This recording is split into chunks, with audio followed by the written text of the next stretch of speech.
That stuff was really cool to me. What about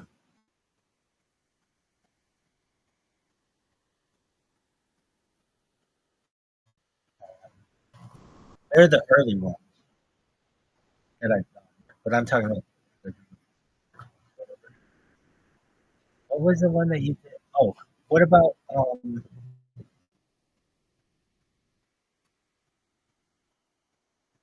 Mike? I like that one. It was a little the frustrating thing with Mike's is the things were not done well, so I couldn't really delve into things that I wanted to. And I would tell you that. Um,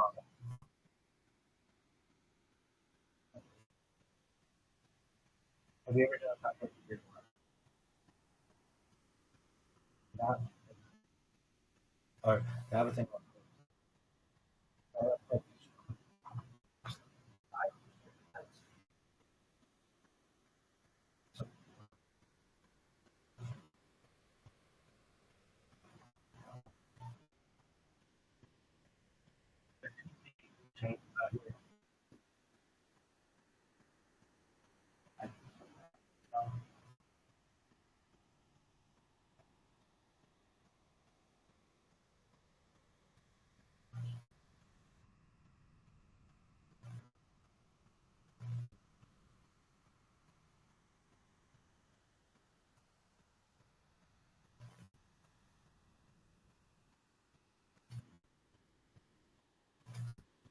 if you had to change something about so okay, John, if you see this in the future, I had to think about this. I don't have anything so the heat knowledge one of the subjects. Yes, excellent question. I would say his questions are real and did not feel like AI questions. Only my answers felt like AI questions. But I get it. I get it. You don't know what it is. I get it. Only if you ever see it. I don't know how to people. You have an opportunity. You have all this time that others have. You that is like everyone and and I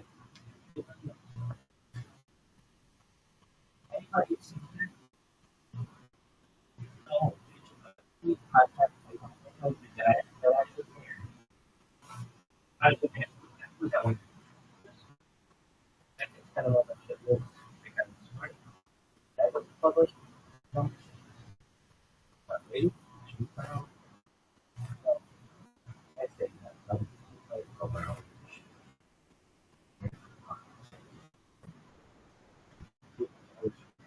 And you know, I can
And it's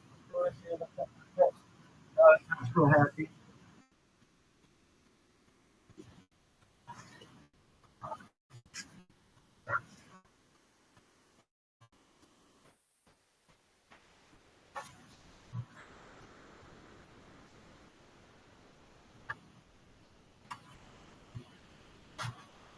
Is there anything else that you have changed? I keep trying to think of something. So, can't you watch this is the ethical of I wonder what it's like to be on a road. I bet it's hit my phone. Uh,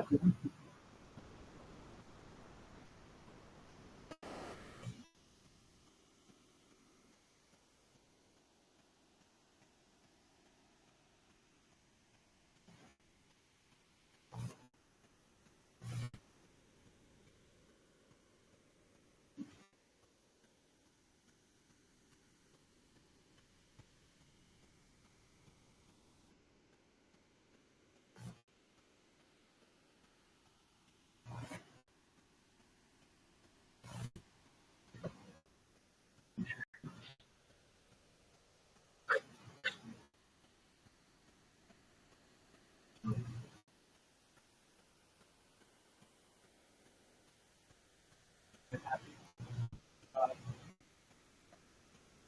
two good podcasts is one good podcast is great. What you like way better and definitely look at even more good.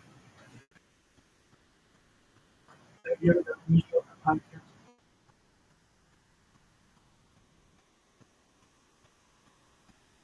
Okay. But,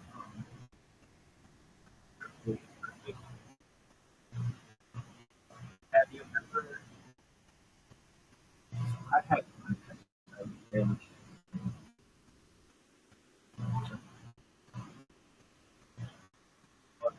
if I had to give myself a grade,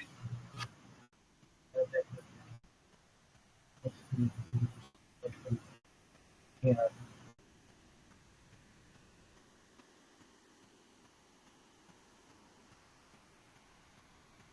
I think it's well, like really, I didn't really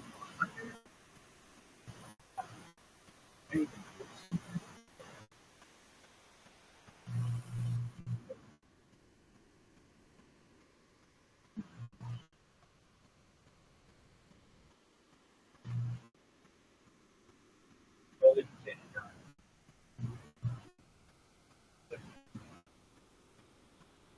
the question.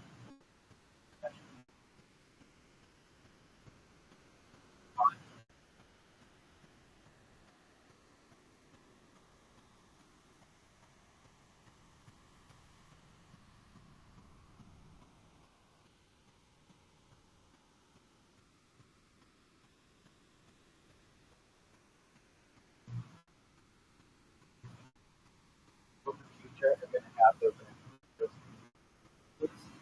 or photo pillows. They're going to be like, this is professional. Bitch.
watch a picture before the meet.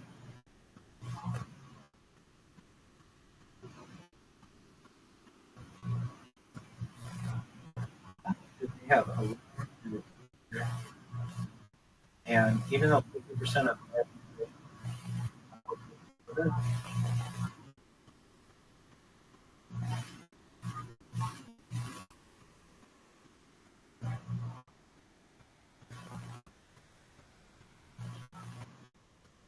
and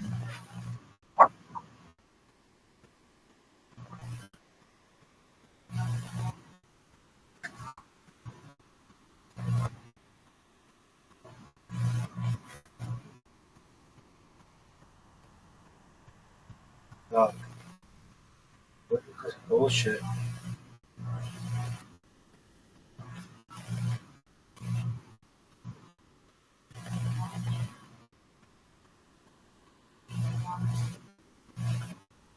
You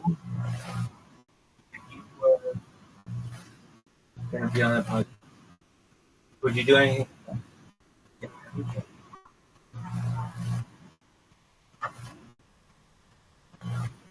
Would I?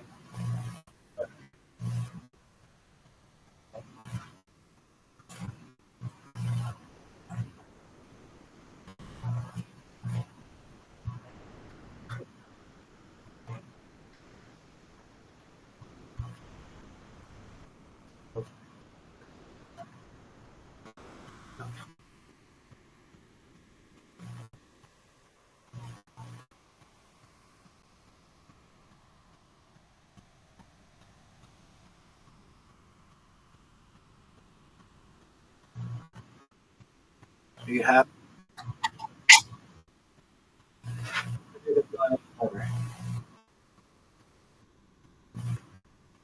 Would you want to?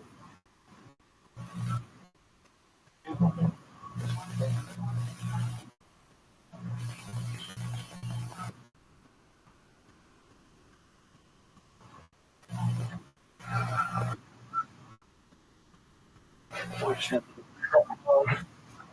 that's what.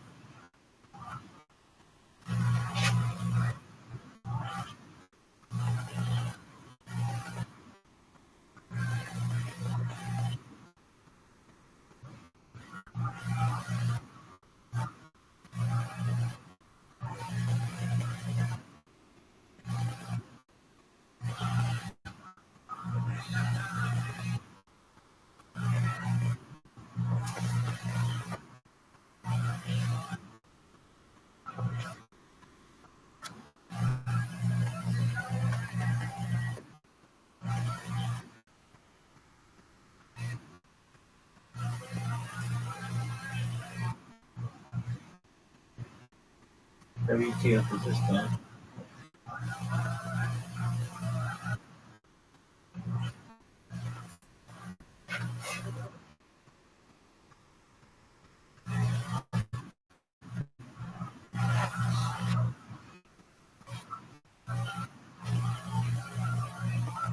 Could I have done better?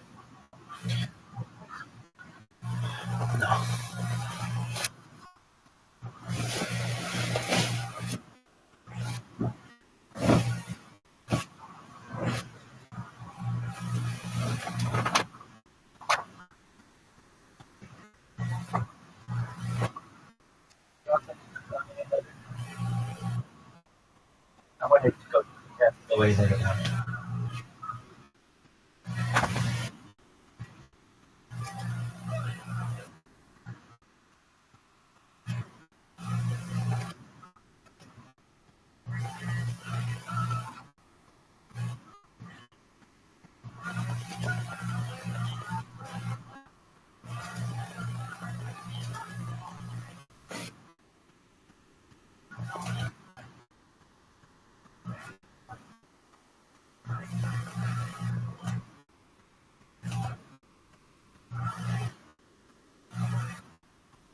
Are you happy?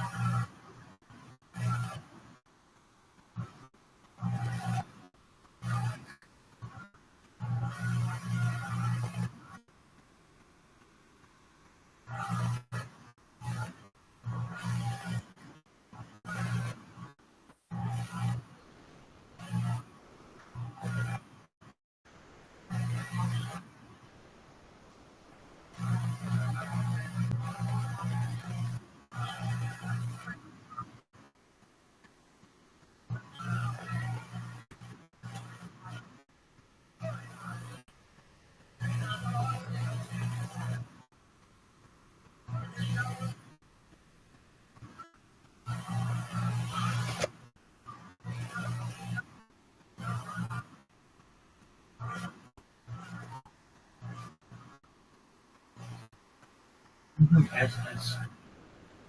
Oh, really?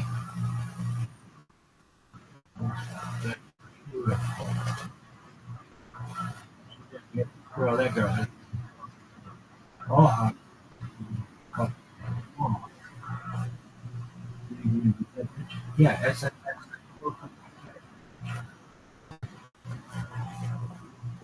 What is fucking nuts?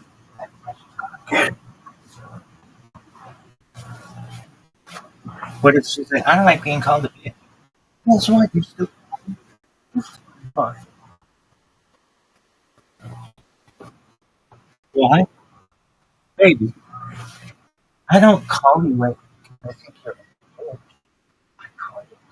Oh, do you call girls bitch? You guys can't even really know me to be like, he's the most fucking you've ever met.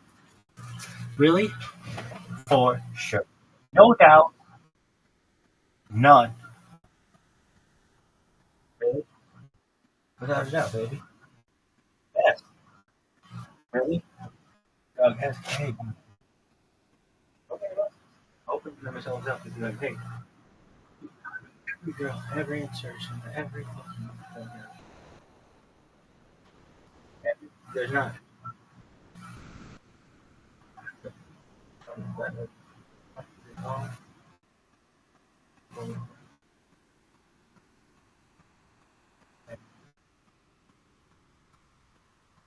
That's mine. Really? Will you change? They don't change.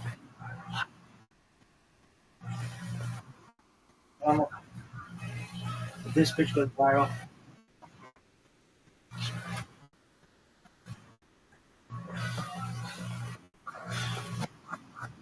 I have a theory. The people who say I wouldn't have changed it one bit are the people who are the people who have experienced success. Because people who have not experienced success, they're like, I would have changed a whole bunch of things. Would you have? Would you change anything? Like what? I would have worn a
Anything you want to change? I would, yeah, I would change my own. I wouldn't accept the difference in direction. It's sure. Myself, I know it. What else?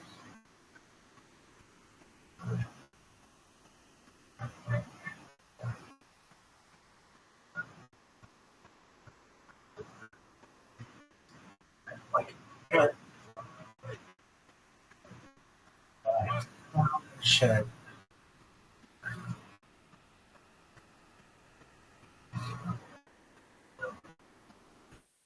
What are you going to do when thing doesn't close?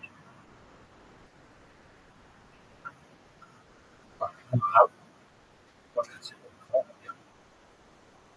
Schedule time.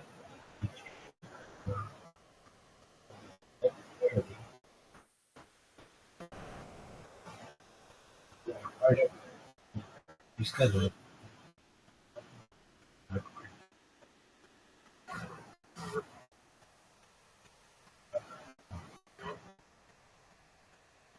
If crew doesn't get your they'll blow you guys up with stuff.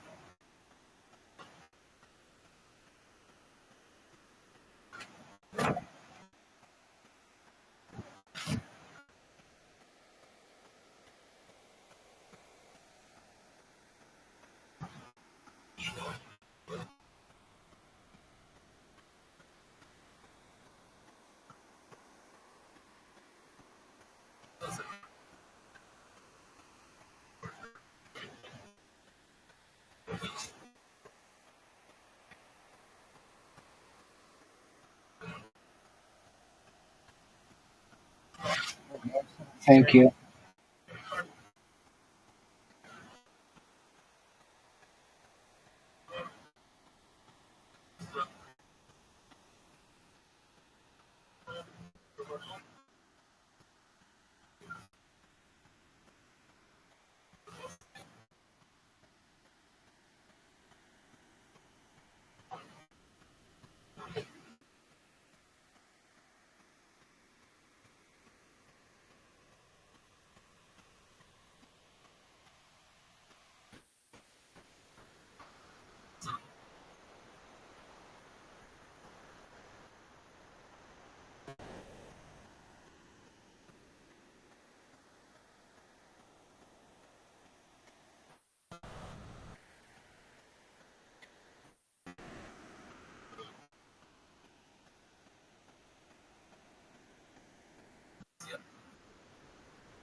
Cracking myself up tonight.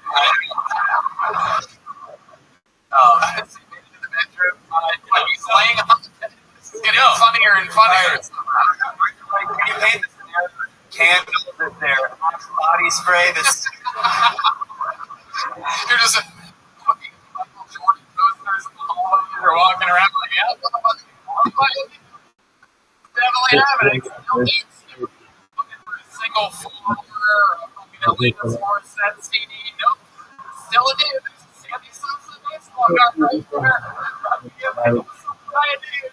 That shaving cream. Yes, I can't see number 69. Oh my god, you look over at the TV Sports Center's on, you're just looking for anything to convince yourself it's a female.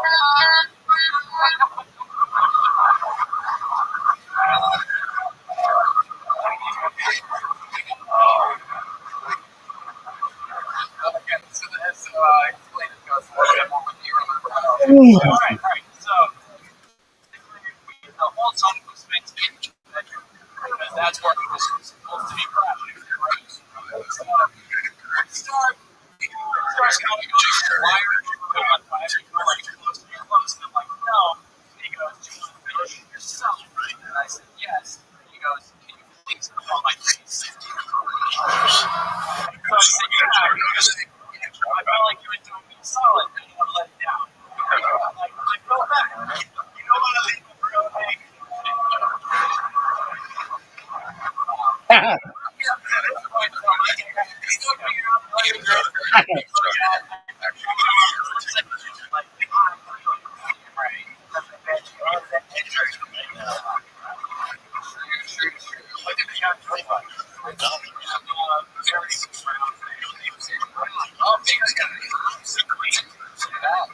a lot of guts to Bears fake.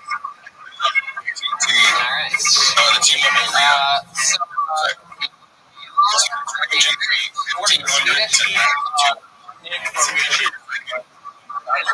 So,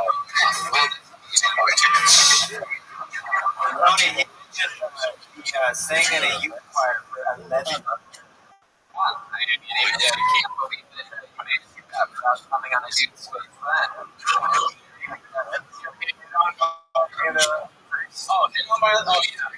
So we met on Tuesday. There's a guy who was madly in love with me every single time, every week he would see me.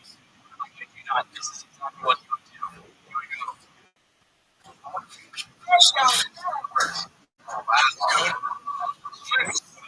actually happened for about a year.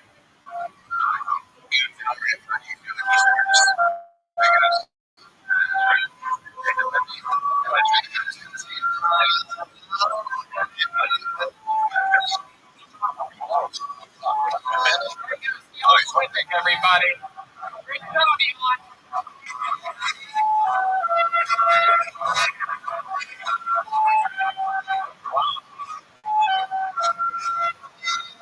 Definitely one of my favorite interviews ever. And just unbelievably honest and keeping on it. That's how you kill on an interview here. It's by talking about shit that it seems like you probably shouldn't be talking about. Instead of talking about stuff that you think is going to make you look cool, you go the opposite route and it ends up working out, right? You guys are all diehard fans of the show. We're lying here. Or take something like 15 years. Let's go back to this book and some more fun. With following that, whoever's next. For your answer for Steph Colbert said. Steph Colbert said. Colbert said.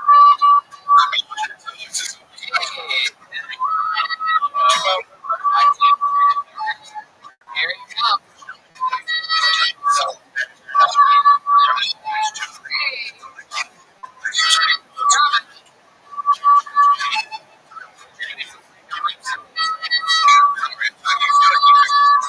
One more time for you.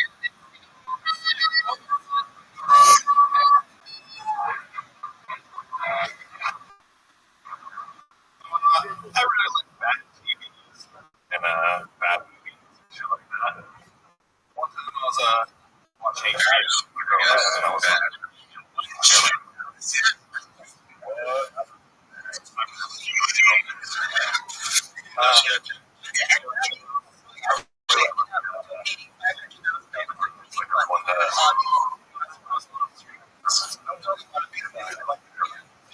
really excited.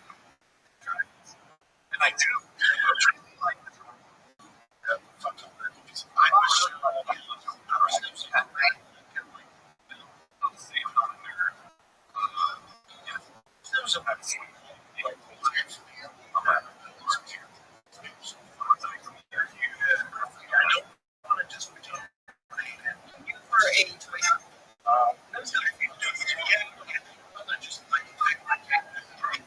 There you go.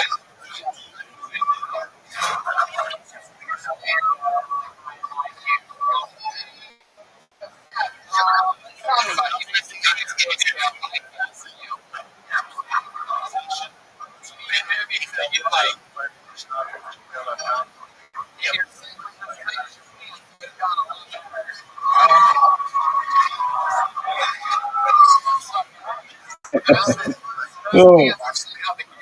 I've seen on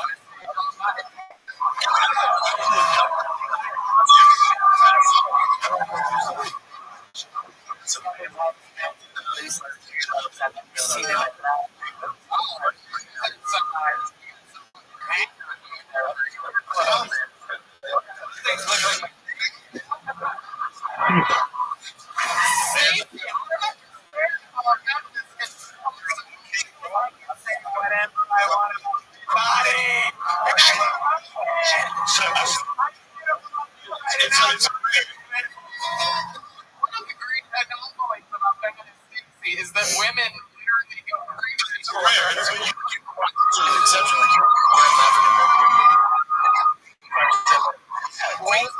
right now. I'm kidding, Stacy. I don't mean to call you a man. You're beautiful. Stunning. All of these Beautiful.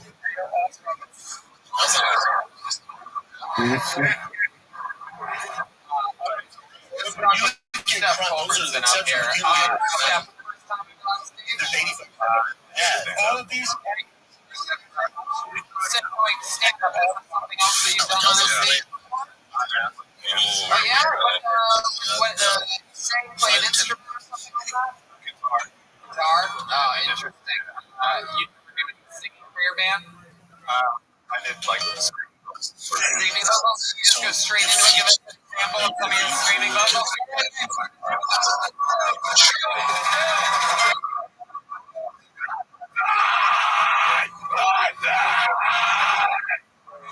Fuck yeah! Fucking Lily! It fucking works.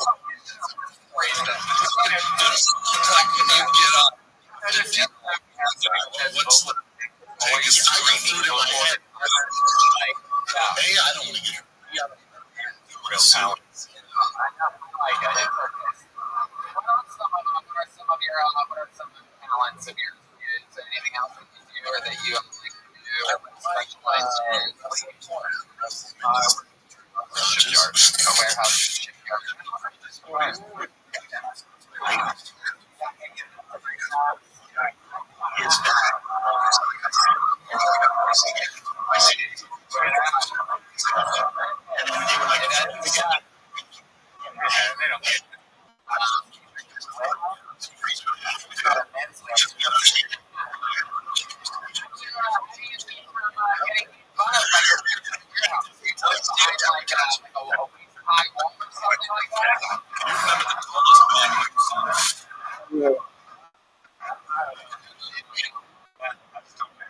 Girlfriend? You seem like a ladies' man. You got the tattoos. You got a good fucking look and style. Women like pants like that.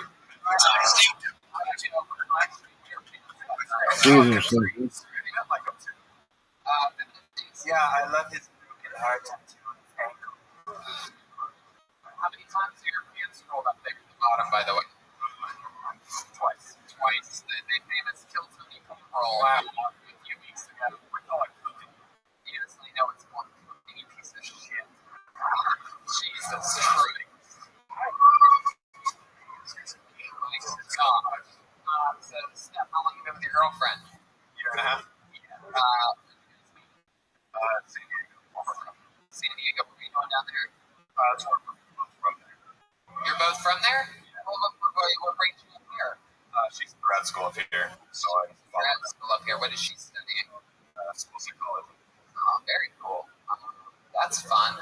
When you guys, you seem like the kind of guy that would have a crazy sex. Am I correct? You guys like do a lot of crazy shit. You like hit each other and spit on each other and everything. She pegged me.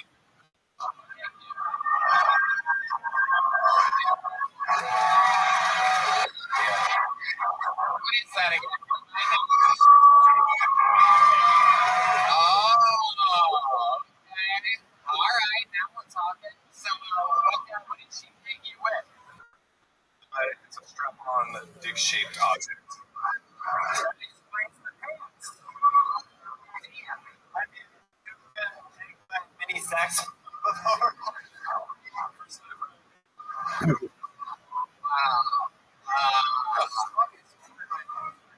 Good. There's crazy shit going on here in Portland. How often does this happen? Is that a regular thing, one time only, or It was just a couple times. did you like it? Let me ask you this: did you buy any pants after that happened, or did that come with the build-up? A free pair of 26 waist free.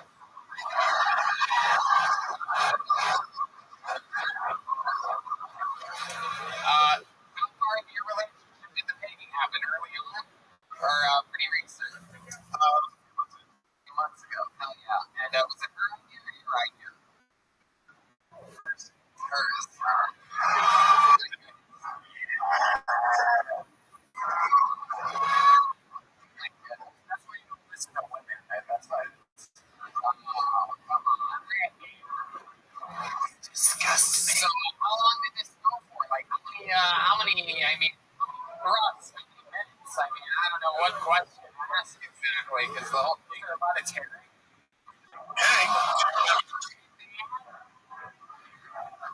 him a question. How long did it last for? Standard. Standard. The good old getting fucked by your girlfriend with a good standard. Oh, yes, of course. Must be 17 minutes. We all know what the standard is.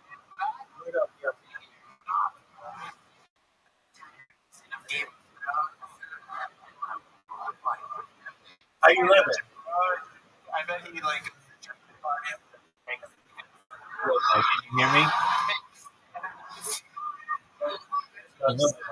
Alright. Oh. Really? Where? My goodness. You guys don't understand how the channel is supposed to be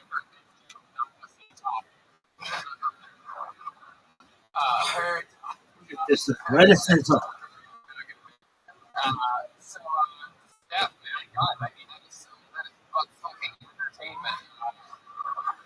Wow. Anything else? Put it in her butt? You ever get paid back? We tried. Yeah, you tried, but it didn't work. It worked for yours. What the fuck? My goodness. I find that too. I'm fucking you in your ass. There's no ifs, ands, or buts. There's a couple buts. Yours. You ever put on the strap on just to see what you feel like to have a black cock? I'm guessing it's black. I don't see why you would have a white one. But maybe they only sell white ones in Oregon. We don't have any black kids in the new now, child. You're going to have to go to California for that. What color was the dildo? Tell the truth. Purple. Oh, my God. Jesus Christ. My God. I love you. You love me. Family. Oh, my God. It's right behind you. Look out. Wow, that is incredible. Seeing this bucket of destiny give you flashbacks. Wow. My goodness. Did you come? Yes, but it's more like I didn't check myself. I love it. I knew that if you said yes, all the dudes would be like, oh,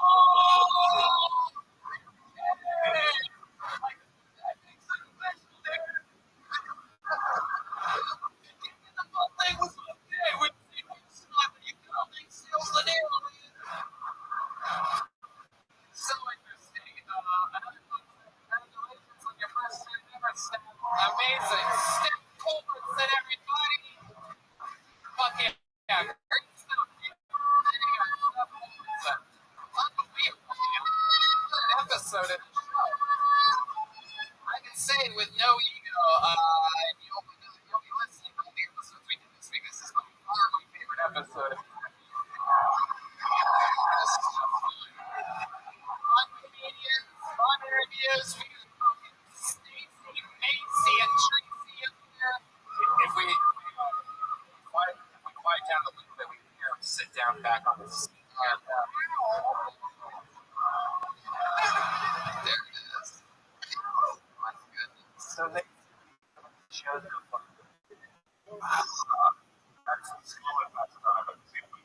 Look at that. I can't stop looking at that.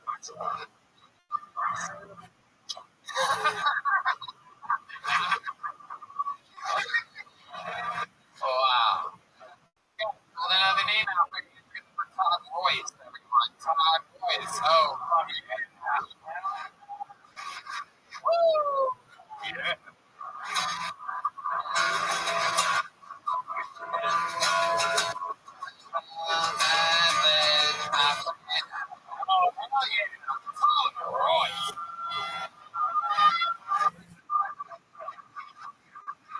I just started a new job a couple of weeks ago.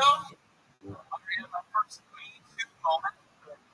My boss came in the office and said, Todd, I want to see your dick. I said, Me too.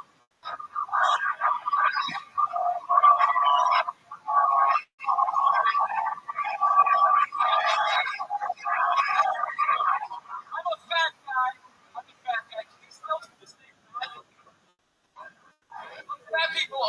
protected class in this country yet, are they? Stupid if we're not.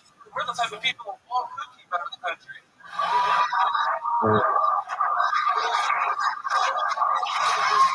I'm growing my hair out. I look like Jesus with a thyroid problem. I look like if Jesus moved back into his mom's basement and got really good at Fortnite.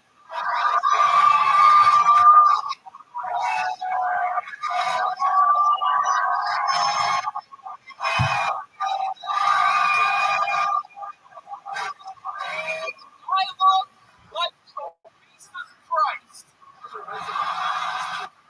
Wow. Holy shit. God damn.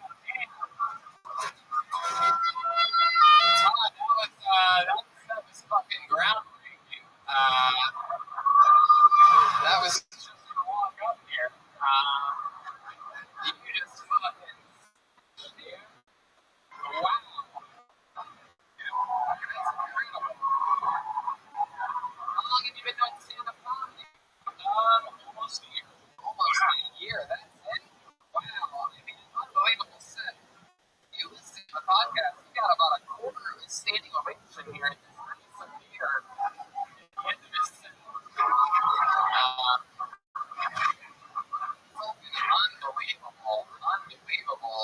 shit going on. You want to tell you look like a kid walking the road? Perfect. Hell yeah, dude. Look at you. You're a badass. Are you from here in Portland? No, Tacoma, Washington.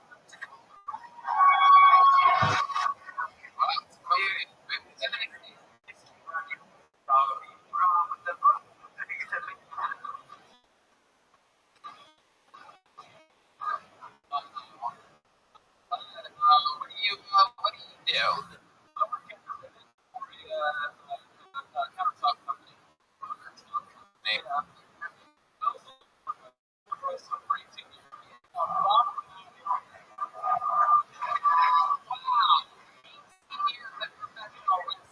Oh my God! What was your gimmick? I was the American wet dream.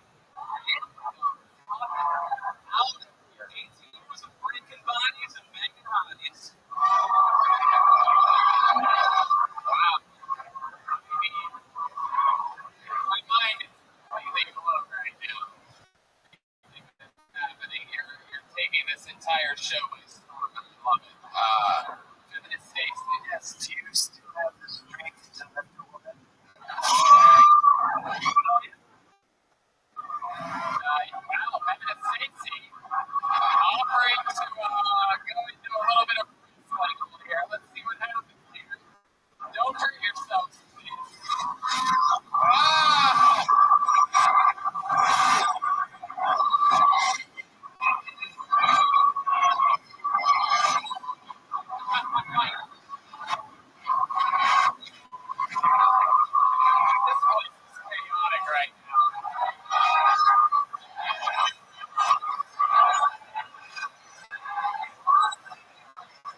taking care of you.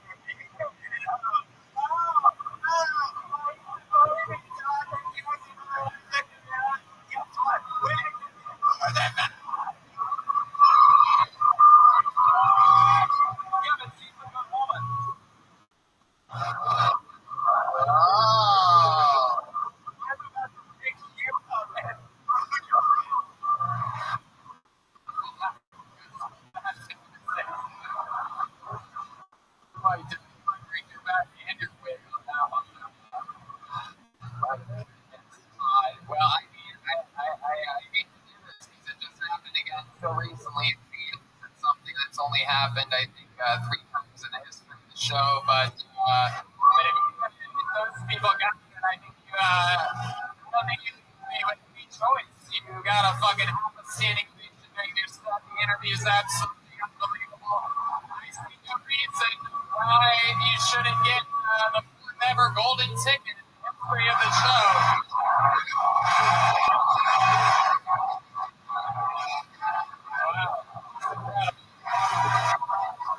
We get a little bit of video of that shit.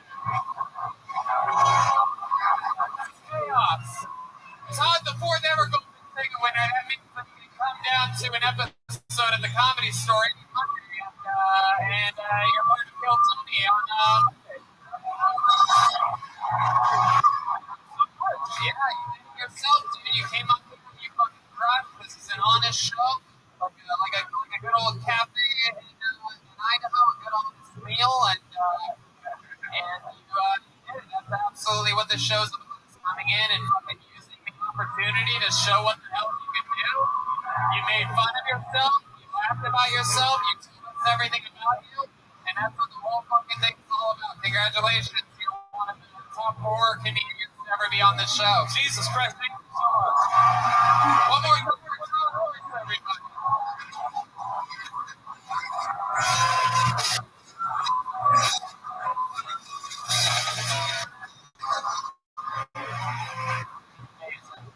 It's absolutely incredible. I said this was one of my favorite episodes before Talk Boys came up here. I also said good luck following that before came up here. Now I say it again. Good luck following that. You want to go back to the bucket one more time?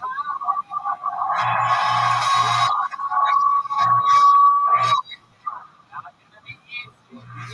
But you guys said earlier you like watching people more than you like watching people do good. Did either one of you two sign up? This happy fucking couple right here. How did you guys end up here? I'm so intrigued by your presence. We have the couple that held the pitchfork outside of the farm.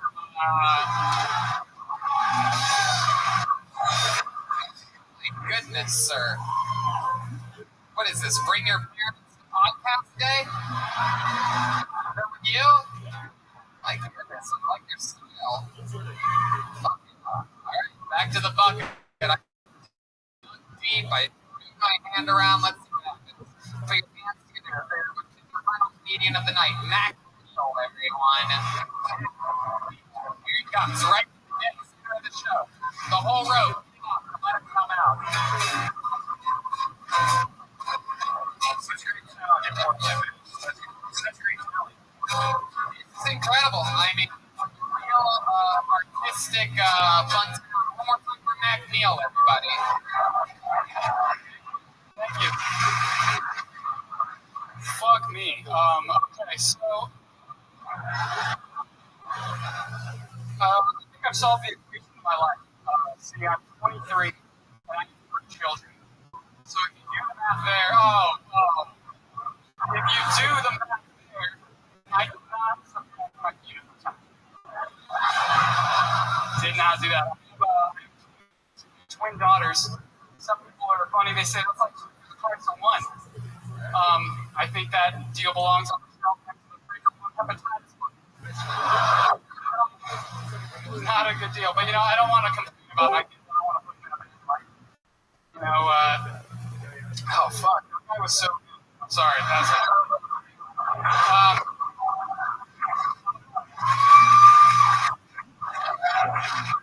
my kids in a bad light. I love them. For a second, did I give them up? let's talk numbers.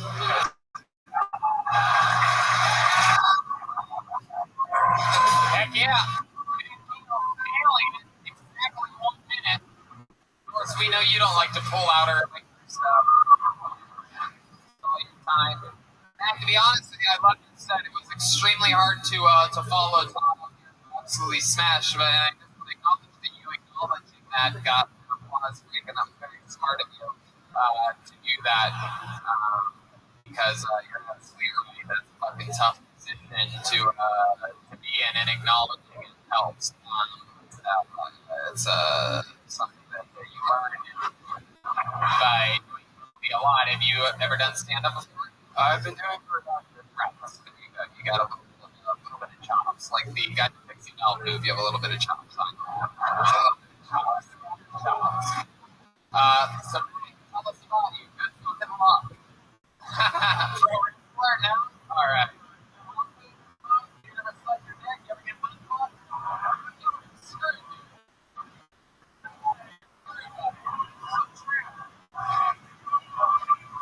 Somebody called Adam Laptop because he is a tree.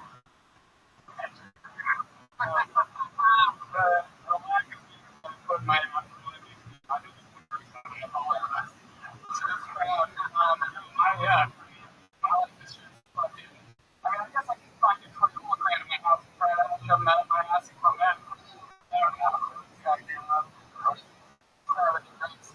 How old were you when you first came? Wow, you just fell in love with making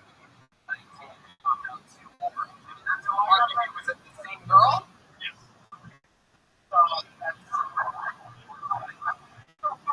27 months.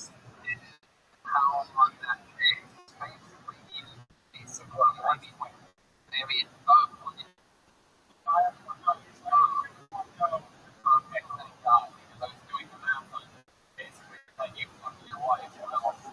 birth to another loads in her while the baby was coming out. Thank God, some are twins. Twin girls or boys? Girls. Twin girls. Oh, yeah. Very good. Are they hot? Just kidding. Come on, we're taking a chance. We're taking this show. You're taking the show. It's very good. Probably have people rooting for my pedophilia. Very good. So, tell us what I mean, it's 23 years. What do you do for work? How do you put food on the table? Or do you just wait for Todd to drop something? No, I worked at a grocery store. That's nice. 2 birds with 1 stone. Chocolate food and pay for it. Do you also not back in the day?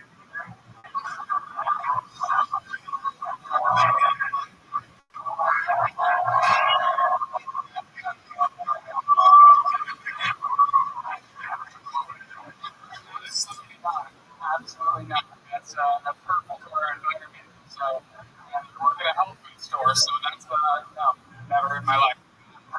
What do you do at the grocery store? I'm a store floater, so I work for the market. I just go around. You're a floater. That's one thing you and Todd don't have in common. Todd's more of a sinker, not a floater. Wow, so you sort of do everything. For a while.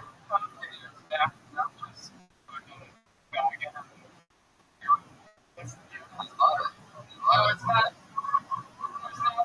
not all that's really interesting about it. It's a lot of chops and old people. Right. Oh, we know what a grocery store is. And by the way, don't call them old people. They're sitting right there.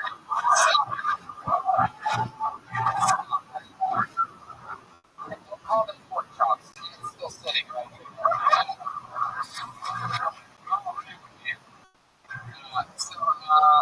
What else about you? This girl you're with, are you happy with her? I mean, you can start getting pretty goddamn easily.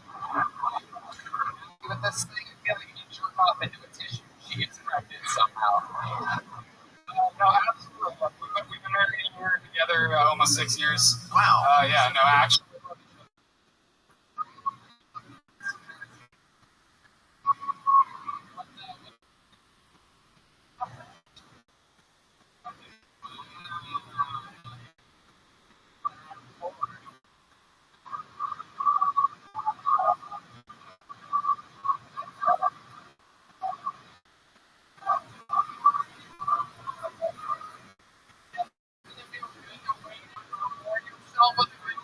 Chant. Premature. Like back to that. Focus members over here, but not from you, goddamn.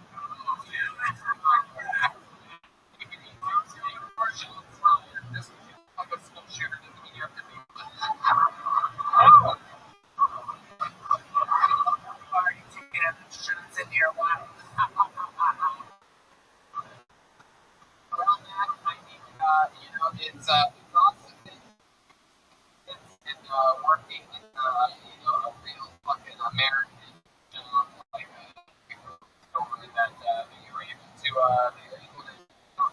do things like this, and I implore you to keep doing things, give your treat yourself by having a fun hobby like this, and it gives you an escape from 3 kids and a woman that you're probably going to be stuck with for the rest of your life. And get out often and have fun with it. Congrats on being a good father and being there for your kids. There you go, smash deal, everybody.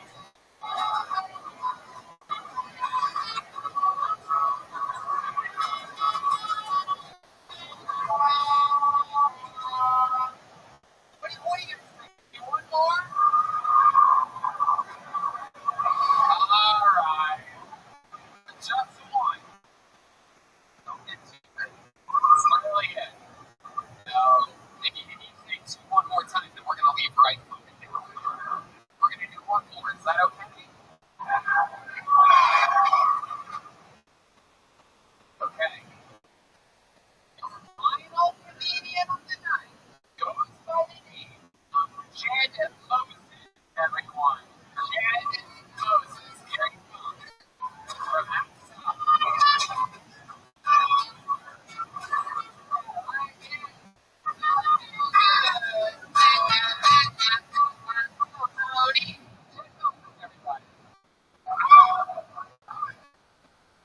One time I was walking on the beach, I picked up what I thought was a cool rocket. It was actually just dog shit.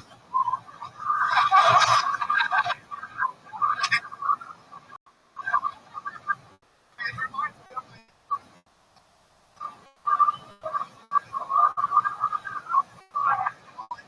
the girl I was telling her she's one of them. She's so dumb, she doesn't realize that it's at 300 cover it's hard to be alone. So my dad died 10 years ago. He died in his sleep. And he hit an oak tree and burned to death.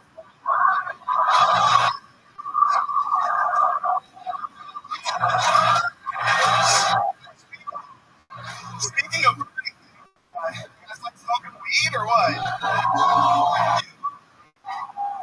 Look at this lady. She looks like Deep Throat Dabber right there. Just like that other guy earlier. Yeah, go ahead. You want to finish it? That's it. All right. Yeah.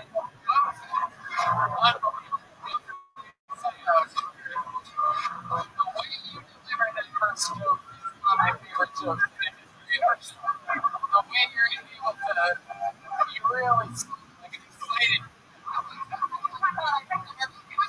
Shit! It's unbelievable.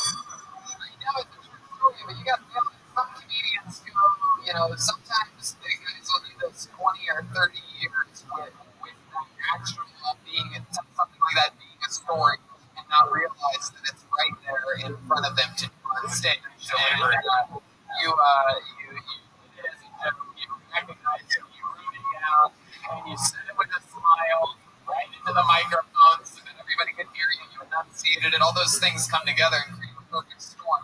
How long you been on stand-up? Get the fuck out of here.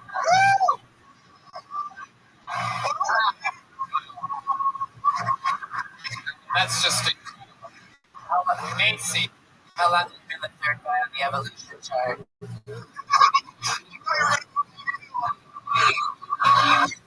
You also look like this show. My goodness, you are adorable. I feel like this is what Tom Segura's baby boy is gonna look like. 12 years old or something like that. My goodness. Tell us more about you, Jay. What else about you? Face the audience. You're facing us. I don't know. The audience does this thing, so Yeah. What do you do in the cannabis industry? I'm experiencing cannabis. Okay. You got anything? Who gets to name names? You? Yeah, mostly. Yeah. You have any cool names for some of your things? What do you have?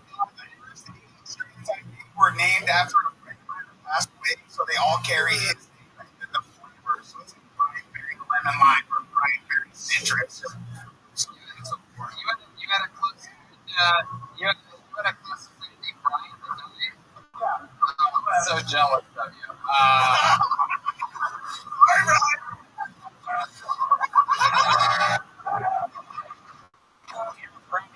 That looks like he died years ago.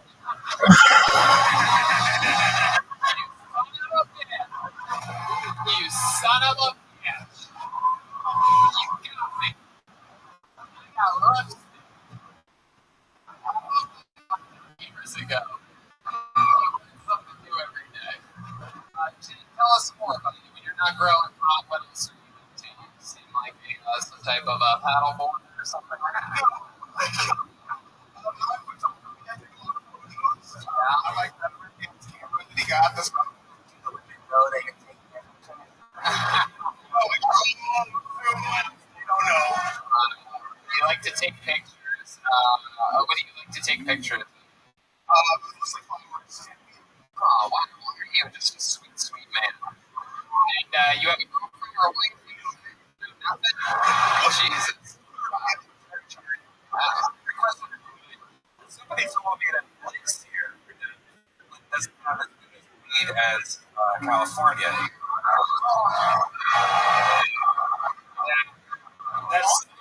They were wrong. There's 40 million. I know. Yeah, wait, what was that? There's 40 million people in California, only 4 in Oregon. Right. You are feminist. Yeah, right. Wait, feminist things. Yeah, you have to disagree. I went to the dispensary earlier today and I got an eighth of bitch pussy and it was really good. It was really good. Yeah. I also got those they got me really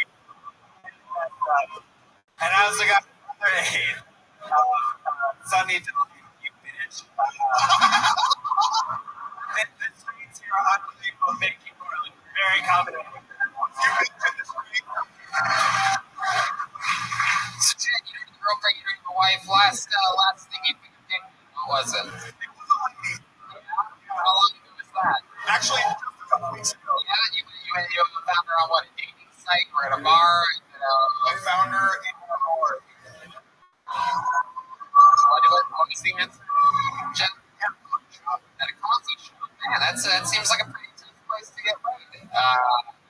So you're at a coffee shop afternoon? Early in the morning. So you're sitting at the coffee shop and you put the roofie in her coffee. Then what happens? That's it. Yeah, but what really happened? Take us through a little bit. I want to know how you played early morning. I don't think I've ever done that. Yeah, oh, you met her. So it was like that. You met her on a dating site or something like that? Literally met her. So you're sitting in the coffee shop. You're like, hey, did you go medium or dark roast? And she's like, I'm gonna found her. You can't remember. Man, you must have drove your. And I stopped it. So Did I hear you say you can make a feminist Stacey straight? Stacey shirt. I got a feminist Stacey shirt. One of the first people. Wow. I don't think anybody ordered your shirt feminist Stacey. Only a few people that ordered it. How does that make you feel? Somebody over there had one. I see them earlier the next.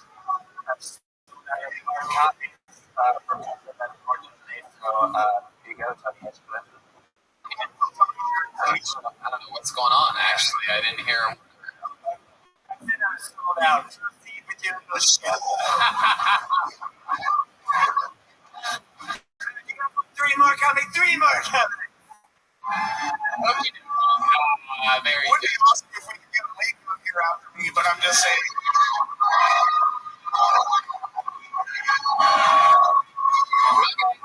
Go sit down, Jen Moses.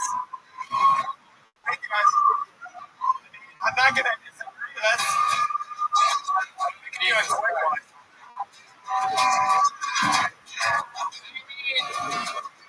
If we do this has to be it, okay?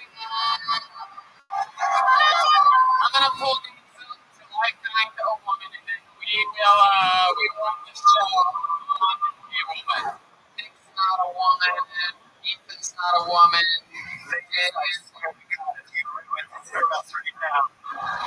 Put your hands together for your very final comedian of the night. She goes by the name of Marissa Meeks. Here she comes.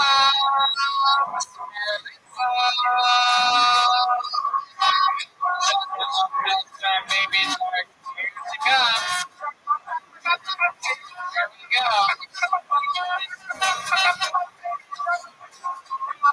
Portland, thank you so much. It's been a very special night.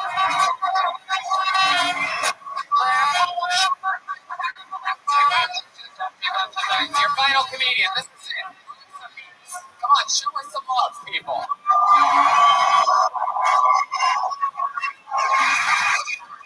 To clarify, I literally thought I was sitting up to win something. No, I didn't. Today's my anniversary. I met my husband in the classic way, a bunch of coworkers, and he was going to go out to a bar after work, and I said yes, and he showed up, and I was at the bar wearing a bowler hat, that's my hat, and he was singing. No, the person I don't have was singing, and I got so hammered I decided to meet him later. 4 years ago. I'm a cook. I have a lot of fun stories with cooking. I'm usually a fighter.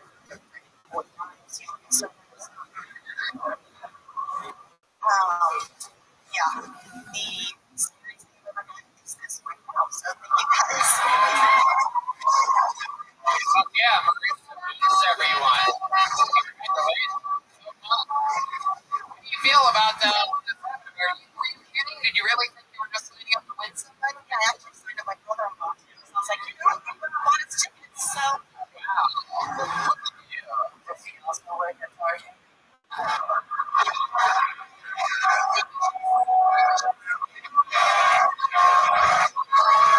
My goodness. She looks like the last Turkey City.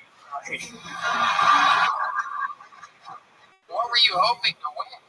I don't even understand why you already have so much junk in your trunk. That's right, Stacey. I said it. Okay, we get one woman out there. The only thing in common about it, American business. It's okay. I think it's so awesome that you wore the grandmother sweater up here tonight. Very sweet of you. Marissa, real quick before we let you go, since this was a massive accident, you signing up for the show. Is there anything else fun about you that you can tell us? What do you do for work? I'm a line cook. Oh, you really are a line cook. Oh, wow, yeah, that's pretty nice. Wow. Yeah, there's some alcoholics in this room.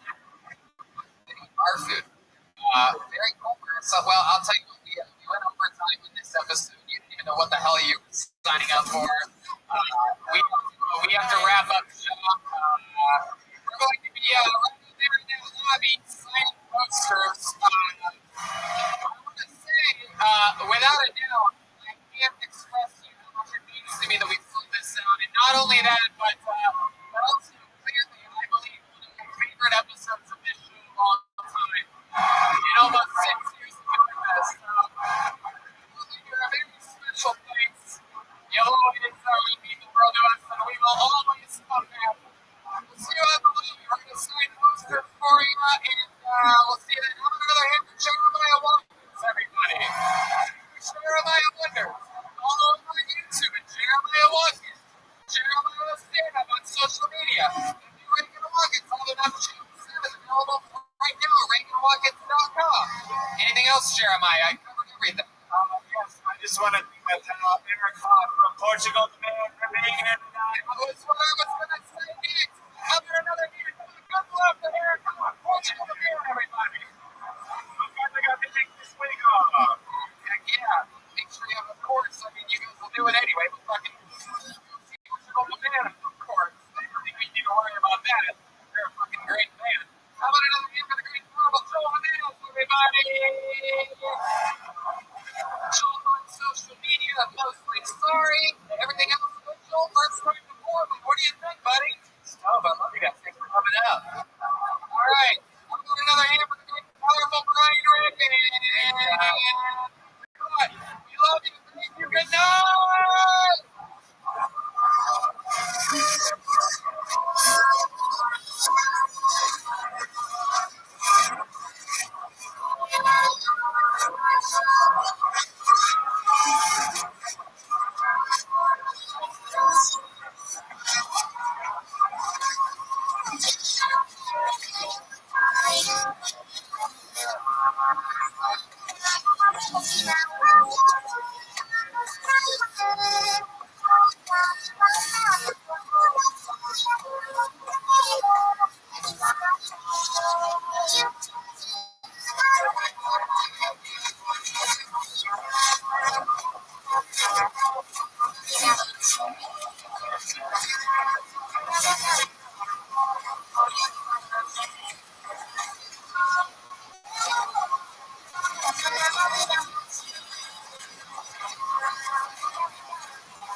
Vancouver, we have arrived.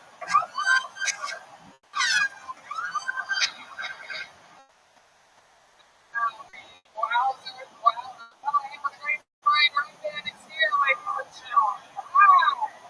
Wow, the first ever Kill Tony Live from Vancouver, Canada. A long time coming. Yeah. Finally made it a couple times, and finally the beautiful.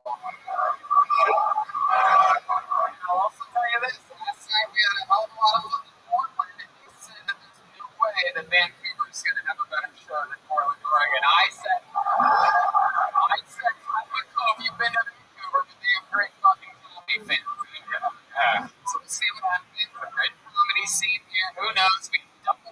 Lawrence tonight. Two amazing humans made a bucket thrush, the Alvarez, and the second box didn't leave a name. It says Laminar Industries on here. I believe that's a local business. Yeah, it's a sitting four-way milk-burning bucket. Pretty cool, right? You guys have a better bucket game than anybody. Couldn't done better without Ichabod himself making it. This is very exciting. We're almost towards the end of this first leg of the tour. This is still number 7 or 8. We have 2 shows in Seattle tomorrow, and it continues in June. For those of you listening to the podcast, come see it live. You guys are enjoying yourselves already, right? It's a lot of fun. I'm going to be in Lawrence, Omaha, Nebraska, Des Moines, Iowa, Appleton, Wisconsin, Milwaukee, Chicago, Memphis, Minneapolis, Poughkeepsie.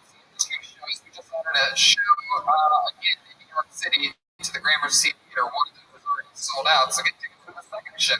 Drink your delicious caveman coffee. Am I right, Canada? Caveman coffee. Use the promo code Tony and save 15%. There's a new Reagan and Watkins album out June 7th. More out of this show. You can pre-order it on ReaganandWatkins.com. Go to the pre-party June 6th at the Comedy Store here in LA. And of course, tonight on these road shows, right? JD Bell couldn't make it to the show. However, he did draw up an amazing California Silver Tour poster, which features Vancouver, Canada. We're going to be selling those, saying hello to you right after the show. Right there, we're going to sign posters for you. There's also some amazing pins available from our friend Mauricio for Rocket Pins. He made an amazing squad pin that glows in the dark. There's also a Tony Hinchcliffe pin. Oh, look who the fuck it is. Oh, no, I thought you were sleeping, bro. Baby. Do I need to tell you what the fuck is up? Champ's here.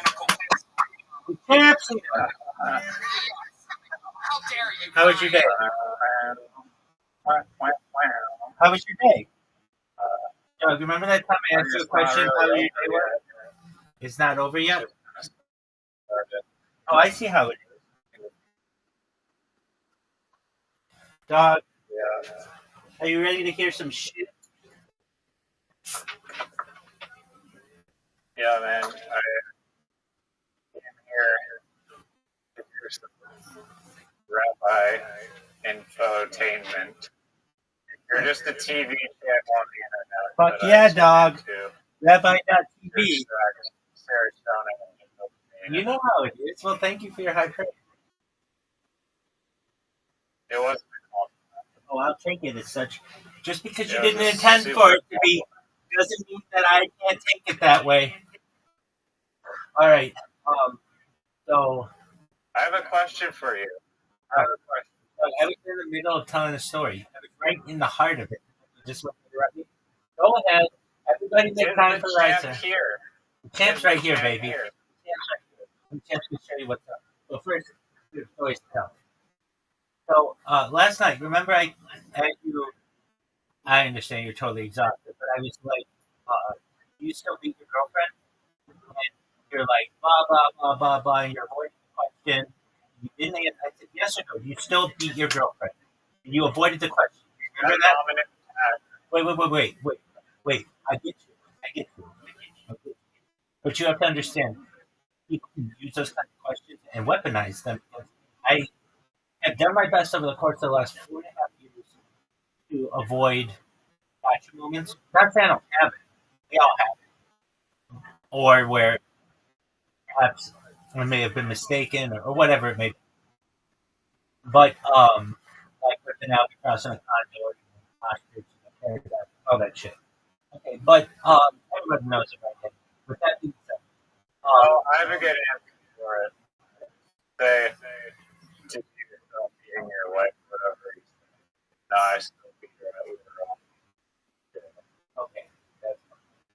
So you do beat your wife. Then they'll, but I get the same. Literati. I get the question in the same way. Do you still agree with innocence being murdered? And I'm like, that's not what I thought. If you some kind of international relations expert to talk about things like this. Yeah. I talk about people. But nevertheless, people can turn a question or phrase a question in a way that's loaded. Is that true?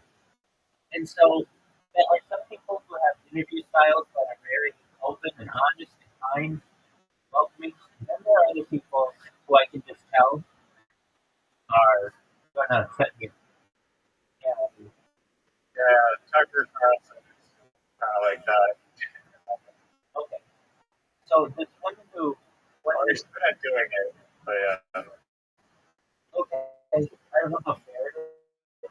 And that's why I think really any question by definition is some way a loaded question in one way or another. Maybe some are more loaded than others. But the idea, especially when you force someone into yes or no, like I do it to you all the time. I'll say yes or no. Do you want to play literati? I'll wait. Like that's the phrase that I use. Knowing that Are you ready to lose? hold on. That's a loaded question. That's totally different, but that's how I do it. If you don't like it, go find some other person who shares your electronic person. But I can tell this woman what's gonna have loaded questions. Like I want to talk about live streaming and the future and technology. And she wants to talk about things I have no Jews. yeah, exactly. And so I'm just gonna email her and say I was gonna give it some time and think about it. I'm not saying I haven't gone into these types of conversations previously, but I can already tell if they're loaded by the way I'm approached.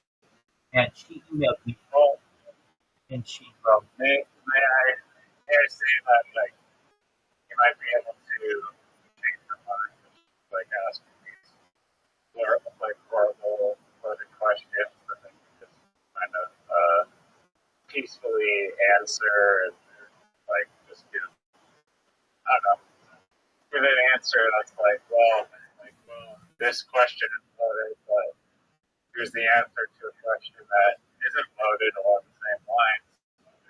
That doesn't make all Jewish people look horrible or something. there are ways. But if they're really like just out here like straight up like questions that are just very anti-Semitic, then it's probably not the best idea. I don't even Go on. I don't even know if her question is necessarily anti-Semitic. I don't really have a great definition for that. But they're anti-Rothschild. What do I mean by that?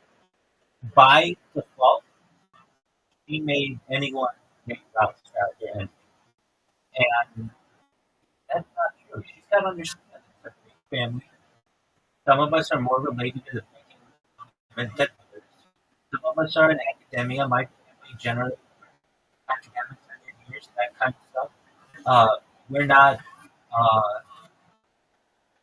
talking about it. And she could not do that. And I even wrote in my email to her. I've never asked a question like basic ethics, like provide what name I have on the birth certificate. Guys, I've known you for like more than a year, almost years now. I have no fucking clue what your full name is, and I don't give a shit. I really don't. Miss Aquarian, and then he puts his name out to everybody. But never have I been like pressuring anybody to go into familial history. I've never done it. I don't feel that's appropriate. And I explained to her, I mean, my email to her was, uh, I thought, wait, uh, I want to read it because I think you can tell she's pissed off at Rothschild. And so, and just, I don't want to say it's necessarily she's mad at Jews or mad at anybody, but she wants answers. And I can't find the answer that you want. You want answers. Go to the school and get your answers. Don't come to her like, oh, it is. And so I go, and normally I I provide as much disclosure on the topic as I can. So I wrote her I gave her my headshot, my biography, and she wrote, um,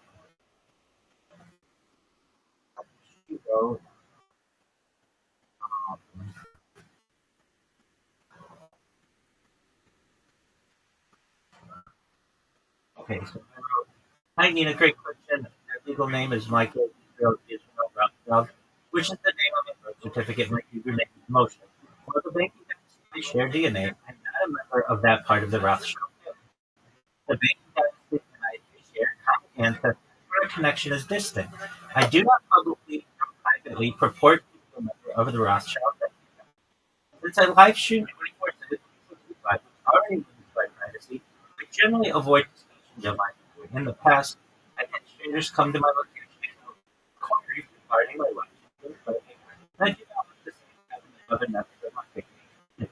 Thus, if possible, for the purpose of our discussion, I'd like to keep the focus on my project and not my or family for the protection of the privacy of my extended family. I appreciate this request to be respected. I hope this answers your question. Please let me know if you have any other questions. I greatly look forward to the discussion. And she came in and was like, did you answer my email? I'm like, "Yeah, I answered it." Because I don't lie to you. And then something asked me the same question. And so I was already like, this lady doesn't care about the project at all. She doesn't care about future. She is pissed off. I don't want to say it Jews. I don't want to say it Hebrews. I don't want to say it Israel. I don't want to say it Israel. She's got public life. She's agreeing.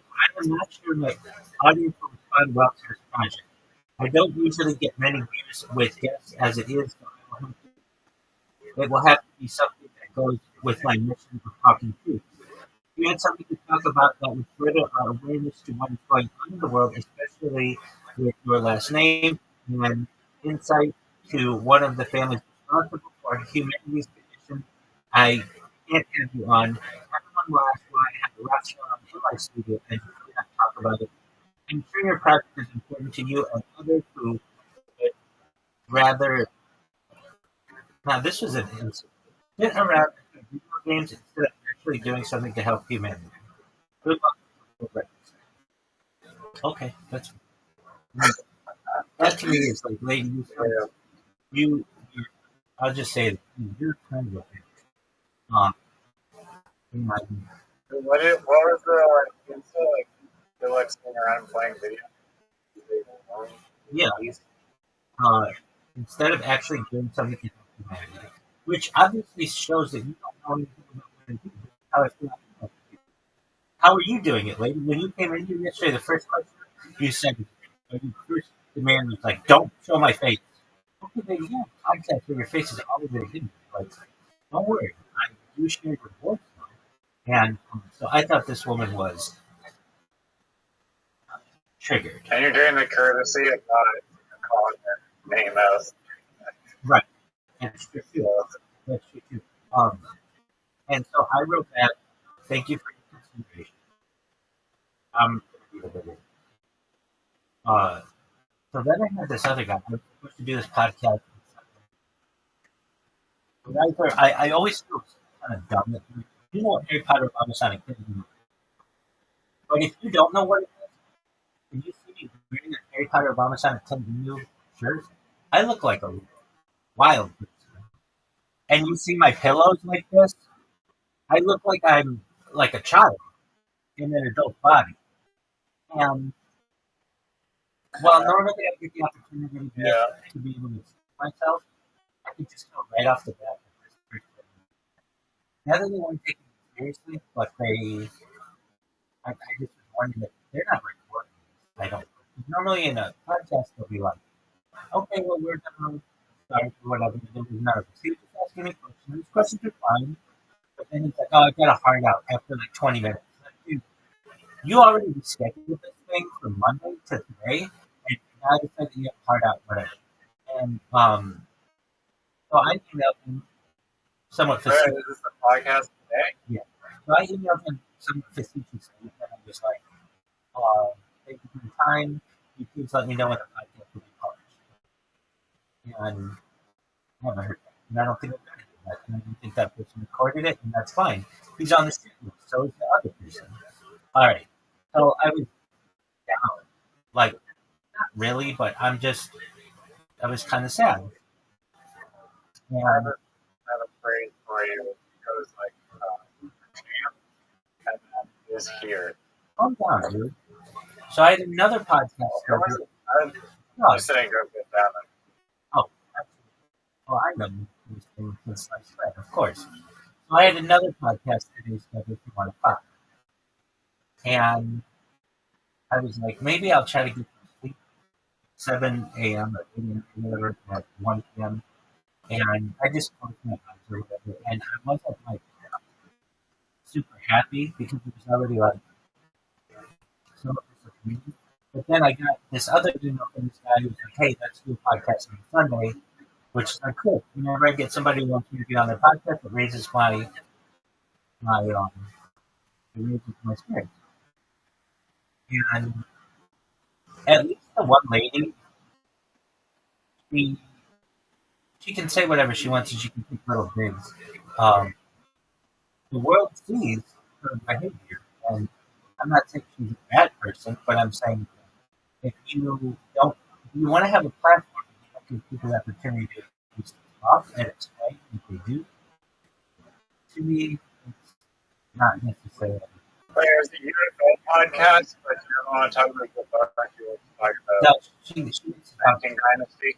She wants to talk about everything with C to the O to the N to the S to the P to the I to the I to the E to the C to the Y. And I don't get it. I do know that you do that. You know, What was that word? this the N to the S to the P to the I to the I to the A to the C to the Y. I don't like that term.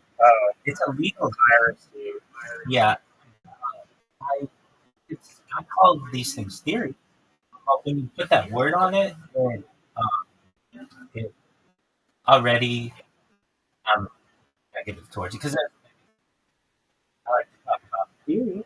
I like to talk about history, but when you get into that, I don't like it. And Is the Rothschild banking thing? I mean, there's piracy elements to it, but like, isn't there like just basic facts? I don't know what that means, but I'm not going to get into that. I don't consider it means. I can tell you what it means from a legal perspective. A conspiracy is an agreement, which one thing there has to be, between two or more people to commit a criminal act. That's it. It's very simple. These things go on every day.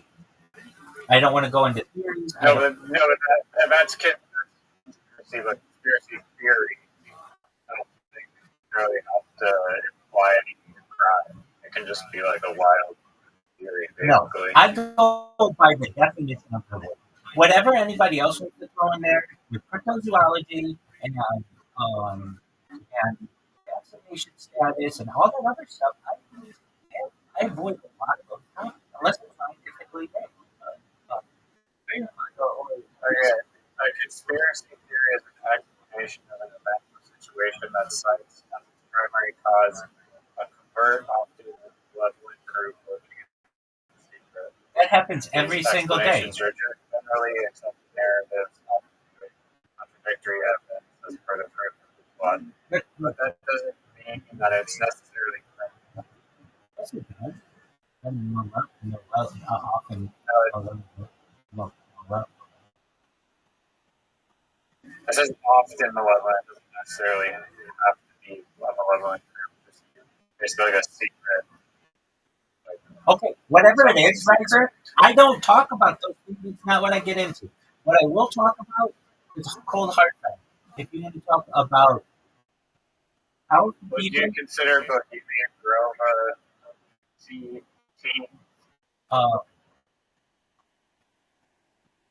I look at it from a historical perspective. It's a group that meets in the Moscow River, the Russian River, um, every year, second week coming up. I've known people to go there.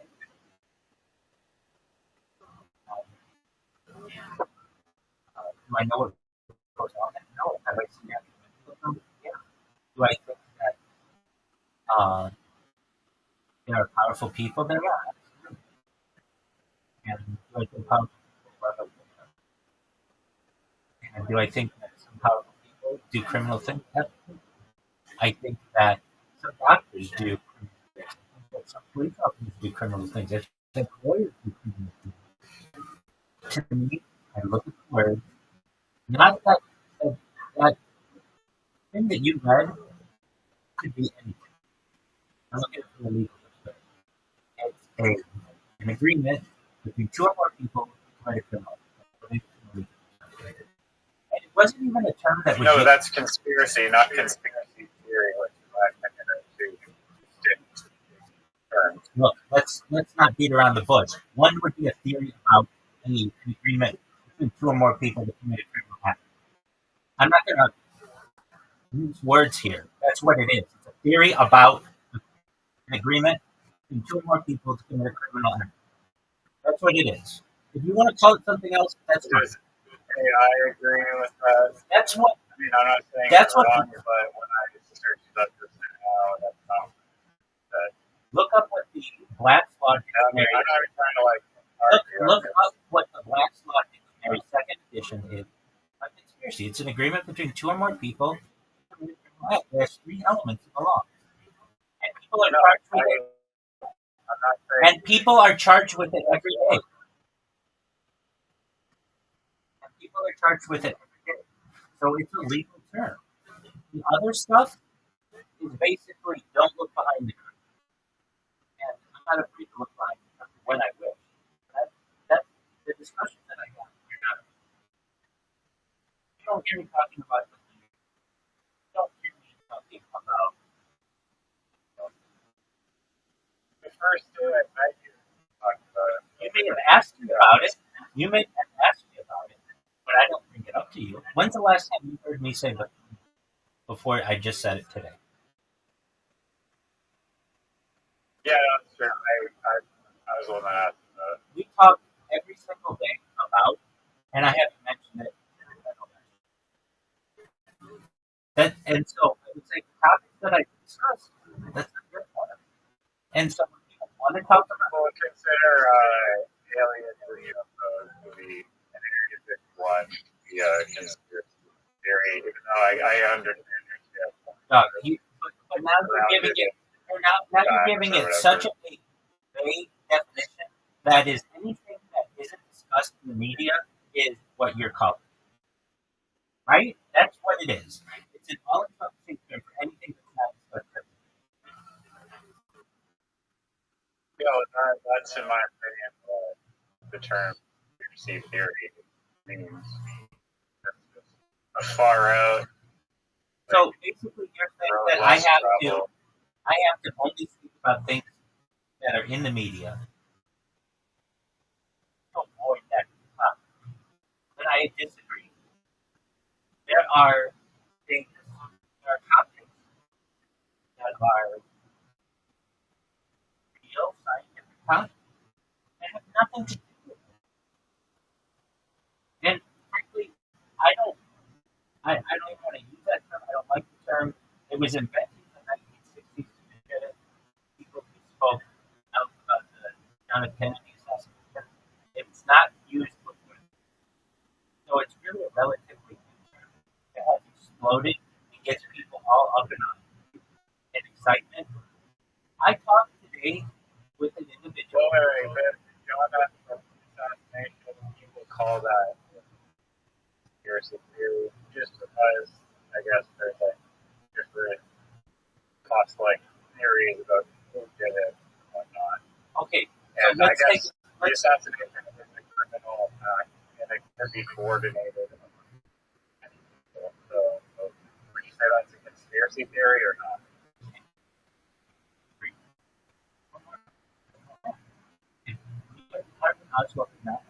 By definition, remove the theory part of it, because theories to me are actually beneficial aspects of society. They're hypotheses. Our society utilizes theories every single day. I don't. Every single theory. Right. Just like Right, sir. I don't want to have this conversation. As you can tell, we're not going to agree. I am in the legal definition of it. You're in everything that isn't in the media is by default one of these things. I disagree. We have to agree to disagree. I don't talk about them. I don't use that term in here. I do my best to avoid it. When people ask me about it, I will tell them what I know on subjects. But you notice, I don't talk about looking people. I don't talk about generally touching on it. I do my best to avoid that. Now, if Sue brings it up, I might talk about it a little bit, but there are other places people can go for this kind of difference in knowledge. That's not something that I enjoy speaking. No, I understand where you're the debate at. Okay, but that's something I think she gets into. That's cool because a lot of the subjects somewhat have overlap and have some types of connections. Um, so I did do her podcast. The guy this morning basically just I feel was um, he saw my pillows, he saw my shirt, he was like he didn't take me seriously. Even though everything that I said was very good, and I don't think he recorded it, and that's fine. Then I had another one at one class. I was a little down, and then I put on a jacket and I got a thing for OBS to put my background that you didn't see Sonic the Hedgehog, and it's like had a totally different impact on the podcast. And the podcast we were going to do 45 minutes. We ended up doing close to an hour and a half. All we did was talk about UAPs, identified characters, and species, and distance to other planets, and some on futurology, and some on life extension. Guess what? We didn't mention that CT word once, and we spoke for not even half the word, 2 hours. And it was one of the best episodes. Anyway, it's a pretty good podcast. I was really happy to be on it. We talked about it. I mean, I feel I don't know. It doesn't give you numbers, how many they have on Spotify, but Really? I thought it did. Okay, maybe it does for songs, and maybe just on the website. Maybe it does on the app. Because you're very correct. So it's called From the Void podcast.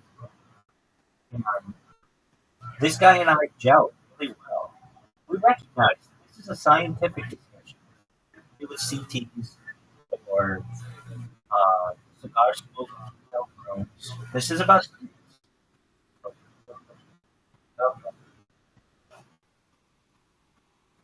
Yeah, on this David Dobrik podcast, it says it doesn't give you a specific view count. It's 100,000 plus 70,000. Okay, that helps. Here it is. For this person. Where does it say that?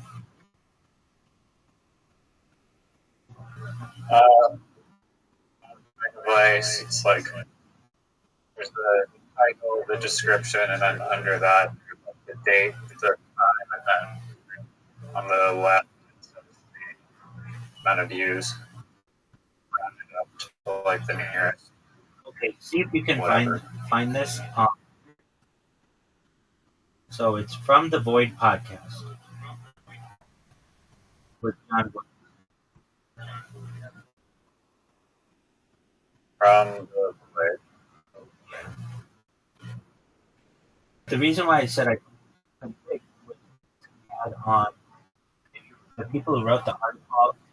John Williamson? Yeah. He on he has, Yeah, it doesn't show the amount of views. he has multiple podcasts as well. And he has had rabbis on. Um, so I don't know, but I know that he said that he had the author of the New York Times article on UAPs from 2017, and that's like a, I mean, they just don't go on anymore. The New York Times. So anyway, he spoke, Nice. and one thing I'm seeing on here, I don't see like, the last one he published. Was like but I think I really way to not have done it since then.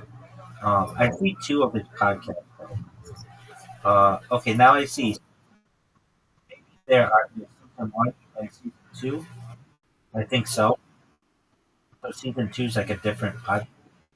And yeah, so he just did one made. So he does like UFOs, ghost true crime. Do you consider true crime to be CT?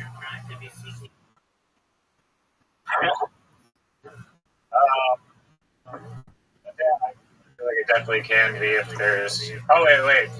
Sorry. Just. Well, I mean, to be honest, in my personal opinion, if there's like say more than one culprit or whatever, then that's to me when it branches off into the B category because it's like numerous suspects. People are theorizing. I guess you could theorize about a single individual around that as well. So, I don't know. Your brother has a true crime channel. Yes, he does. Do you consider that to be? I mean, I guess it depends if there's like like part of the story. If all the facts are like presented, then I don't know, but it definitely can be. Okay. So, do you consider him to be a C theorist? I don't think you would. I think you would consider him to be someone who is uncovering information that may not be covered by the general public in the media or whatever. Yeah, I mean, it depends how you want to spin it. But yeah. Well, it's just the definition that you were using and the reason why I don't like that definition is because there's no middle ground. Either covered by the media or not. And then many things that were once considered CT are fact. They're absolute facts. And in fact, this would just make me feel good. And you can say I don't give a flying fuck about your opinion on this matter, but it's hurtful to me that not what you I say. get a photo of both of them. Yeah, that's it. That's it. Everyone sit. Sit. Oh, you don't know how to sit.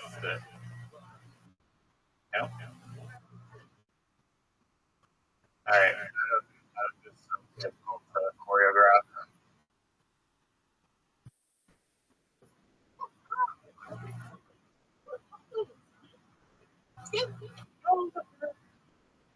Alright. Maybe I'll look this. Sorry, Michael. Please continue. Yeah. Again, just not my fault, but it is considered in bad form and so much disrespectful. My other first name was okay. Oh, really? Did not know that. You even want Okay, to so you just call every single rabbi? Or do you say like rabbi and then rabbi class? Yeah, want to do it with the most respect. But you may say, if I say rabbi, like That's a long term. And yes, it is. So there is other terms that we use. Rav, R-A-V, which is a shortening. Essentially a term that's short for teacher. And so you say like Ralph Rothschild, I get called that. R-A-V or R-O-V, both are used interchangeably in some kind. So if the shortest way to say my name or my title name is Ralph Rothschild, don't come. Rabbi, I don't want to confuse people when they come like Rob. Uh, the my rabbinical colleagues will call each other whatever. But generally, especially among Jews who aren't familiar with Hebrew terminology or Jewish terminology in general, rabbis. Okay, so let me know when you're ready. Yeah, ready. Okay, so these are all at one time CT for their time. Lead poisoning from Roman aqueducts and pumps. Warnings would have been dismissed as problem. The medicinal value of certain herbs, initially disregarded, later confirmed by pharmacology. Hippocrates' early understanding of hygiene and prevention, dismissed in some historical period. Observation about the heliocentric origin of planets in ancient Greece, ignored for centuries. Early Egyptian understanding of surgical techniques that prefigured modern practices. Ancient Greek ideas of atomism initially dismissed. Observations of eclipses and celestial phenomena, often ignored as superstition. Early epidemiology practices, such as isolating sick populations, dismissed by authorities. During the Middle Ages, Galileo's heliocentric observations dismissed as hermetic. Copernicus' heliocentric model initially was ridiculed. The certain mathematical innovations like Arabic numerals and zero were initially resisted. Ibn al-Haytham's optics were underappreciated in Europe for centuries. Early observations of fossils suggesting extinction challenged by prevailing religious orthodoxy. Alchemy foundations later forming chemistry. Medieval surgical techniques often considered dangerous or forbidden. Early mechanical clocks initially doubted for accuracy. Then there's early modern science. Continental drift of Alfred Wegener, dismissed until plate tectonics. Blood circulation by William Harvey was initially controversial. Germ theory by Pasteur and Koch, challenged by skeptics. Ulcers caused by bacteria overturned previous stress diet theory. That just happened years ago. Many people thought that ulcers were caused by stress, and it's not.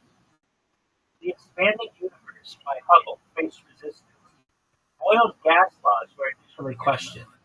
Electricity and magnetism experiments were initially ridiculed. Early telescopic observations were doubted by skeptics. The industrial modern, the kinetic theory of heat replacing caloric theory. Quantum mechanics challenging classical physics. Relativity refining Newtonian mechanics. Early aerodynamics dismissed as impractical before flight.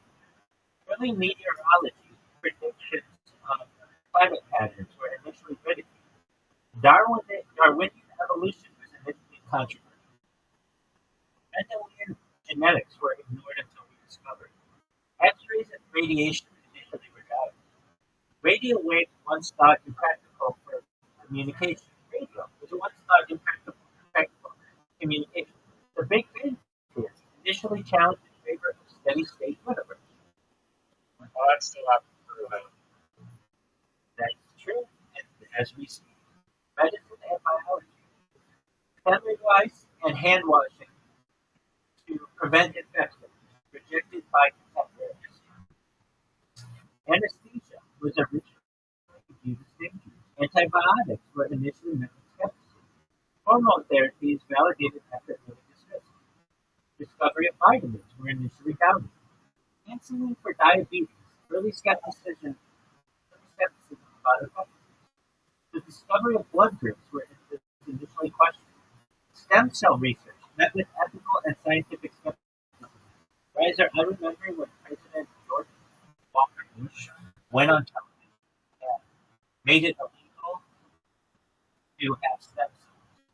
And half the country was happy with that, half was not. This is within my lifetime. And now we hear stem cell therapies and all this other stuff, as I'm sure you know. Discovery of DNA structure, initially resisted by some scientists. Chemistry and physics. Atomic theory was challenged in the 19th century. Radioactivity was initially misunderstood or ignored. Electromagnetism resisted in early application. Oxygen theory of combustion replacing phlogiston theory. Superconductivity, once doubted, later verified. Periodic table predictions, which they questioned. Chemical bonding theory, early resistance. Modern scientific ideas. Plate tectonics in the Himalayas. Climate models and predictions of warming trends challenged early on. Microbiome research overturning simplistic notions of gut health. Epigenetics challenging fixed genetic determinants. CRISPR gene editing possibilities were initially questioned. There's still questions today, as you know. Exoplanets. Early skeptics doubted their existence. Quantum entanglement was predicted by early theorists. Technology and engineering. Flight and aerodynamics were widely dismissed before the Wright brothers. People could not get off the ground. Space travel was initially mocked. Early computers were thought of as impractical. The internet was originally considered a guessing fad, and it was. There are articles from like 1998 that said the internet went the way of the 8-track. Renewable energy innovations often dismissed by entrenched industry. Artificial intelligence was initially doubted for decades. 3D printing is initially seen as a novelty. Social and conceptual ideas, women's suffrage, initially derided. Civil rights movements initially dismissed. Early ecology conservation ideas resisted by industry. Psychology as a legitimate science was one question. Now, that's 69 of them. And you could very easily add belief in extraterrestrial life was once abscond. And now is a majority of the opinion of people in the United States. Sure. Exactly. And so for me to talk about these, all of those things in their day were considered CT. Without a doubt. They didn't use that term. They would just call it heresy or blasphemy or something else. And I don't like that. And I've written on it that I don't like. It's a state until proven otherwise. Well, right. And there's no. It should be a state until proven otherwise society. We should just remove this and just call it a T. And if we did, we'd be much better. CT is an ad hominem attack to dismiss the thoughts of others. I don't like it. That's why I avoid that term. And when people bring it up in here. Yes, I agree with that point very much. They want to label you as like insane or something and use it negatively. You'll even find I don't use. Hominid, You'll even find I don't use them. There are some terms that I don't use. I will spell them for you. That one, INSANE. I don't use that term because I don't feel it's right to make a medical diagnosis on an individual when I have no understanding. Another one that I avoid is CRAZY. Not even like an adjective to describe something. Another one that I avoid is CRAZY. I will say it's a wild or it's outlandish. I avoid CRAZY. Another thing that I avoid is the use of It's used to like kind of be used like in a positive like, manner. yeah, and I'll use the term Y, and I use the term Y.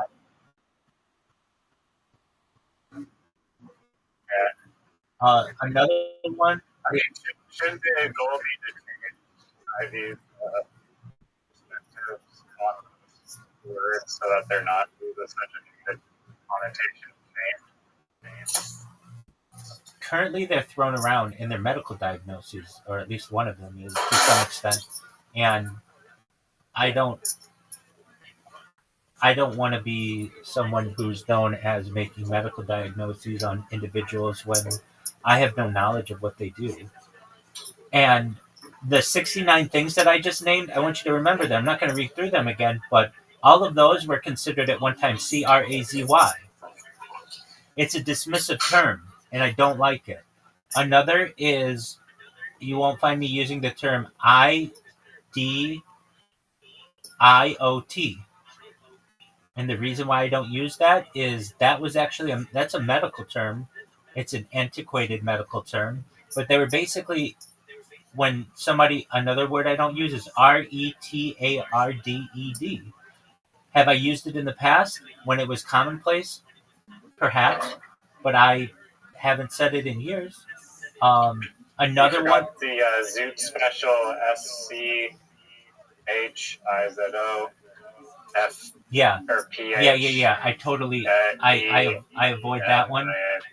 I avoid that one. And again, these are medical terms. I don't think that it's correct to use them in the ways that they're used in commonplace. And then Weaponized. exactly. Two more that I use because they were once medical terms as well that a lot of people don't know. MORON. And that was once considered a medical term. It was a category of people who were not seen as normal from an intelligence point. And the final one. Another one is INDIAN when referring to Indigenous First Nation people. Yeah, and I recognize that, and I do my best to avoid it. There are some, like, there's Indian Wells, California. If I'm referring to it as like a city or something, or the country of India, like it's hard to avoid that. But yeah, I do my best to adjust my how I reference somebody, like the term ESKIMO.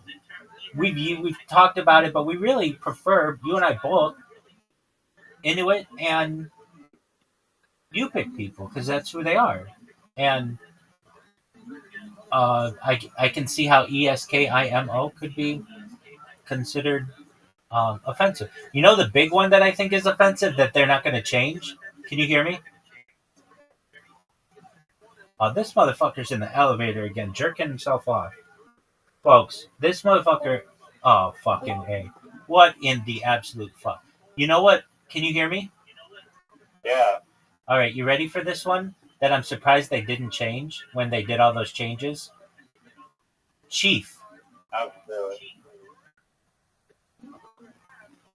Chiefs? As in like CEO? Yeah, or just head of something. It's a term that is generally, in modern age, related to indigenous people. And it's basically stealing their term. There are some, like, very liberal places in the United States that stopped calling their executive officers chief executive officer. They might call them something managing director or something.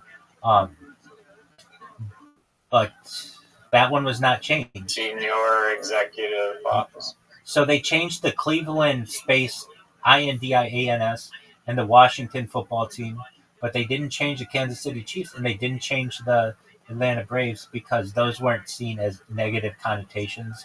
But I think a lot of it was political as well. Hey, how's the Braves? I thought their logo was like a hammer. It's a tomahawk. Oh, but what does the term Braves refer to? It's indigenous people, usually younger, who were warriors. Oh, interesting. Didn't know that. And then there's one other term that I really avoid. I think it starts with a D. Okay, so there's. I'm just gonna look it up really quickly. There are three though. The one with the I, the one with the M. DEFORMED. DEFO. What? Like deformed? No. Well, that's very offensive too. I don't know if that's necessary. It could be, but So the other one is IMBECILE. Those were clinical terms used in the early 20th century to classify degrees of intellectual disability. And I remember when a teacher told me that, and because everybody would call it like IDIOT is like a common thing that you call someone who's not acting correctly. And then I'll never forget, I used to use the term allegedly, um, GAY, to say something was uncool or perhaps stupid or something. And I remember this woman, girl, my age though, said, "Why don't you just say what you mean? Stupid, not GAY." And I was like, "Oh, you're right." And I stopped immediately. And um, I don't use that term and haven't used that term. Now, one that um, well, I just generally do my best. I avoid those terms. I kind of retired them from my lexicon, though I wouldn't necessarily, for like educational purposes, I would explain what they mean, etc., etc. Okay, with that being said, I want to get to my story. Well, I already. Can I call you back in 3 minutes? Oh, please? fuck this! Yeah, Yeah, I'll be. Just go ahead. give me like 3 minutes. You're good. Take your time.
Just ordering a pizza.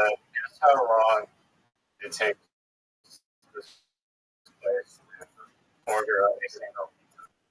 Not even like delivery. Just have it ready to pick up. Oh, if it's more than 30 minutes, It's 2 hours. use your good luck, business. No, apparently not. Because they've done it. It's been like that for like 2 years. Um, yeah, there's no probably 20. They have the best pizza near me. So every time I want to order a pizza, I go to that. I get that. It's just that's ridiculous. Have you ever asked why does it take so fucking long? Yeah, I haven't actually asked them that. I'm honestly curious. I've worked in a restaurant before, like a restaurant making pizzas, and I literally would be cranking out like 15 of them in like 20 minutes. Like I was just whipping them out. I don't know, and like I've seen the size of their oven. It's not like it's like a small oven, and it's probably really hot. So I don't know why it takes 2 hours. It's a Friday, which is busy, but even on like a Wednesday, it's still like I've ordered delivery and it's 3 hours. But That's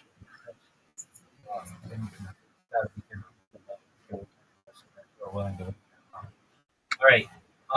So enough with the terminology and the people judgmental and all of that. The guy who I had a podcast with today was amazing. We had such a good conversation. I got to talk about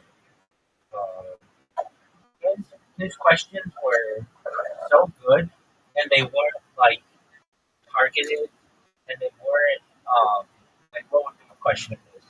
It would be like, how do you see the future of religion and the UAP or UFO topic merging in the future, or the future of religion? Like they were just really open ended and really good. He was really nice, and He didn't like cut you off at like a time limit answer. Actually, like that's interject and add stuff. yeah, that's like before we started, I was like podcasts usually go one of two ways. They're gonna go. They're either I'll just ask you a question and you give me an answer, question answer, or I'll ask a question and then you just take it wherever you want, and then when you're done, you stop talking, and then I'll just ask you another question. I'm someone who you don't even have to ask me a question. You know that. I could literally come in here and I'll be like, "Can I give you my spiel?" And they'll be like, "Yeah." And I will just sit there and blah blah blah blah blah blah blah blah. I will go through it. I know it very well. If I had to make any changes, I had a couple things. I don't want to say facts that are wrong. People will forgive me in the future. I thought that Alpha Centauri was 3.8 light years away, and it's like 4.2. Not a big deal. And I thought that Zeta Reticuli was 37 light years away, and it's 39. But I said approximately. Like, wouldn't you say that 3.8? If I say approximately 3.8 and it's 4.2, that's fine. Wouldn't you say?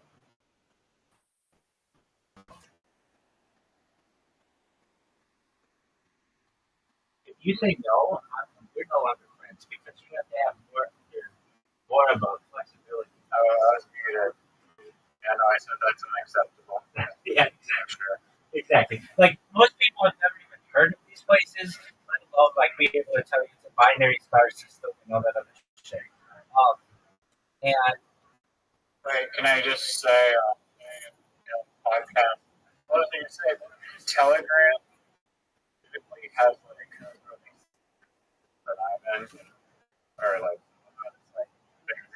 calls, and literally just every single person is interrupting each other. Like 6 people talking at once. Like, and then people sometimes are like, "Please let me finish," and then some people are just like notoriously terrible, like not being able to interrupt, just like I just kind of did right now. But I feel like I'm like the better people. I prefer to just let people finish their thoughts before just like interjecting. I get it's like or whatever sometimes, but there's like some acceptable limit of like being able to interrupt. I let you talk as long as I can. so much. Unless I think I'm going to forget something. Absolutely. I'll stop you there. And But yeah, there's podcasts that are like just regular conversations that flow. I think those are better than just very question firing or whatever. But yeah, interrupting not good. I agree. I mean, it's fine. It's fine. Not like excessive interrupting. It's just like painful. And some people are not thinking of that. I agree with you. The way you do it, I'm oversensitive about it in a funny way. Sometimes, like right when you came in, I was like just really excited to tell you about everything, and you're like, just one moment, can we do such and such and such? And I was like, oh, here you are interrupting me already. Blah blah blah blah blah. I do that in a jokey way, and it's just giving me shit. It's what I do to my friends. If I do it, then it caused any kind of heartache by any means, I've never do it. And you can interrupt me all that you want. I I find that, believe it or not, and I don't want to go into this subject, but the podcast that does it the most and is notorious for it is the Fighter and the Kid, to the point where people make compilation of British dog interrupting everybody, and and so it's made me more self-conscious, more conscious of it. do my best to let people finish. I'm still not obviously perfect at it. And the way that we do it as well is much more difficult. I don't see you. I don't want to see you. I don't want to have to look at something. So by you being having your camera off, that's totally fine.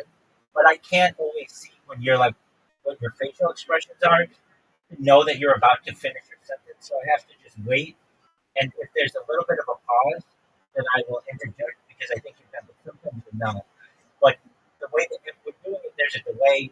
The technology isn't perfect. It's not like we're in the same room with each other that we can, get that sense. I don't think the latency is that terrible. Well, it's actually quite good on Discord, but it's something that is less than in real life, or there's still a little bit more of a delay. I think it's noticeable. Like I barely think it's noticeable. It's like a fraction of a second. Consequential. Yeah, I think it's really But cool. like it exists. Yeah, I don't doubt it exists. Yeah, they do a really good job with it, surprisingly. And and the other one that I noticed is pretty good, Twitter Spaces.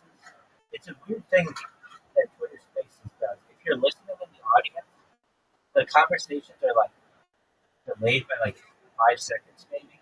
And then when you come up as a speaker, it like fast forwards 5 seconds, and then you're able to have like a direct conversation. Oh, but where everybody always says the lag is really bad is when you sing a song. Like, let's say you play a song on your end, and I'm singing it on my end. Because music is so, the beat and rhythm is so important in music, I guess it throws people off a little bit when you're singing in unison or whatever. It makes it more difficult. But generally, I think the technology that we have very good in terms of lag latency. And I do find that my like under perfect or as perfect as I can, my like if I have an update to do on this device and it really slows it down, then I get a lot of that can cause issues. But once I do the install, everything's good.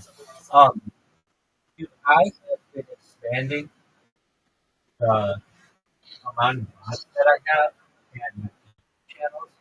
And I was at 23 live YouTube streams today, and they were all really good quality. And I've been putting in work when it comes to just having a having a different strategy than anybody else does with the podcast. It's fine if YouTube bans like that. Anybody, you've never heard another influencer or streamer who's like, I don't care if they ban my account. Go ahead, I'm going to keep going. Like normally they do everything they can to not get banned. But like I just have an absolute opposite strategy, which is this.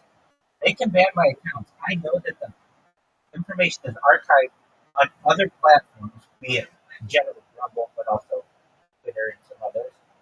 And I know that they're still saving it, and I'll be able to get it back.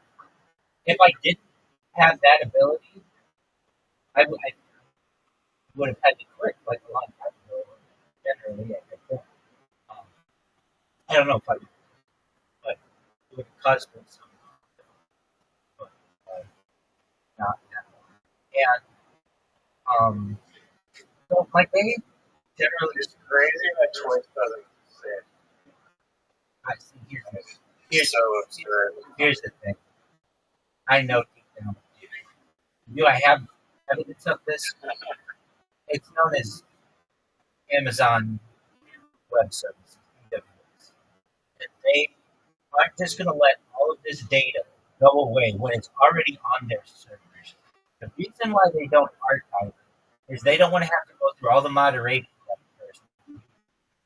There's a lot more moderation that YouTube has to do than what Amazon has to do. Because imagine somebody uploads something that you don't like on Twitch. Well, you know that it's only going to be there for 7 days or 14 days maximum, at least stored on your server. YouTube, it's there permanently, basically, or indefinitely. So YouTube has to just go through and have so many more moderation, um, moderation uh, safeguards. And anyway, my day, I've been up all night, and it started off badly. This dig by this lady, and then the other guy who just didn't take him seriously. But then the other guy just made my day. And then I got an email. I'm going to do another podcast on Sunday. I got another one on Monday, and I'm sure I could get to another. Send that one. So I had some. Um, but yeah, it's like amazing. When I do these podcasts, I do this thing. I agree with myself. I even say on stream. I'll say, all right, normally I wouldn't say these things out loud, but now that the stream is done, I'm going to say what I was thinking. Welcome, Mr. First. How are you?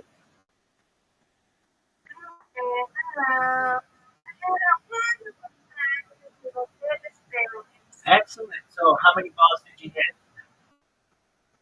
I don't know whether it's the home or not. I just know we did like 3 games. Okay. Did you do the driving range? Huh? You did top golf, which is like. Not driving. No. Apologies. I should be specific. When you hit the ball into the big area, that's known as driving. Not with a club. No. You took the club. You took the club and hit the ball, right? Excellent. That's known as driving. So. It ain't been a home. Yeah, exactly. So that area, like you might have like a shooting range with guns, and golf is known as a driving. So cool. Did you hit the ball though? That's not always easy to do if you've never. The ball, I had to have one of the coaches. I don't know what I'm doing without. Did you play on like the light up one where like the holes light up? So, top down. I've heard of it, but do like the holes like light up where you have to shoot it?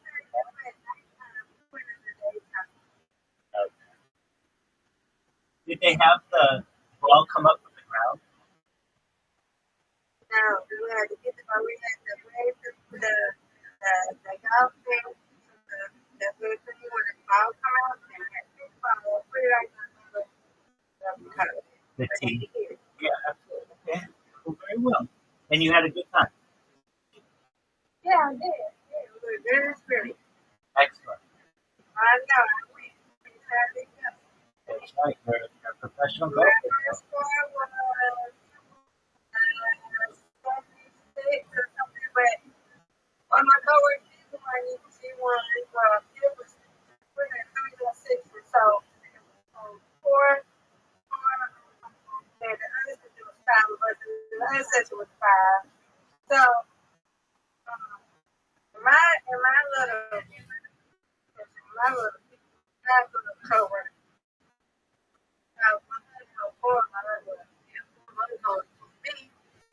We was in the second, in the middle. We was in the second little thing. So we, one of the ladies, she won, and then I think Nick won one. But it was cool. It was cool. But then we did it was like block party, and then we did an Angry Birds. I didn't get no score. I didn't know what the heck I was doing with that. But other than that, it was fun. It was definitely an experience. Excellent, Miss Aquarius. I'm glad to hear And that. then when we left, we found a couple. They came with a real golf club. Oh, okay. Like they didn't rent them? No, they brought their own golf clubs. Very cool. Were they good? I guess I don't know. I just saw them when I went out, and they was told they golf club.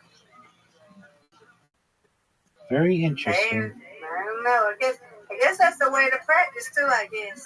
Oh, definitely. That's professional golfers are on the that area. for very long periods of time. Hey, what's going on, J-Ski? Alright. I'm just here taking a break. I'm just here leaving my other server for a while because, well, my new server because the old one got nuked. So, yeah, I'm just getting away. When are you gonna come and sleep with us again? I be in other servers sometimes, but I use my TV, my new TV with sound loud. I don't leave my computer on too much anymore. Because sometimes my other side hustle, I work, I'll do like night shifts. So sometimes I'm not on at that time. It's okay. I miss you though. We miss you. Word, dog. Okay, I want to play. Y'all playing a game, you and Liza? Yep, I'm gonna send you the invite. Miss Aquarius, what kind of absurd question? I didn't know if y'all was playing. I didn't mean to interrupt. I don't know. No, you're I good. didn't know if y'all was playing.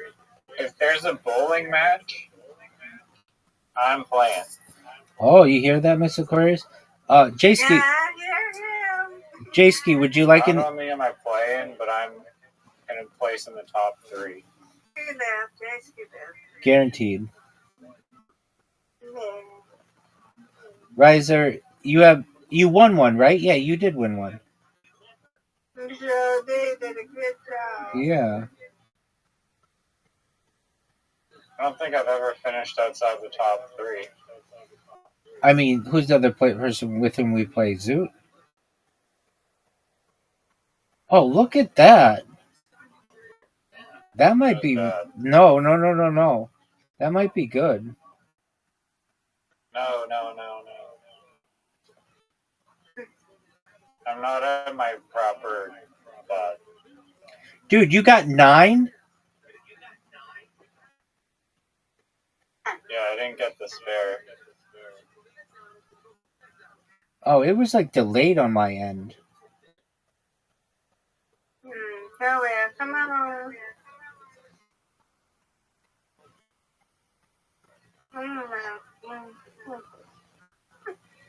Is my ball blue? Yeah, it is. My ball's You got never... the default ball. My ball's never blue. Oh, he's got to change it. There you go. Yay. That threw me off.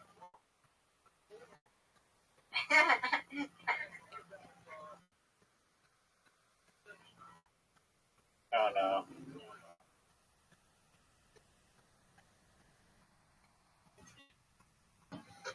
Oh, what a good curve.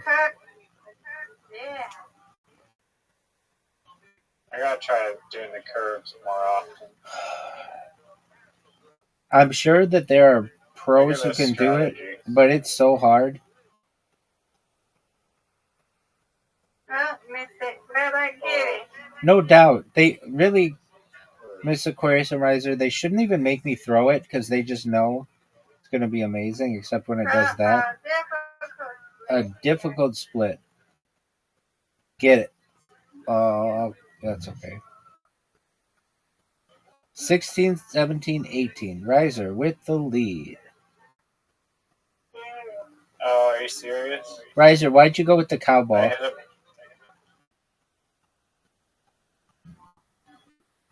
What? Yo. Riser, why'd you go with... Cow ball? Yeah. It was my lucky ball. Okay. I like its nostrils. I don't think is there any ball that I would... Oh, the resin ball looks pretty fire. The dragon. Ooh, almost. What else? If anyone wants to gift me the crying cat and the cool cat balls are pretty good.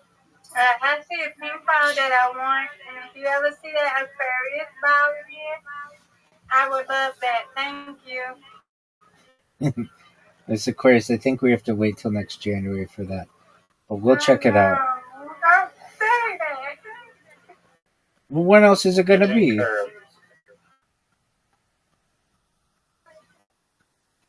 the time, but I know I have to have this way. But if there's a pink ball that I want. Okay, you got the purple ball, which is the color of your avatar, Yeah. at least in Discord. I associate different people with different colors, especially because my vision isn't that great and I can't always see the avatar or the profile picture. So Miss Aquarius in my mind is purple and Riser is gray. It's like the tiger ball that looks cool is like 250, and then like the ZB's egg ball is like 4,000. But the ZB's egg ball looks cool. I don't know if it's $4,000. Oh, that occurred?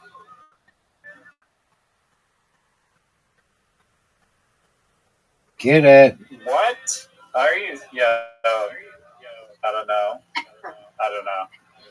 Frankly, none of us did as well as we normally do. Pins are accurate.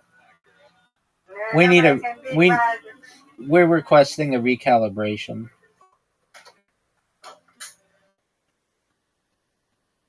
No, nobody can beat Riser. Oh yes, they can. Maybe Rabbi. He's like Rabbi. Maybe Rabbi can. Got him. Got him. Seriously? It's over. Wow. I didn't even see you got a strike before. Oh. Riser, I didn't even need that strike. I had you anyway.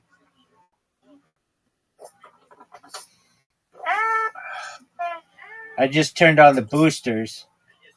Let's go. Reload. You win. Reload. I mean, you Reload. win, you win. Yes, ma'am.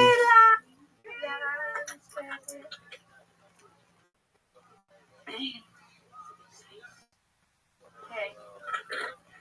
Come on, Roger. Come on, Roger. Riser, you're gonna accept the invitation? You got it.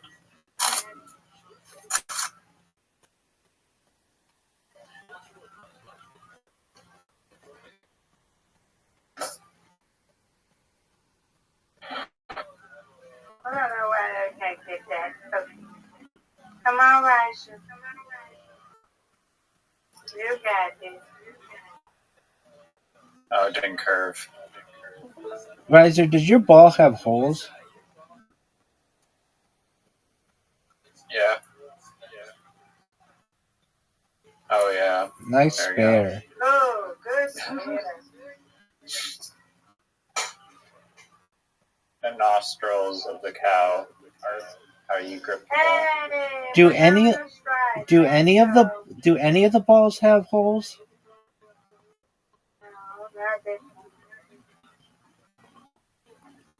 Oh, what a good strike. What a good strike. What is that?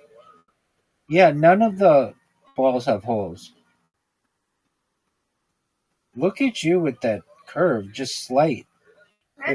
If I could do that, that's how I would throw it. Yeah, that's the way to do it, dude. Yeah, it's all the angle avoids crap like that, I think.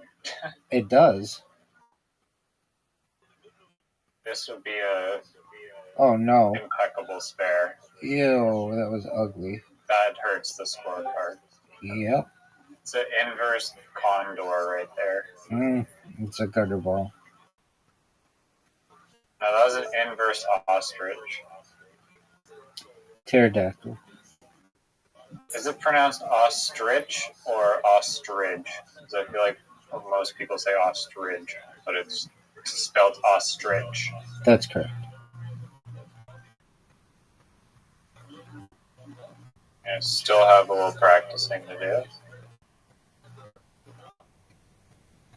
I used to try to do that curve stuff, and Miss Aquarius told me to cut it out. Oh, what? My finger slipped. That was garbage. I didn't mean to cut that. Go ahead, Rabbi. You're good. That was bad. I need to come back of the century. When is he better now from that? What he was sick from?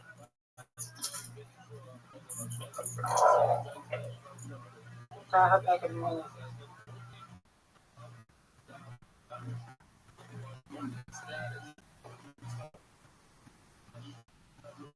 Oh, that's all right. All right, Razor.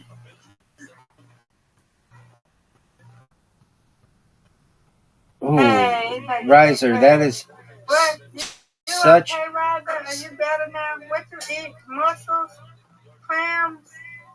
Oh yeah, no clam sickness anymore. Okay. Thankfully. 3 spares. This curveball strategy is going good. Ballerific. I need one of the greatest shots in the history of the game right here. Garbage.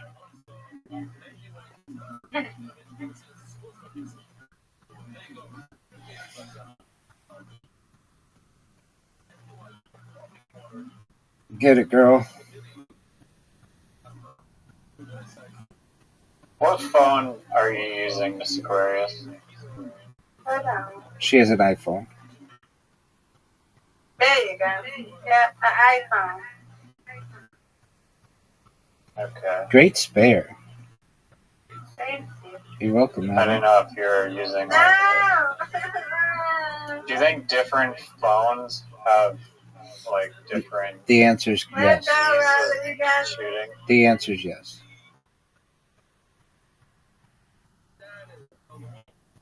Okay.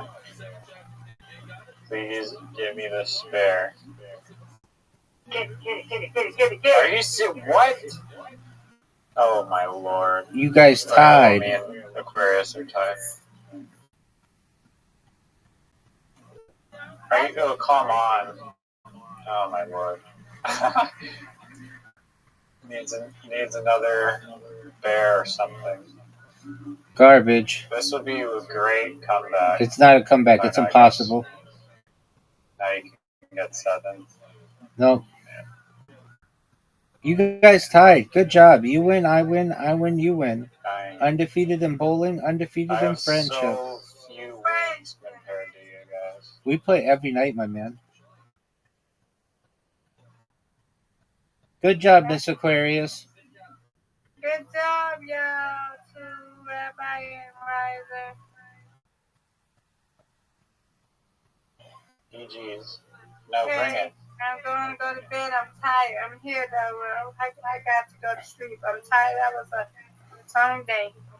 You're good. Good job today. Okay. Try not to get clam sickness. Yeah, I'm not going to eat that. Okay. Oh, no. All right. Take Sweet care. dreams, Rabbi. You as well. Riser, See you Bitcoin. tomorrow, God willing. Absolutely. See you tomorrow, guys. God willing. Right, that's right. All right. Bitcoin in 1 year is down 41%. Yeah. And I saw it at 120K and it was up. It already did like a 10x or a 20x, and it was like, yeah, it's gonna go down 80% to 40K, like it always does every single time. I still think it's a good investment. I mean, of course, like that's not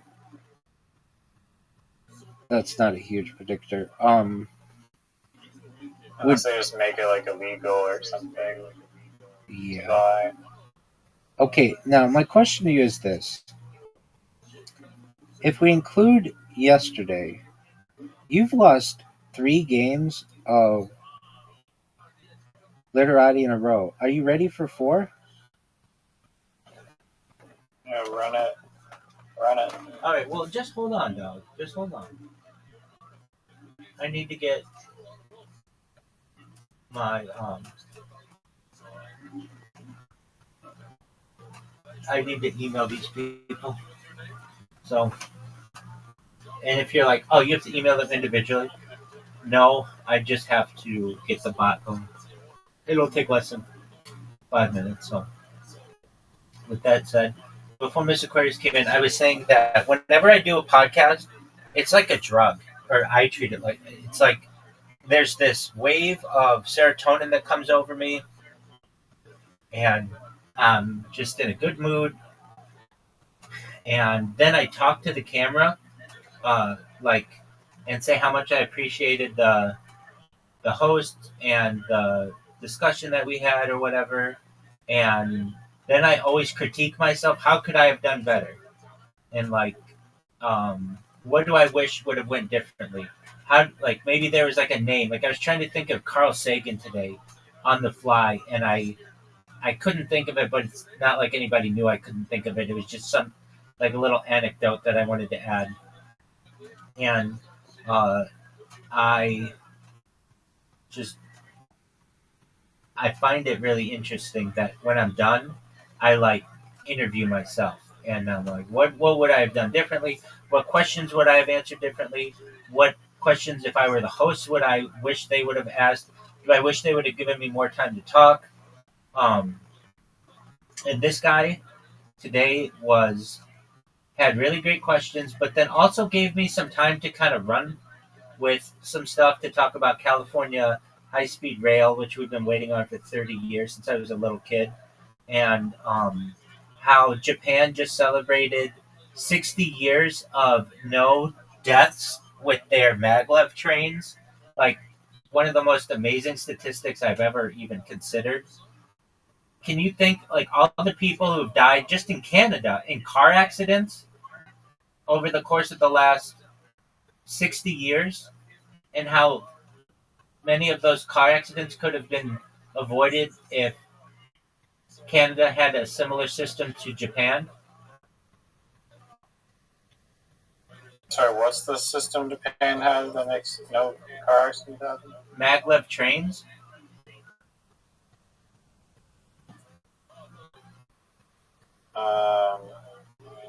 I mean, they have trains in Canada. Not maglev trains. The maglev trains travel at hundreds of miles an hour.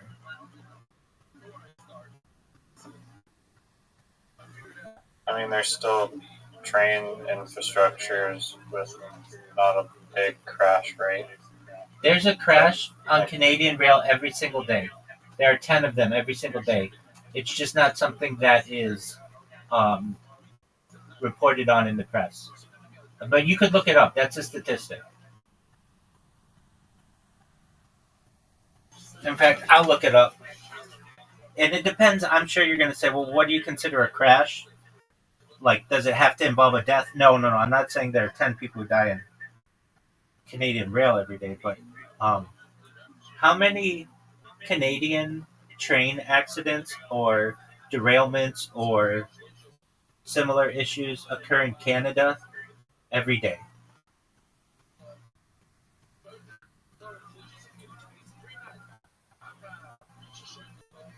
Okay, so there are 2 to 3 rail accidents per day in Canada. I said 10 guaranteed. Okay, maybe I mean it was a rounded guess, but you don't hear about 2 to 3 rail accidents per day in Canada, do you? No. Now let's look at how many people die. 60 to 70 per year. And over the course of the last 60 years, that's 3,600 approximately. And so Canada, even with its system, which is relatively safe in terms, it has had 3,600 people die. And Japan's maglev train has had 0 people die. Isn't that fascinating?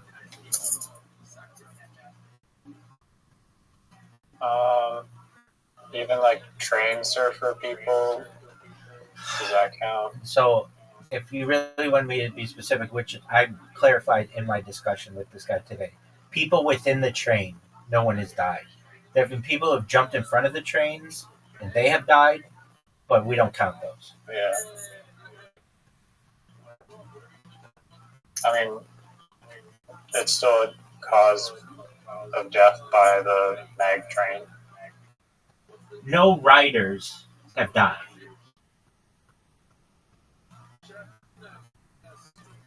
Yeah. No, well, what if they just have a heart attack on the train?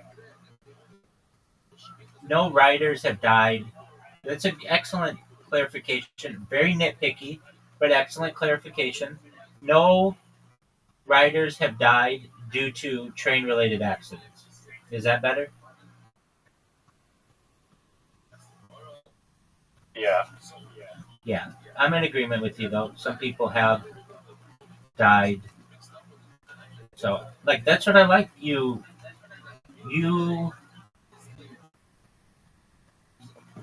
I don't. Usually, I'm pretty specific on things. Sometimes overly, but sometimes like with the amount of train derailments or whatever in Canada, I'm like, oh, there's got to be 10. I mean, I know I'm off. It's an estimate. However, I know that it happens and it's just not reported on. Now, would you consider the, I don't even want to get into the topic, so never mind that. What I was going to say, I think you probably figured out. But um, I know I've told this story before, but there was a member of a community that I know in another part of Los Angeles and in Calabasas, and there was a guy, and all he did was buy train cars at auction, and you didn't know what was inside the train necessarily or the condition of the stuff, but you would just buy the. You know how people buy like storage units and you don't necessarily know what's inside? Yeah, but aren't like what like you're saying that there's just like box cars with unknown contents.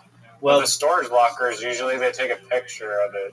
Yeah. And they post it online, and you have an idea. It's not like a mystery box. I should have been more specific. Excellent clarification. This one. You should have. No. Should have. No, I should have. I should have. As I said it, I recognized that wasn't completely accurate. You didn't know the condition of the items inside.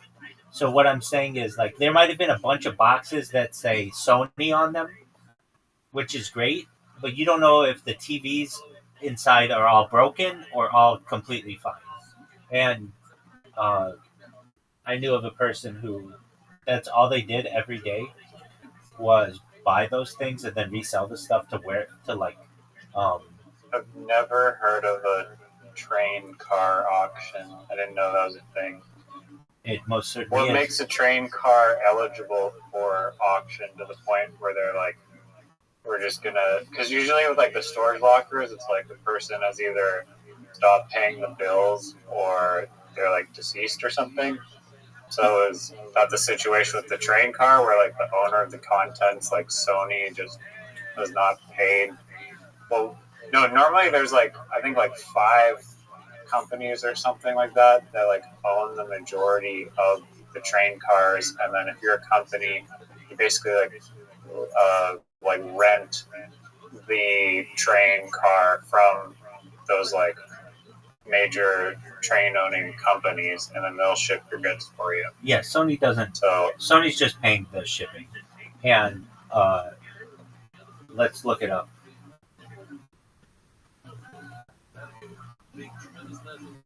Damaged goods train car auction.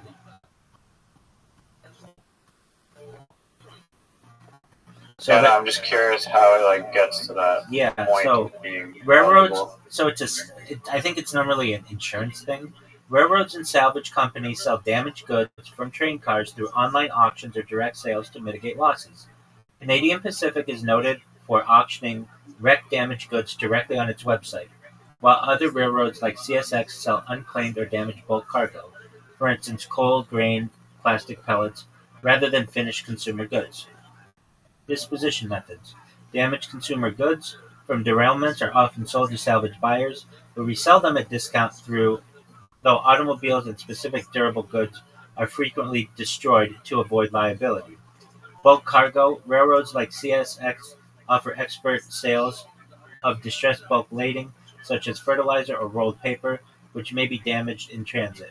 Specialized salvage. Some incidents involve the recovery of specific materials, such as plastic pellets, which can be vacuumed and sold to brokers if not contaminated. So I knew of a person who would bid on these things at auction or whatever, and there was something that I always recall a rabbinical colleague would say is there are like at least a dozen derailments in the United States every single day, but you never hear about it on the news, except when the news wants you to know about it. When it's a slow news week, you'll hear about a train derailment, and everybody will be like, "Oh, we need better safety on trail derailments," and then the next week there's a new pharmaceutical that's out, or there's a new scandal, or there's a new international incident, and everybody forgets about train safety. Now, let me look I up. don't know. I think like if it's a major accident, like the Palestine Ohio accident, or there was one near Kamloops where an oil train derailed and then a bunch of jet fuel just like spilled into like the lake, and it's still under investigation. I think those major ones make the news, but like just a random little car coming off the tracks that isn't like a major collision isn't going to be newsworthy. How many train derailments are there every day, and how many people die from a train derailment? I don't think it's not what you said. It's Palatine.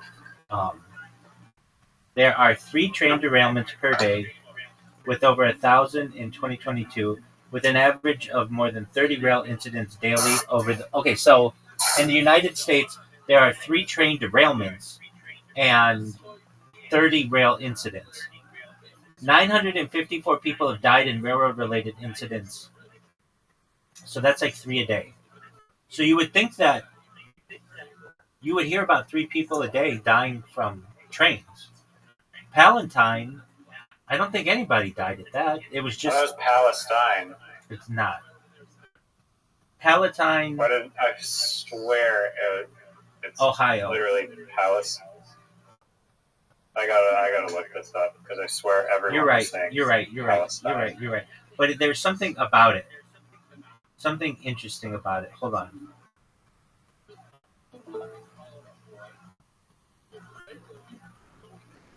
Pardon me. That's a city in Illinois. Yeah. So there's that place in Ohio. You're 100% right on that. But it's not said the same way. It's said differently than what's in the Middle East. Palestine. On the auctions, so you're not actually purchasing the actual train itself; it's only the contents within the train. Yeah, you don't buy the train car. Yeah, but I just remember there's sometimes on the internet, like just because I'm in the graffiti world, like it's just like a random thing that like never really considered, but much like kind of like ship breaking, like the trains eventually just like get rusty and structurally unsound over a long period of time, like 30-ish plus years or whatever. And then all those trains eventually get sent to like train scrap yards. So there's like videos on Instagram of like these giant like claw things that like pick up the trains and like crunch them, and then people take like videos of like, oh, that's a piece of graffiti that's been on that train for Lord knows how long. A beautiful piece of artwork getting destroyed, last glimpse. So yeah, if you've ever gone down the train scrapyard rabbit hole, there's a whole cycle of life there. For clarification on the pronunciation, it's the final syllable rhymes with teen or Halloween rather than the Middle Eastern region. I knew there was something weird about it, but yeah, the spelling is exactly how you said it. And I want to say I'm confusing Everyone on the media was saying it like the exact same Middle East pronunciation. I knew there was something weird about it. Anyway, how many people died in that? How many people died in the Ohio Railroad derailment?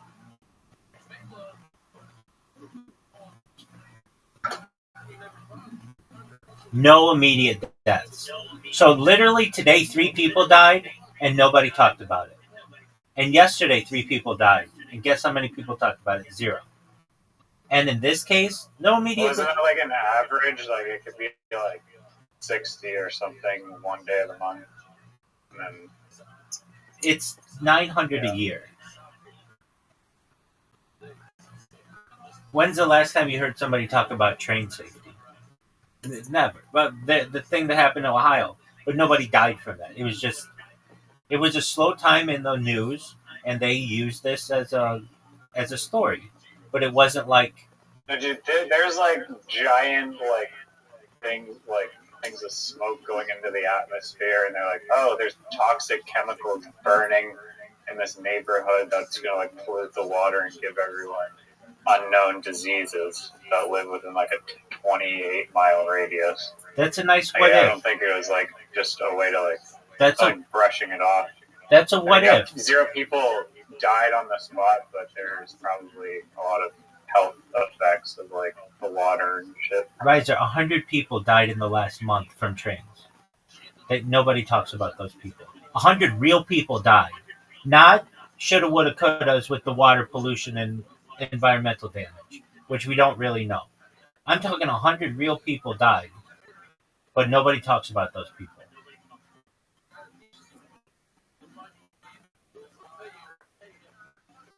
I mean, do you want the news to cover every single train derailment and death? I think it should. But I'm different. I imagine a day there's a Nickelback song. One of Canada's greatest bands ever. In fact, everybody says Rush. Fuck Rush. Nickelback, baby. Everybody hates Nickelback, but I love them. They have a song, "The Day Nobody Died," and I would like that to be a realistic goal.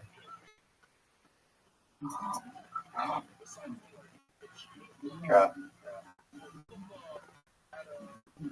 Okay. I don't know. Dying is natural, but Not cool, I guess. not in a transhumanist world, baby. Even in a transhumanist world, the universe explodes or implodes, and then nothing exists. Yeah, I talked about. Do you know what the Kardashev scale is? The type 1, type 2, type 3? Yes, sir. All right, so then there's type 4, type 5, type 6, and type 7 that have been added to that. And there might be alien. Is the last one where you are able to escape the implosion of the universe? I think that's the fifth.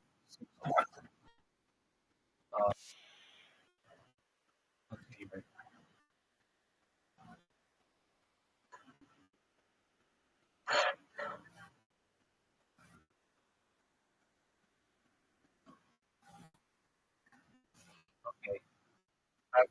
I've probably asked you this before, and I'll ask you after. So, basic civilizations, known as multiversal, exist across infinite simultaneous multiverses, possessing unlimited space-time travel and the ability to manipulate fundamental laws of physics. Type 7, classified as omniversal, that's what I'm a type 7, supposedly, represent the final and most powerful field, encompassing the entire omniverse, an infinite structure containing all universes, multiverses, and concepts. You know how I talk about I don't talk. You've asked me before, like, do you believe in a multiverse? And I say I believe in omniverse. Well, these beings are omnipotent, omniscient, and omnipresent, and just like life, they're chance, and they're here. Are you ready to lose? I have a question. You probably answered this. Doug, you're not even a type. But You're not even a type 1 civilization. You want to talk to me?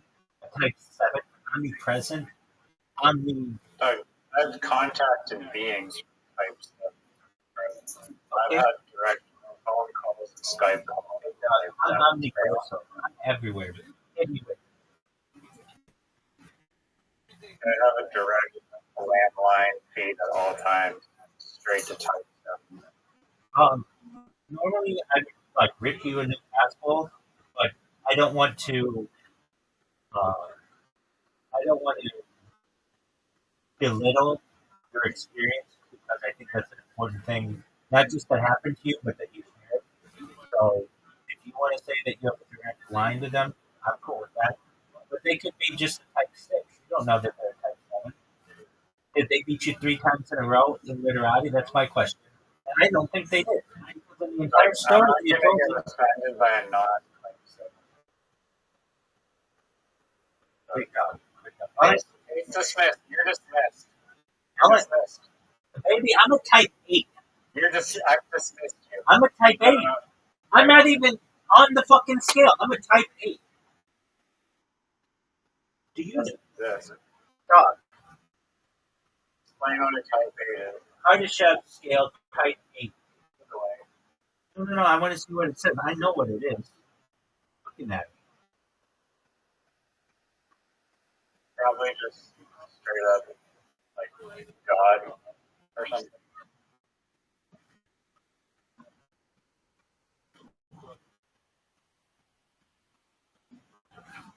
I would say, yeah, if you like create the omniverse, type 8. Oh, a type 8 civilization is a speculative classification of fan-made extensions of Kardashev. They present a species capable of controlling the hyperverse and existing and exiting its home omniverse. I am. That's basic. I'm a hyperverse being. According to these frameworks, such a civilization possesses energy consumption in 10 to the 86 watts and can manipulate or colonize a million multiverses within the Xenoverse. I did that today. I did that before that bitch fucking emailed me. It's Xeno is Greek for stranger, so look into it. Key characteristics of a type 8 civilization. Oh, dimensional travel, obviously. Just a moment. Keep this up. Then I would know if there's a type 9 and all that other shit. All my emails that, so it keeps going. It has to keep going. You can just peel back layers of reality. oh, for sure, dog. For sure. No doubt. I didn't doubt that. So he did. Which is like insane to think about how like peeling back layers that like are just so far away from us, but they like probably kind of have to exist. Dog. Do you recognize? Which leads me to my next question. So, are you going to take a risk or something? Oh, yeah, I might. Resetting your risk? No, I'm creating a academic journal article on Li Auto, some kind of Chinese car company. How company? Like record cards? Cars or transportation. Automobile. Okay, so What type of civilization is the car? they're 0.7. That's what you are. Key characteristics of Type 8 civilization include dimensional travel. Hold on a second. I say you're 0.7, which is still pretty good because I don't even think most of society is that. And maybe with your no, you're Type 0.7. I didn't reference Type 8. I don't even need Type 8. Dude, I'm chilling at Type 7. I'm Type 69. Everybody knows that. Dimensional travel, ability to traverse dimensions beyond 11 dimensions. 11 dimensions. That's fucking wild. I don't even know what that is. Accessing complex hyperverses and interactions to their origin omniverse. Technological scale. Technology operates beyond the quetta scale to the quecto scale, allowing for effortless creation, deletion, and simulation of multiverses. One day I'm going to play quecto scale for like 1,000,000,000 points in literati, and I will retire on that word. Subtypes. Extensions define stages like the hyperversal age, exploration, colonization age, multiverse, megaverse, and habitation, and multidimensional age, exploring dimensions beyond 2016. Progression. Reaching the state is estimated to take 10 to the 63rd years. Following Type 7 Omniverse and preceding Type 9 Hyperverse colonization, and Type 10 Outerverse. Dog, I'm Type 10. We're skipping all the other ones. Type 10, outerverse. Outerverse. Dog, that's amazing. Dude, there's a type 11. Dog. Okay, let's just go to the end one because it's just going to keep you at like an onion. All right, dog. Type 20 is the final official type. I'm type 20. A type 20 civilization represented only by the creator. So I guess that would be God. Okay, well maybe I want to be God, but I'm like 19.99999 is the zenith of existence within the cosmos. As the highest level supreme being, the creator stands as the ultimate expression of cosmic consciousness, intelligence, and creative power. There can only be one being of this order. This being has transcended the confines of the known and unknown, and their existence serves as the culmination of all that the cosmos has to offer. The creator, by its very designation, signifies its role as the supreme architect of reality. It possesses the ability to shape and mold the fabric of essence in ways that are beyond the grasp of lesser civilization. In the creator's hands, the very rules and structures of the cosmos become pliable and adaptive, allowing for realization of profound creative vision. As the final and ultimate level of existence, the creator's presence marks the culmination of the evolutionary journey that being within the cosmos undertakes. Their existence is a testament to the boundless potential of consciousness and of conscious entities to ascend ever higher levels of understanding, awareness, and power. In reaching the status of creator, they have reached the cosmic endpoint, the culmination of eons of spiritual and intellectual exploration. The creator's role is not one of domination but harmonization. They understand the interconnectedness of all things within the cosmos and seek to maintain the delicate equilibrium that governs the cosmos.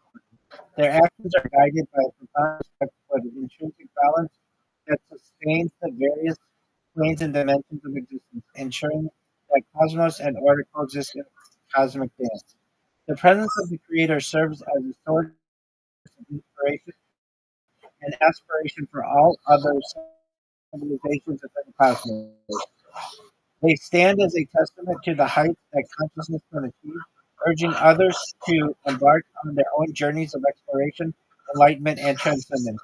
The Creator's existence challenges all beings to contemplate the profound mysteries that lie beyond the known boundaries of reality and seek their own paths toward enlightenment and cosmic significance. I don't know if I want to be on level 20. Maybe sometimes I exhibit level 20 qualities, or maybe level 19. Type 19 civilization exists in the highest planes outside reality and has fully colonized absolute dimensions and the infinitely branching planes of the omnium. Citizens of this level have a limitless, boundless existence, and the freedom to exist anywhere and everywhere in the omnium. Yet there must be something about an eternal existence. The entity Oblivion in the outerverse has traveled outside realmly existence and has seen nothing but an eternal void. Yet there has to be something more, something beyond. Dimensions in the Omni have looped back within, but certain dimensions of strange physical and logical inversions lead to outside the Omni. Citizens traveling the endless expanse of the void get gently pushed back into the Omniad. What pushes them back? Why are they bound to the unlimited existence, yet a limited number of realms? What lies beyond? So let me just add to this, and it's okay if you don't want to answer. I completely understand. But after the comebacks that I made yesterday, I mean, would you agree that I have been emitting level 20 like quality?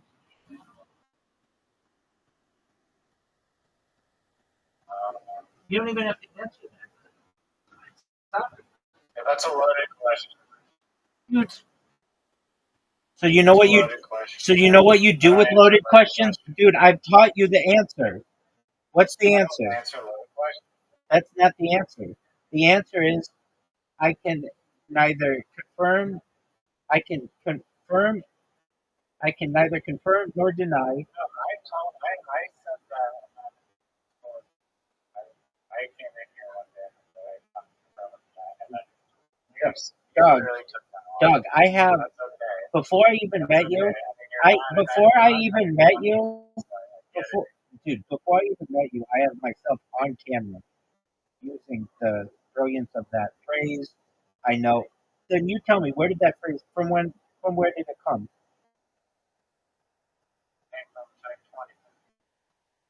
It came from World War II. Everyone knows that. It came from World War II and Japanese torpedoes. World War II came from Type 20. Okay, so my invitation to you, Everything comes from Type 20 and everyone. Doug. I think I'm type 69. I'm type 69. Oh, this is bullshit. No. I have a question. Doug, we're gonna play. A little bit. I have a question. Um, like you're a religious person, I would assume, And sexy as and fuck. and has a nice little AI where type 19 and 20s suggested like there's a creator and that creator basically is the divine architect of all of existence in life. Um, so in a way, does that make our existence part of like a simulation created by that higher beings, like whatever, like creation? Here's the most beautiful answer I can give you to this. Perhaps if you want it to be expounded, we don't know, and our minds cannot comprehend the answer to that question at the current time.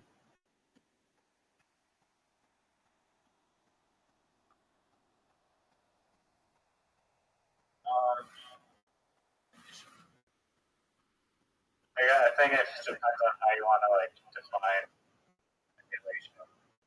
Define it as like you're inside a computer, and I think there's a set of like that creator like things.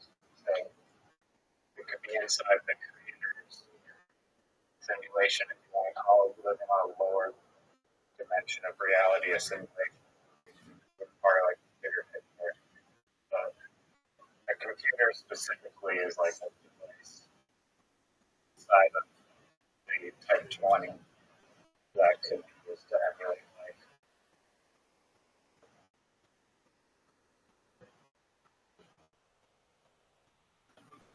Yeah, you can ponder that. You know, Well, what the fuck, dude? That's such a .7 like strategy. That's like Harley physics. Type 7. You're type no, you're type .7. Big dog, big dog, big dog. Let me ask you this, and this is a real question, and I'm not being funny. Do you think the being that with which you interacted was like, um, in all reality, like a type 2, 3, 4, but not a type 20? Like you don't think it was God? You didn't say that, but you were. It was like some kind of alien. So maybe like even type 6 is amazing, or whatever. Even type 3 is amazing. I will say that it wasn't on Type 20, but that was basically like perfect synchronization and harmony with like source energy. Basically, like it was allowing this like potent text, like data that like is like every like little atom of life, is very much in contact with this astral energy of like very like powerful, like infinite force energy. So go type 7 to type 9, depending on who you watch. Maybe there's more. I don't know. Most likely less.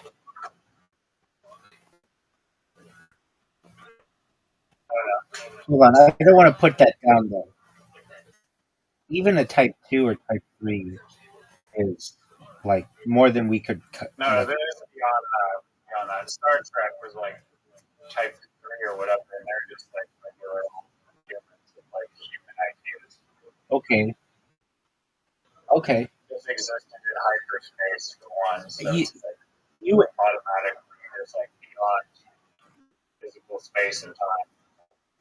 you answered the question that it was. My question was basically, was it type 20 or not? And you answered it. So whatever it was really smart.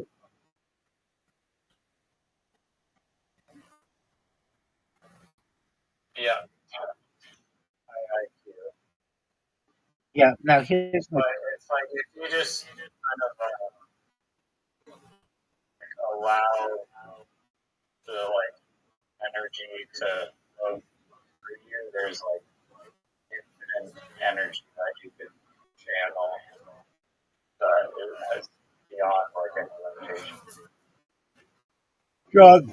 You should know one thing and one thing only. I don't even know what level I'm at. I'm I'm I'm a flow state being. Sometimes I'm a level 8. Other times, if I want to be, I'm a Not in Kara. baby. That's because you use iCarly physics. You use iCarly physics, and that's not even in the level 8 realm. That's sometimes outside level 8 realm. Who knows? Who knows? I mean, no one really knows anything. And all I know is I let you win a lot of time, actually all the time in Karam, because if I didn't, you would never come back. So it's like this thing. I have to let you win so that you get some confidence. But when it comes to literati, I dominate. I dominate with the effect of a level 19. I don't have to use iCarly logic.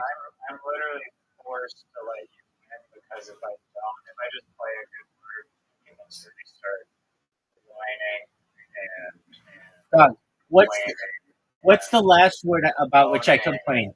What's the last word about which I complain? I'll wait. every single time I play a word. Incorrect. Incorrect. Are you ready to play?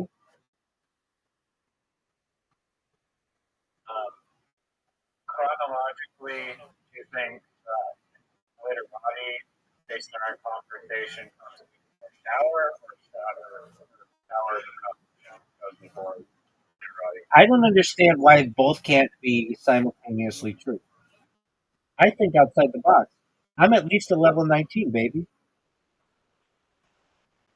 I don't think Marlon Hill would approve of playing literati.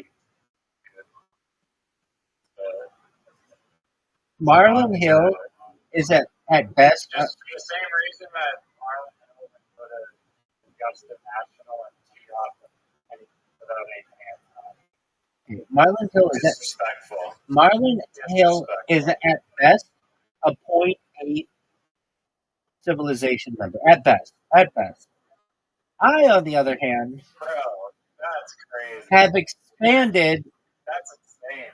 Dare I say it? Dog, that's like that was literally definite.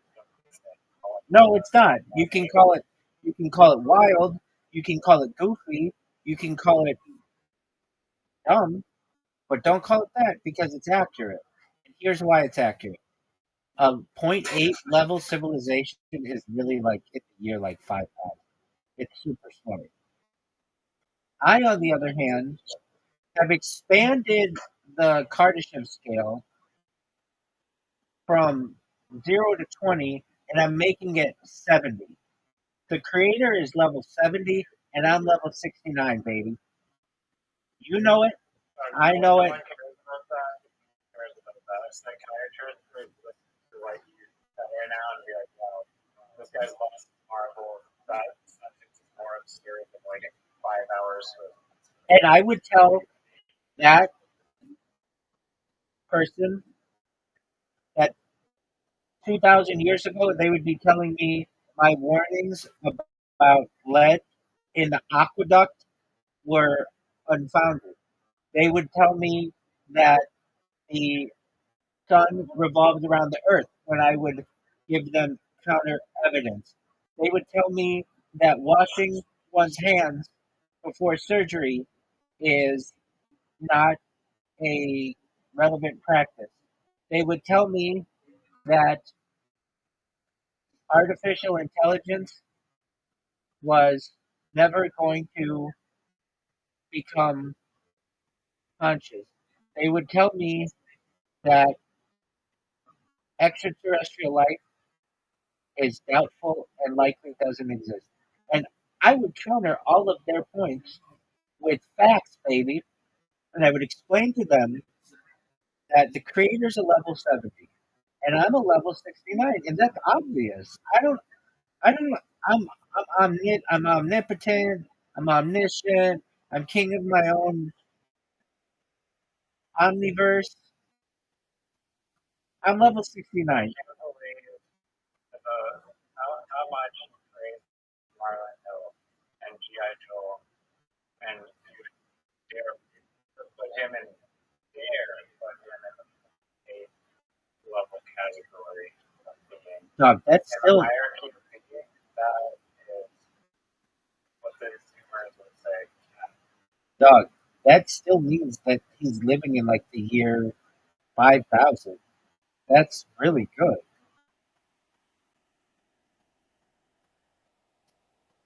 So you're talking it up to not, isn't that not even Dyson's here though? I love it when Dyson's here. That's It's correct. not even worth a Dyson's here. That's correct. Wow. That's great. Dude, that's still like telepathy. He's worth at least a Dyson. That's still telepathy and faster than light travel and perhaps things like I disagree. teleportation. No. Type 1 is not telepathy. Oh, for sure. Not even Telepathy, close. Not even close. Doug, Not even close, Doug, dude. Doug. Telepathy is Let me ask you a question, and I really mean this. Do you feel that you can sense brainwaves of your dog? Like you get a feeling with the animal. I mean this, and I know how close you are with your dog. You get different vibes from them. Now, do I think that you actually understand what you're? I understand that, but I'm being serious, and I think that our ability as humans, type point 7 or whatever, uh, not 69 like I am, but like other humans, they do not have the ability to fully utilize that part of our sense. But to me, it's like a sixth sense or a seventh sense or an eighth sense, or even the way I am, like a 69th sense, that they're able to get a wave off of something. That's why you get like, oh, I had a weird feeling about that, or you just get like a shiver, or you can sense that an animal is worried or whatever, even though you can't communicate with the animal. Maybe you're not even looking it in the eye. Just know that they sense something and it's not based on body language. Okay, so we can, so we,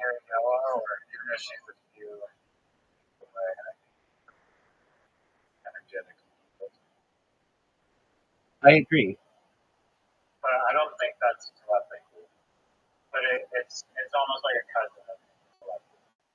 It's But telepathy is different. hold on, it's communication through brain waves or some kind of wave. Can we agree with that?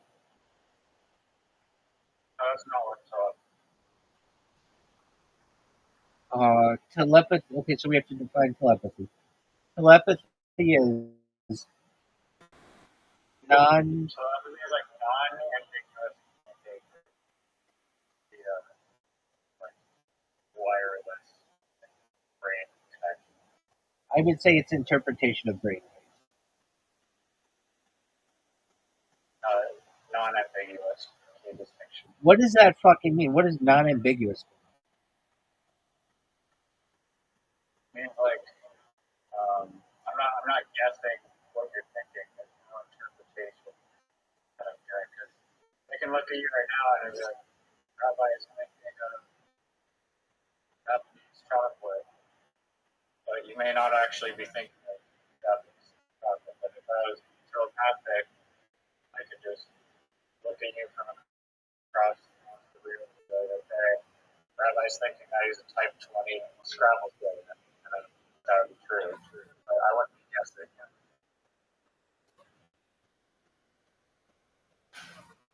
I would say we should just look up what the definition of telepathy is. Telepathy Any type 7 definition. or above would know and would have to. Maybe a type 69 would know or would want to confirm. This supposed process. I don't think. Wait, listen to this. Listen to this. Listen to this. This is one of those theory-like things. Where's your source? Where's your source? It better not be an iCarly source. It's the American Heritage Dictionary. The, That's a Lucy Starbush source. the supposed process of communicating through means other than senses, as by the direct exchange of thoughts. Okay, I'm okay with that definition. Wait, say it one more time. Type 0.8 would know what I said. That's fine. The, sup- No, that was a Starbush. I want to hear the Starbush. the supposed process of communicating through means other than the senses, as by the direct exchange of thoughts. Now, I would change that to be vibrations, but that's okay if they want to see that.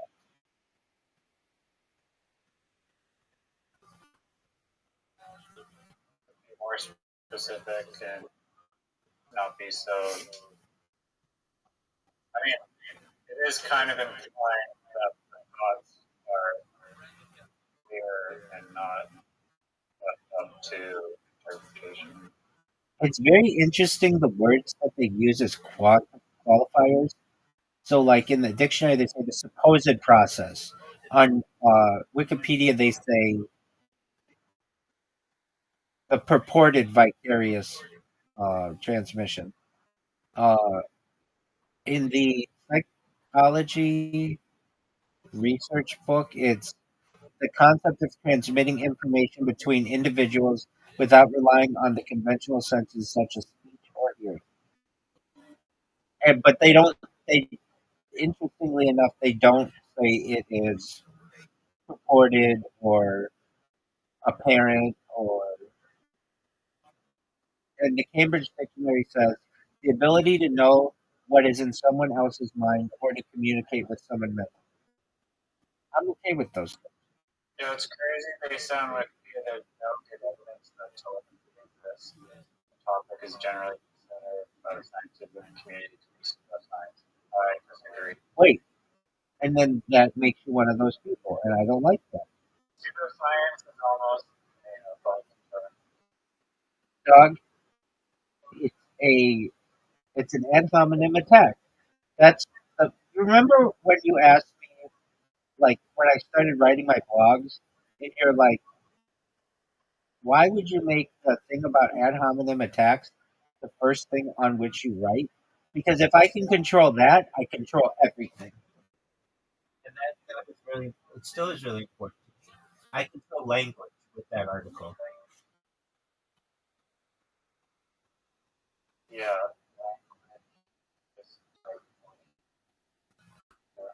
And then the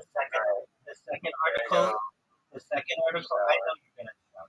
The second article I wrote is on. I'm gonna read it really quickly. I'm not gonna read it. anyone say it. It is, I feel, one of the most important things in everything in life. I realize that. 9, Just tell me the 8, title. 7, 6. Debunked is bug. Why nothing is ever truly debunked.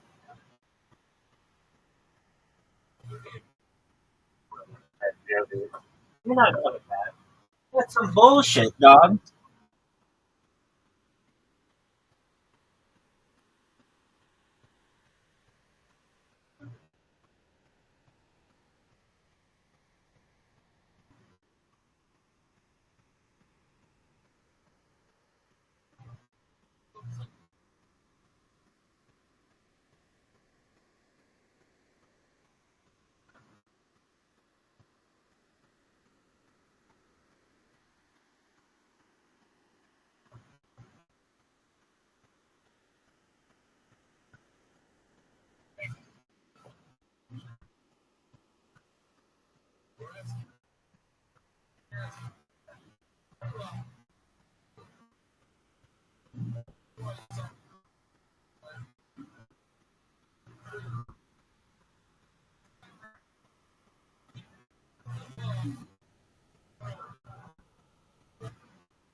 $5.6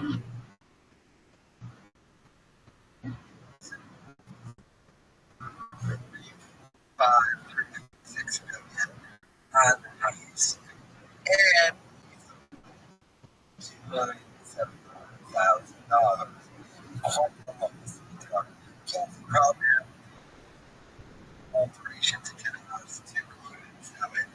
But let's go through some of the pictures. Yeah, give it up.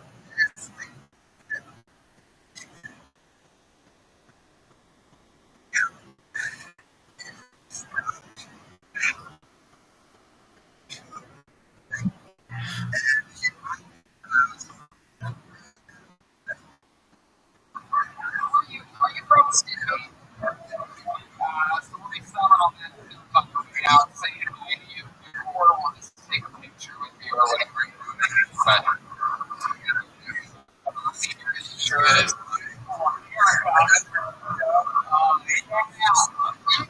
gonna be better. So we got the wacky Chris. Now our is booming. So we need the first for you idiots. We don't want to take these are real. Well, I close check. Not be I have a quarter. Oh, it is Brian. Yes, it's good for all. It's 75 cents on the dollar. Where the exchange rate is for those Revenue. all right, we're gonna go gas. Gas. Chords are gonna bring a band along with us. They're unbelievable. One of the greatest things in all time. Truly, two of my funniest friends on the planet. I'm working with them every single episode. They commit to me. Sometimes it's the return of some of their characters of all times that we all know and love.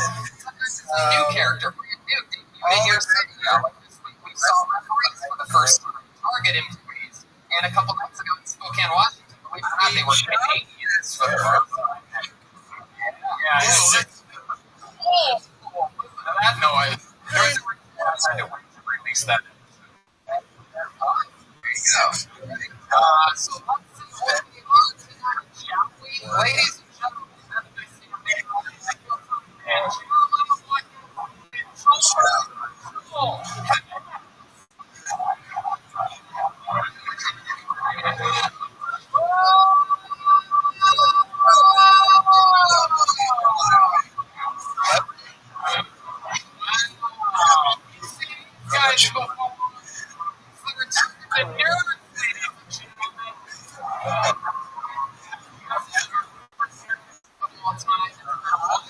we've seen you.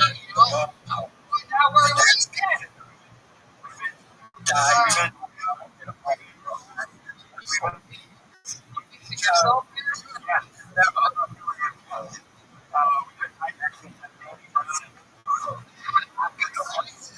Was the last time we've seen you? You're removing your again.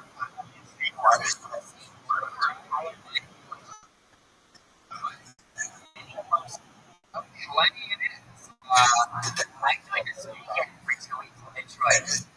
Oh yeah. I smoke weed with that around and I like a lot. Plenty of you look like a maid, and I'm excited to come joining us. It's been a long time. We got nerds. We got two buckets of destiny in here. Really excited. All the names are in the spinning box. And you know how it works. It's all for your name up. 60 seconds uninterrupted. You're trying to understand. I mean, then you're going to bring in the entry data stream video.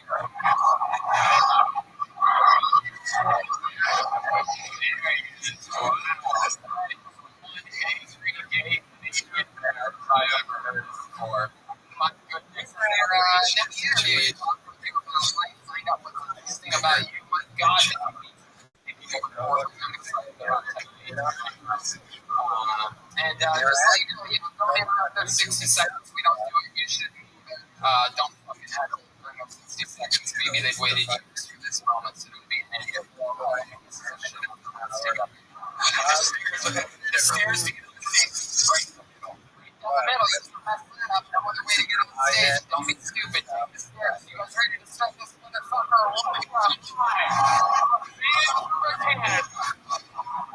Spin it, motherfucking box. Here we go. God knows about this. God knows being performed tonight. Just on the name of Dennis Farrell. There you go. Dennis Farrell. This might be it. Here. Here. The other direction. Walking towards the very polite man. Like somebody else. There we go.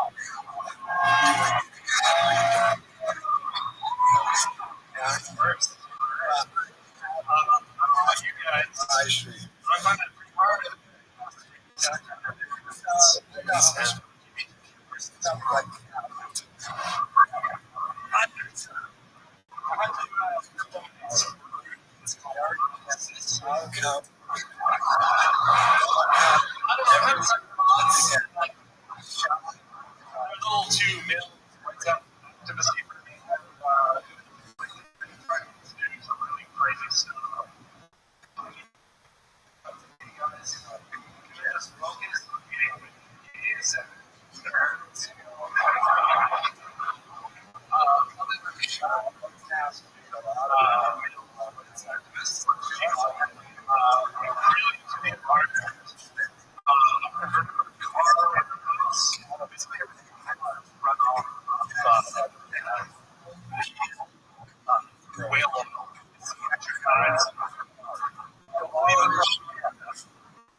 So welcome. First time with the show. We really don't stand it.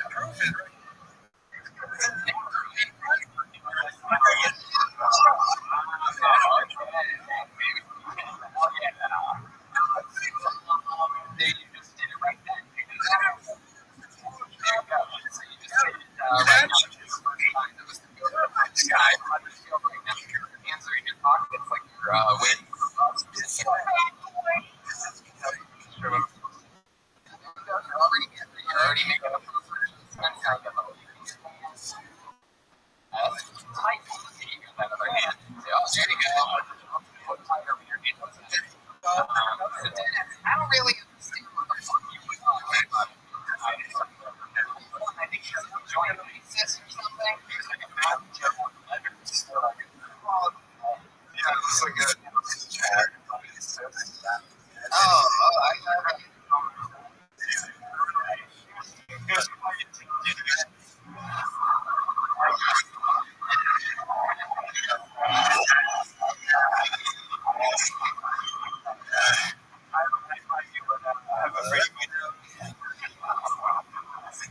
tell us more about you.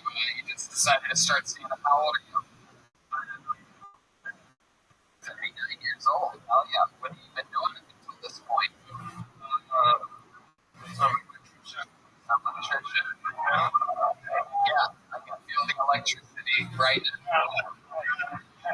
Your punchlines were shocking.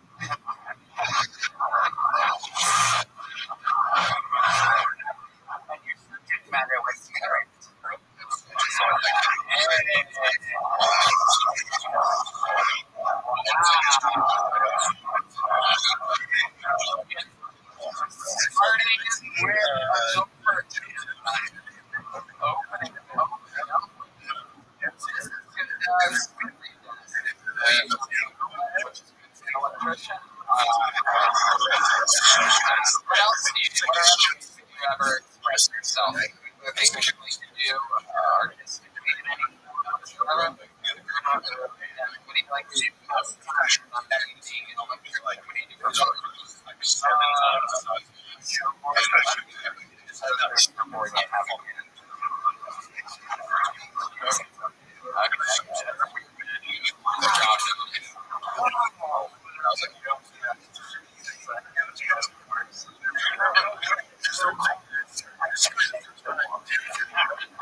Really?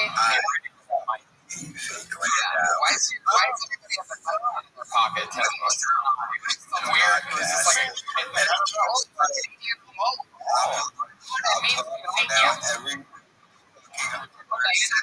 that means we trust you. You know, it's like when a cat goes over and smelling. I don't know what to do with our iPhones. I love it. You seem like the type of, you seem like an awesome that drives a convertible of some kind. Am I close to right about this? You do magic tricks, don't you? No. I appreciate that. I'm not. You can keep her as she. Your sunglasses. All. Thanks,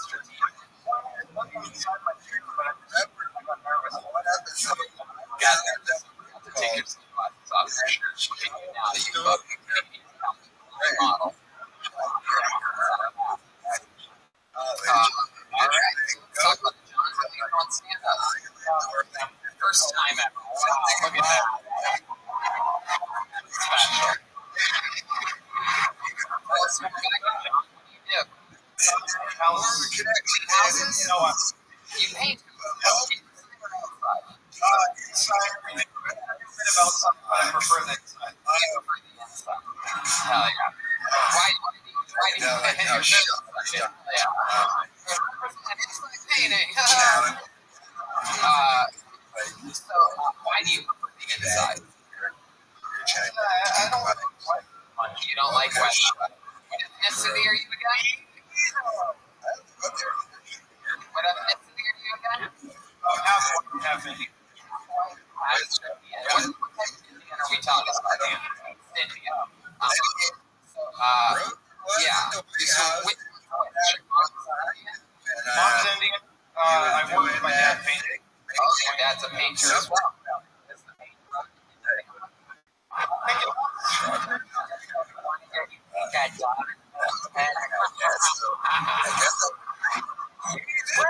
I don't know. It's culturally insensitive.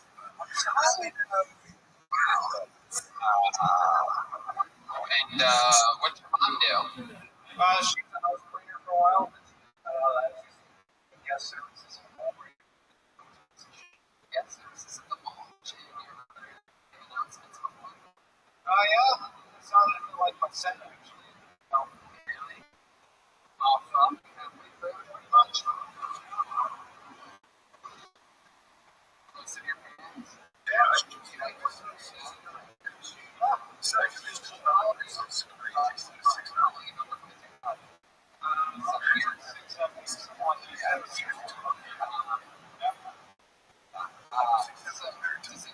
Does he ask you a lot of questions about your personal life and everything, or you just talk about like Jesus and stuff?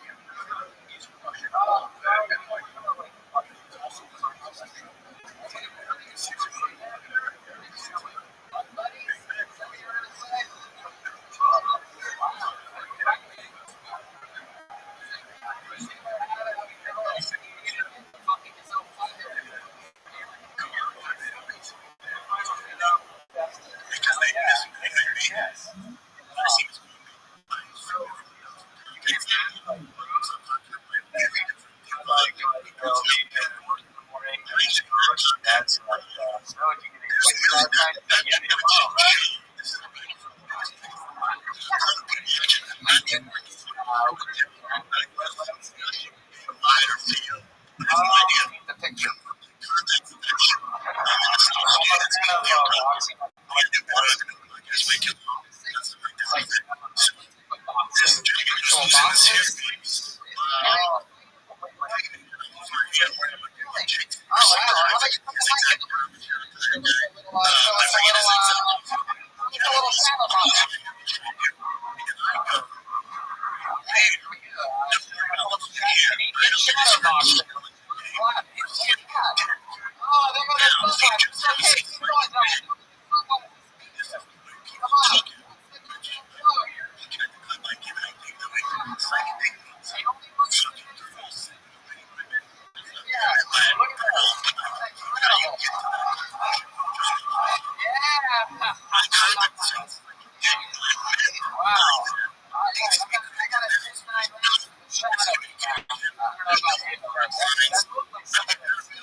Still got that lot. I don't think I'm going to change that.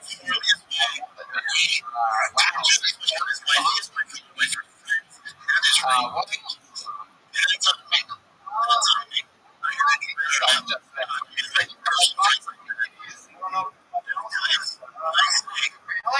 So like, so let's say you take a girl on a date with a girl.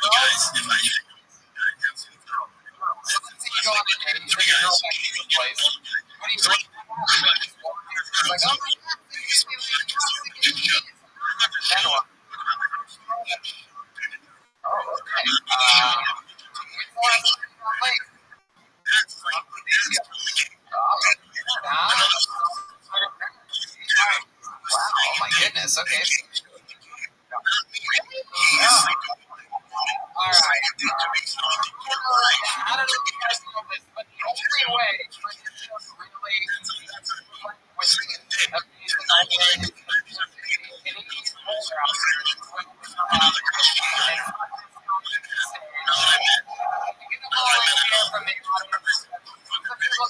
Come on, show your face. What are you trying to sell yourself? Like, something cool, like take off your stuff.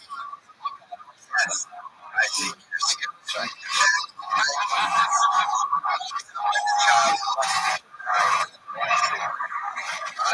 I don't know what's happening right now. I don't know what's happening. Get wet. I don't know. That's what the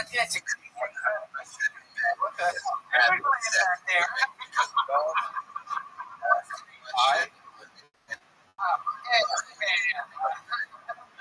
Too horny.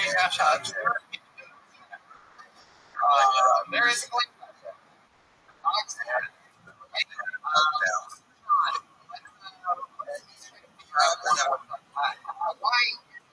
I think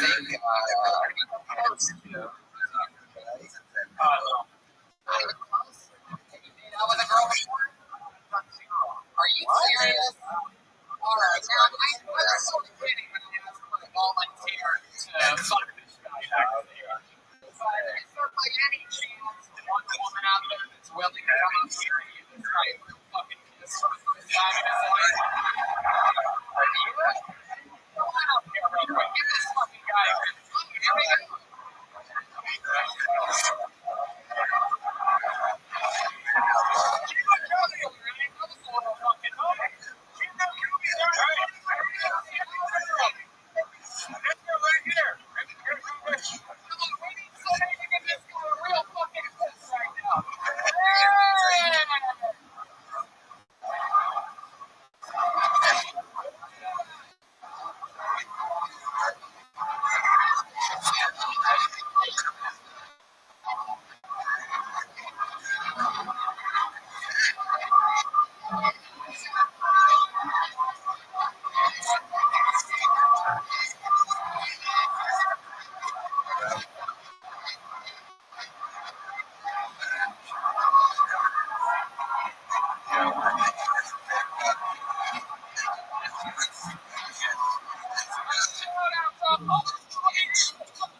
And if one of those please report to us. And we'll talk about it. Really, again, to those ladies who came up here, you're all fucking rock. You get it. You get it. Thank you.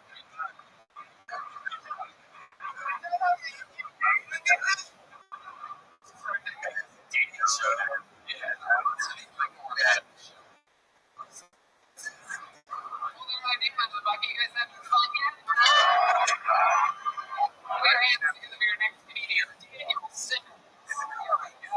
Daniel Simmons. Right here. Oh. Okay. Here he is. Daniel Simmons, ladies and gentlemen.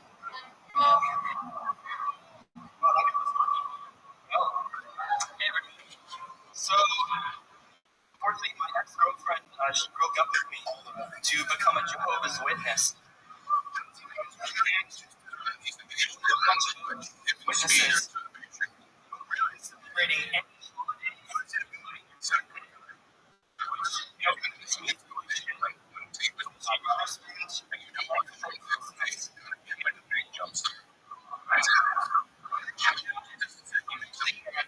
I'm always on the lookout for a rich haircut.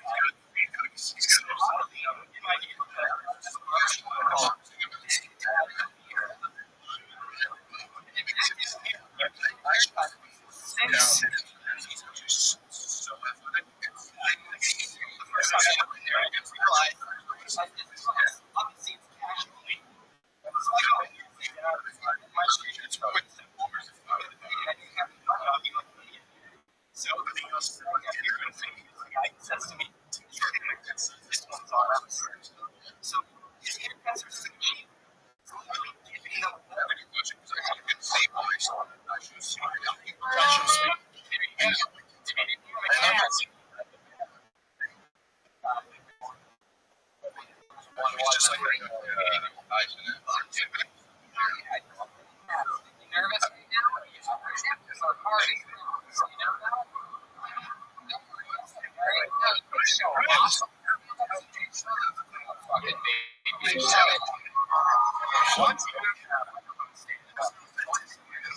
Oh, everybody, stop what you're doing. At this point, it's Everybody. man, look at all the jizz all over.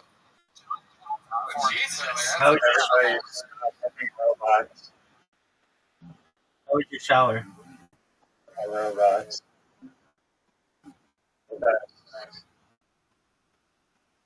Do you know what I was Type doing? 20. Do you know what I was doing? Yeah. What was that? Being a type plus 20. I didn't click.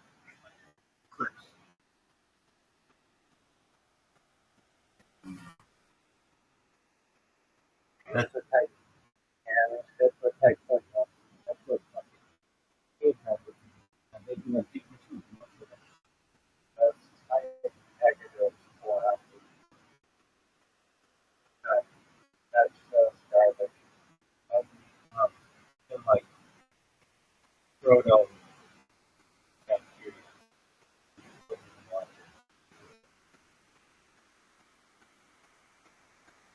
Here's my question for you. You ready to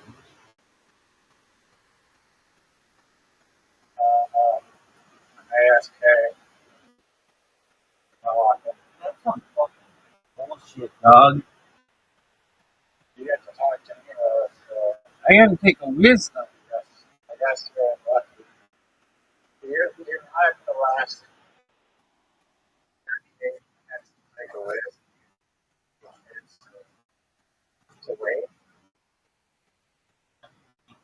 That's a scam. It's a fee scam. No. You're in a scam. Go to the bathroom. You just don't have to. Like, I had. Like, don't you have to go to the bathroom or something? I typed government above to pre-plan that. Doug, I heard that. I didn't know. My name starts with a Z and ends with a H.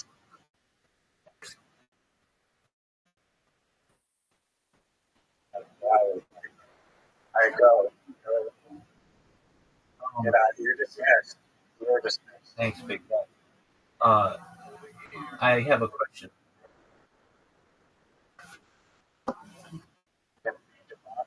Is it relevant? I hardly.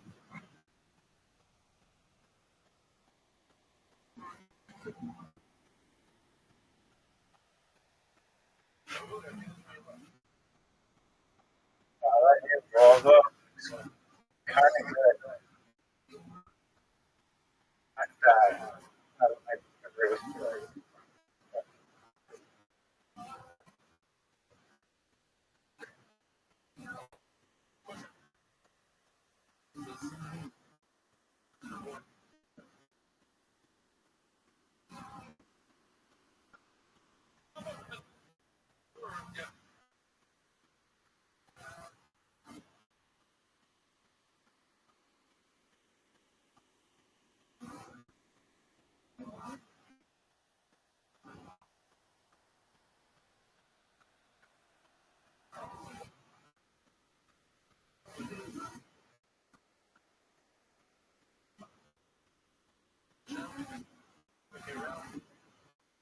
Yeah, yeah.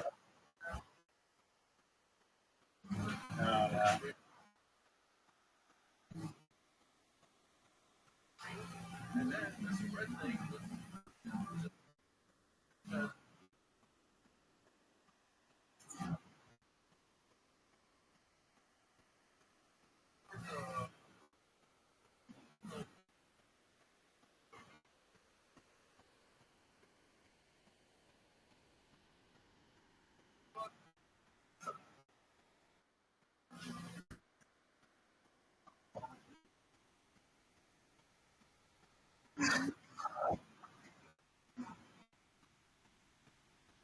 Did they make your pizza? Yeah, it's been 2 hours. So the pleasure of hiring. I don't want them to like spit in your food or anything, but do they? Like, I mean, would you be afraid of asking them? Just be grateful. I would just like why it takes 2 hours to get a pizza.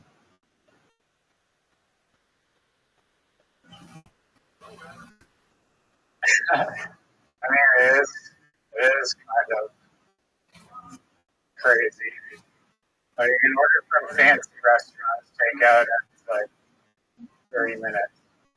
With a restaurant that has like 30 different dishes to order, like anything over half an hour usually. Like it's definitely not 2 hours. It's definitely like 1 hour less, not double the max time that every other place takes to order. That's exactly. And do you know what a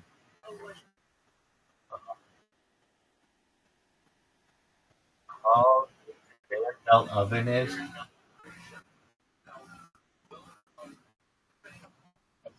And then was the conveyor belt.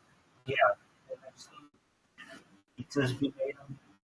Yeah, And literally on this conveyor belt, it goes in like 3 minutes. It cooks a pizza. I mean, I know there's like you go one side at the other, yeah. or you go around. Like, Good question. No, it's just a conveyor belt. You put it on one and it comes out the other. And like a dishwasher.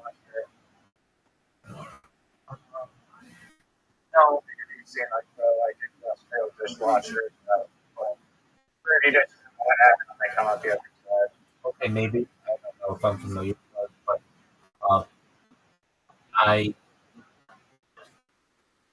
don't know. I would ask, but that's just how I am. I would ask in a nice way. just say, I might even ask, just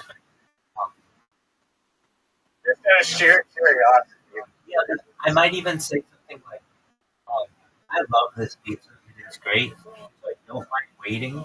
But is there any way I could potentially get the pizza within like an hour, about 2 hours in the future? No, that's loaded. That's all loaded. No, I don't think it is. I don't think it is. I think you can make it. But I really love this pizza. It's my favorite. This is my favorite pizza place.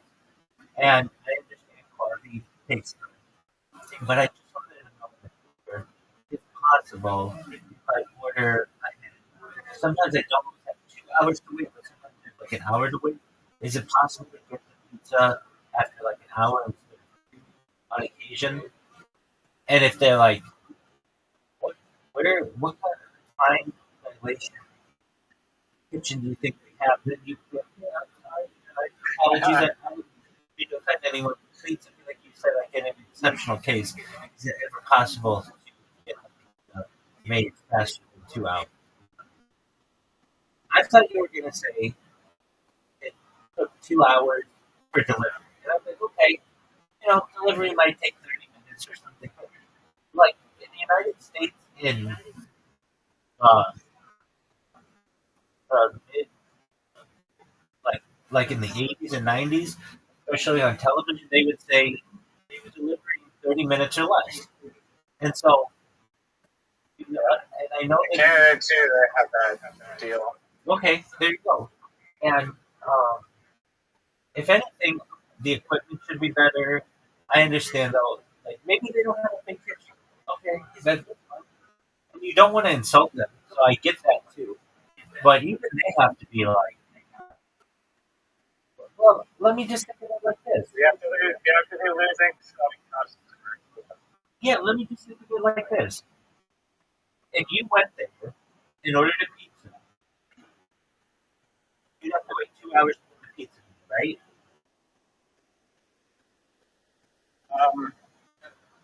I'm not sure. I've never actually sat down in a restaurant. I imagine that those people have like a priority or something. If they're not waiting 2 hours, you actually sit in a restaurant. Okay, so now it's a different deal. I didn't get that this was a restaurant too. So yeah, they're giving those people priority. Now I understand a lot better. I thought it was like, I don't know, like a chain or something, like maybe like a mom and pop chain or a mom and pop place. But okay, so they have a restaurant. So they have a restaurant with servers. I mean, it's not like massive though. Okay, so they're It's definitely just like a typical like shop size. okay. So they're definitely prioritizing how many seats, how many tables they have.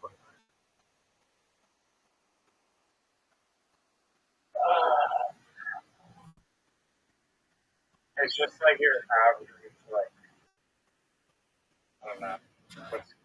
It's like not like a like average like I eat breakfast size like a shop at home. Doug, Doug, that's not the question that I asked. I just asked how many I had tables or how many. like individual tables. Yeah. So how many group tables? Okay, so that's a medium sized restaurant, and okay, so it makes more sense. So they have like one. They don't have like more than like two waitresses. I mean, that doesn't necessarily affect the time of the takeout, but I get it. They prioritize. It's a restaurant primarily. Their pizza takeout is secondary. So I get now why it takes 2 hours. I get that now, and frankly, I think you're getting your pizza quickly. I mean, I've ordered places that like similar restaurants, as I said, are also restaurants. Like practically no restaurant is just takeout only, where you order and pick up. Like they almost all are basically restaurants, like a ghost kitchen or something weird. So Indian place that I order at, not Native American or whatever, like actually place I order restaurant, I can order. This other place, cafes, It's like Italian place, super fancy, 170 bottles wine, great place. Half an hour, anything I'm playing it. So I'll ask it the right way. You can right now, so you'll be able to hear Oh, this is what they say. I would not ask. It makes sense to me now.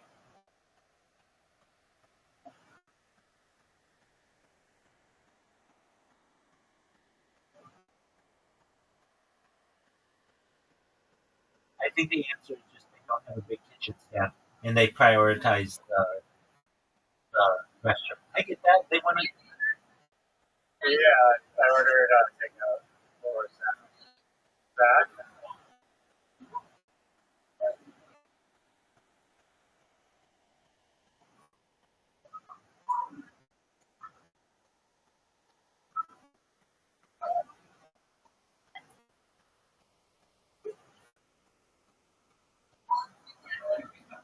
Okay.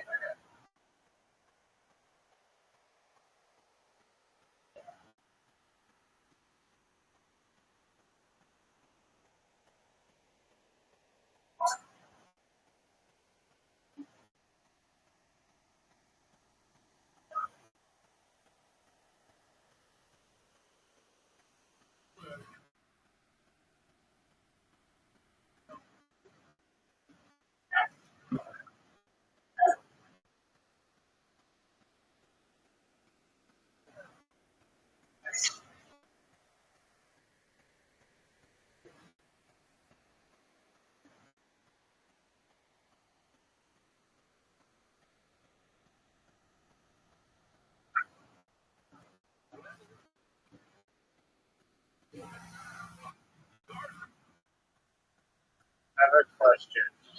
Not from a nagging perspective, pure curiosity. When I call it, each time it's like a 2-hour wait to order pizza, and I'm just curious why it takes so long.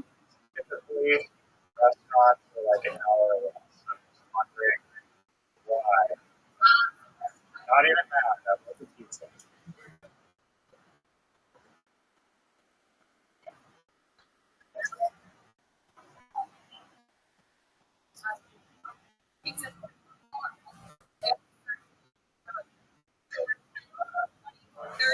I gotcha. Okay, so just on that, like 10 minutes each to go order, basically, and then it just keeps going. Okay, I accept that explanation. Okay, thank you.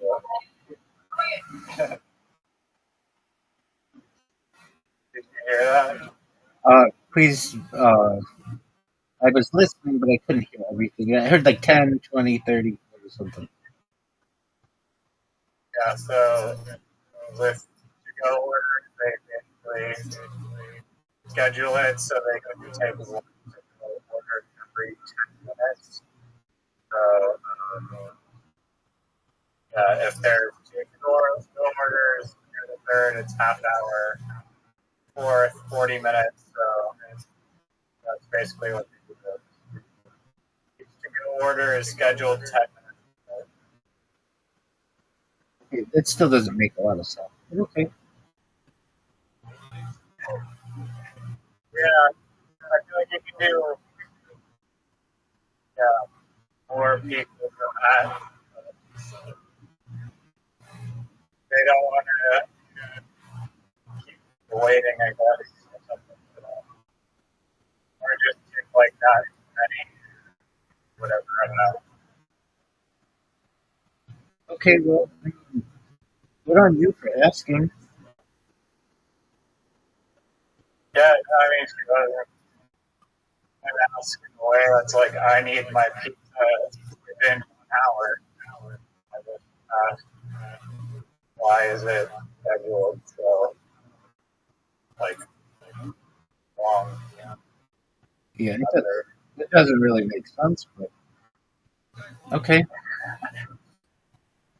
How would you structure your to-go order pizza?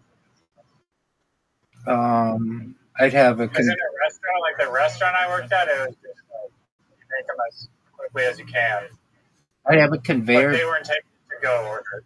I'd have a conveyor belt, pizza oven. But even if I didn't have that, I'd have wood fire oven. And even a wood fire oven. Like I've seen, um, there's I think it's a chain. There's a pizza place that I think was not famous. Uh, I know he did chronic tacos, but I think he did somebody did some like some pizza where it was Chipotle style, where people ordered on like a Subway restaurant or something. But they make your pizza right there, and it would probably be similar. Just you go to the front of the line, you say, "I want a large cheese pizza," and they say, "Okay, do you want anything on it?" And you can be like, "No, I just want cheese. I want 5 cheese, or I want everything on it, or whatever." You just choose your toppings, and then you they have somebody there who literally just takes the pizza out, puts it in the oven, and it cooks for like 5 minutes, and they have like a really hot oven, and then it's done. They put it in a box, and you walk out. There's no sitting down. There's no waiting. Um, so Seinfeld, we were talking about it last night. It had some ideas for restaurants that I think never really became popular, but they were just kind of joke ideas at the time. One of them was a cereal restaurant, just a restaurant that served cereal. And then people have tried this. People have tried this. And another was a pizza place where you make your own pizza. And I think that could work aside from the liability of sticking your hand in an oven. So the idea would be they give you the dough, they give you the toppings, you put it on uh, whatever those big giant wood spatula things are, and then they cook it, and then it's done. Um, I Less overhead. yeah, they don't need to pay somebody to make the pizza. You make it for yourself, and then I feel like you need like a scale on all of the toppings so they don't all cost the same. And like, kind of like a camera system. And like if you take a giant handful of sausages, it deducts that weight from whatever the scales up previously, and then adds it to your total. yeah, I think they would just weigh it like a salad bar or something. No, but they're not. All the ingredients aren't the same. Oh, I recognize Right. that. I recognize that, but they basically can build that into the price of the pizza. Yeah, they could average it out, I guess. Exactly. So even So, I so, don't know. What if like the cheap item weighs like more than like the expensive like truffle oil, and some guy just takes like a dumps the truffle oil on it, and doesn't weigh it well. you don't offer truffle oil. If somebody wants something really specific like that, then you can charge just upcharge on everything. But like I don't eat at Subway, but I've seen enough Subways in airports and things that they don't charge extra for anything like non-meat related. Like if you want double meat, then they're going to charge extra. But you can get all the veggies you want, and they don't charge you extra. The same is true at Chipotle. There's like this big controversy with Chipotle. Again, I don't eat at Chipotle, but I find it fascinating just how these restaurants work and the drama that happens, especially from a corporate standpoint. And so, Chipotle's CEO left to be the CEO of Starbucks, and Chipotle's new CEO was like, "You can come to any of our restaurants. I want you to come back. If you haven't been to Chipotle in a while, please come back." And want more of any topping, we will give you more of that. You just have to ask.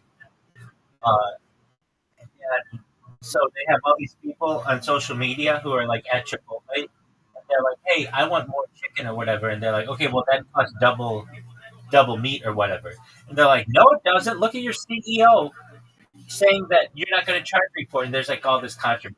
Basically, they've already got you. They've already got you in the Chipotle, and they're there. And usually, the employee will do it because they don't want a big fight or whatever. But so what am I saying? I'm saying in the same way with this pizza place, and you could say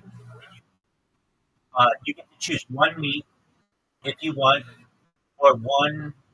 Let's say like you don't want meat, but you would want I don't know some like sun dried tomatoes or like I really like Neapolitan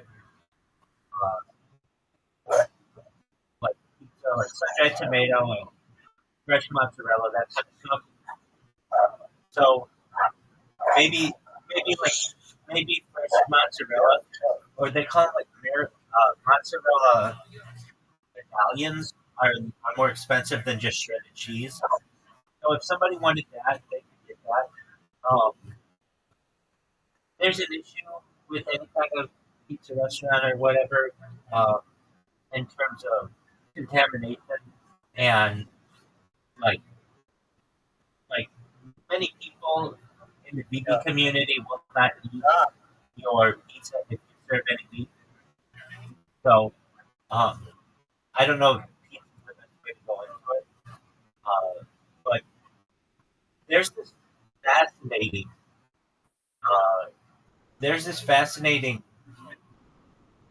what would I call it like area of mathematics. This documentary on sorry, go. There's this you're good, you're good.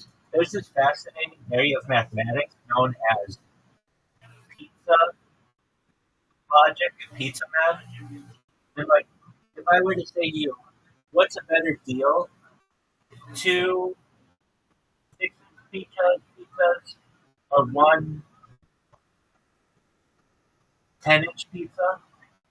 A lot of people will say, well, two 6-inch pizzas because there are two of them, and 6 plus 6 is 12. But it really doesn't work out that way. One 10-inch pizza is a much better deal.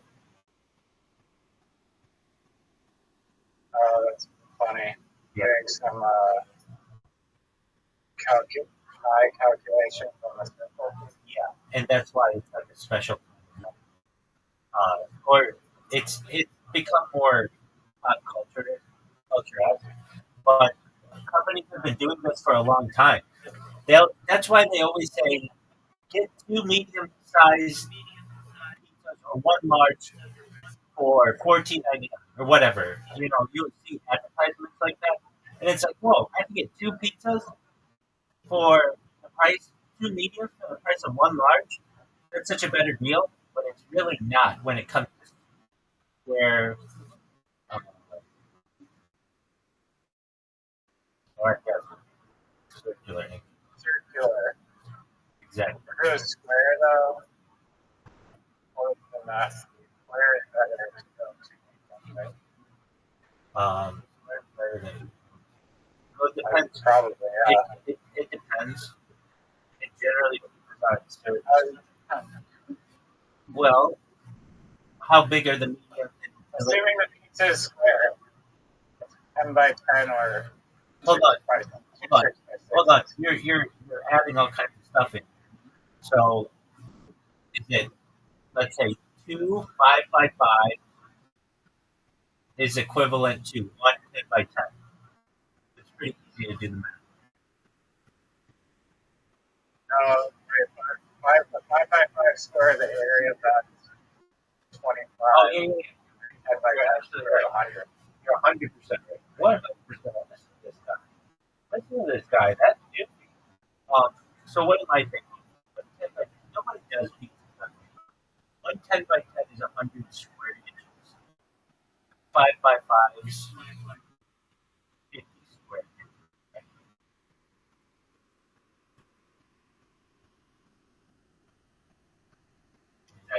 correct? Yeah. Okay. So then, uh, so 2 would be equivalent of 1. That's not weird. I mean, the math is but so if you have 2, it'd be like 2 Square root of 50. 2 square root of 50. okay, One. so, yeah. Who's worried? But it is pizza. And pizza doesn't really, there are some that come square. I think it's called Detroit style pizza square because they had all kinds of like metal and stuff that was all square, so and like every part of the United. You know what part of the United States actually has the best pizza? I believe the answer is hard subjective. New Haven, The answer would be either. New Haven, Connecticut. Is that a Reddit poll? I don't believe that. It's its own like type of pizza, and it's like it gets the New York influence, but it also gets the Boston influence. That's where Yale is, so they order a lot of pizzas there. And apparently, No one is like, yeah, I need a Boston side. no, it's not Boston. It's New Haven. It's never been said. Well, I agree with you, but they have another thing that's interesting. I don't know. The pizza that I get is generally from a place in LA, and I can get frozen pizza too. They sometimes do that. That's kosher, or I'll make my own kind of pizza. I do find that the pizza wars are quite interesting. Like there was okay, so in New York City, they sell pizza by the slice. And there are people lined up around the corner, and the place advertised on the front, dollar pizza, dollar pizza, because it's really easy to market. Oh, just go down to the corner and have pizza for $1, 1 slice, $1. So everybody goes there. But the pizza actually, the price has gone up because of ingredients and stuff, and the price is now like $1.50. And nobody complains. And if you go there and you're like, it says on the door $1, they're like, get the fuck out of here. Get the fuck out of here. Nobody wants to hear from you. Get out. Get out. What? You have to say this fucking story to you. Don't do any of that. No, I'm doing an impression of what they tell you. No one can get yours. No, I'm not mad at you. I'm saying that I don't. I won't say that. But secondly, the impression I do is what they tell you at the pizza place. You go to this place on the corner that says pizza for $1 on the outside, and when they go to check you out, it's actually $1.25 or $1.50. And if you complain that hey, it says $1 on the door, their attitude is just like get the fuck out of here. We don't want you. Not technically. I mean, you need to like sit grocery store for price, not having tax calculated prices in there, and Yeah, let's or look any other big place that does that. let's look at that. Now there are a lot of like loopholes that are used in New York City that you're not supposed to do. Like if you have a food truck, in my entire life I've never eaten a food truck, but I've been fascinated by them because they're all over LA, and they're supposed to have the prices on the door. They're like on the wall, like on the outside. Let me look this up. Yo, what's your pizza place or pizza places in New York City that are $1 a slice, or they say they're $1 a slice, but it's really $1.25.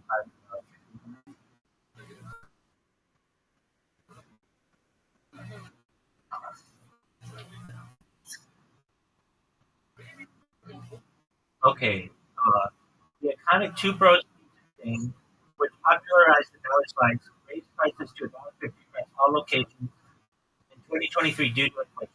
While the dollar slice is largely considered dead as a standard offering, a few holdouts and specific promotions remain. Current holdouts and near dollar options, 99-cent pizza, Village. The location of 246 East 14th Street is one of the few record spots. So, uh, okay, so here's what they do. Various Midtown 42nd Street spots often charge $1.25 to $1.50 while retaining old signage or online listings. So basically, they just don't care and the food is everywhere. And that's the same with. I saw some guy in New York City on Reddit here. This guy, this is freaking brilliant, but it won't work. What this guy does is he has a food truck that he parks outside of bars, and he waits for drunk people to come up to him, and they'll be like, "Oh yeah, give me a hot dog or whatever," and he'll charge them like $5 for a hot dog, and then he'll add a $50 gratuity or a tip onto it, and then when the person sobers up, they predict that they tip the guy $50, and then they sometimes complain to their bank, but other times they're like, "It's not worth the hassle" or whatever, and the guy has been stealing money. Sounds like a great way to get students. I'm not, not saying. Like usually, if you're gonna do those kinds of things, you're gonna get in trouble. Now this New Haven, Connecticut pizza. New Haven, Connecticut pizza. Why is it so famous? And I they say New Haven pizza, locally called a pizza pronounced beats. It's famous for its thin, chewy, and intensely charged crust, baked in a high brick oven. Its reputation stems from a unique history of Italian immigrant heritage and neighborhoods. So I guess they just get a lot of it.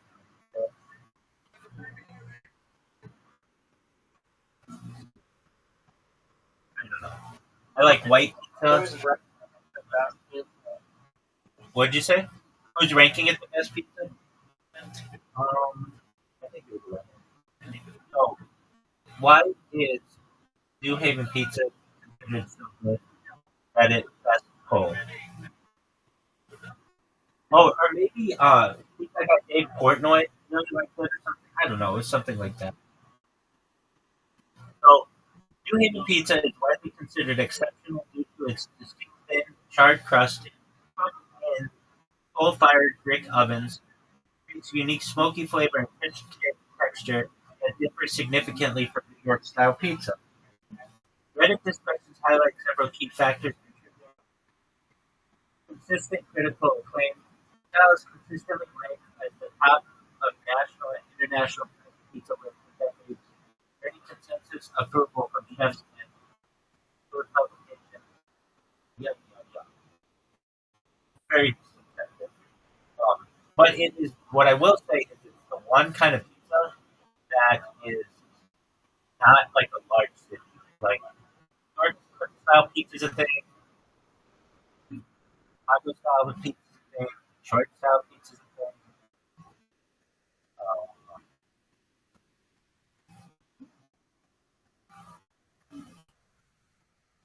I don't. I mean, and then there's like Hawaiian pizza, which I told you before is from Canada.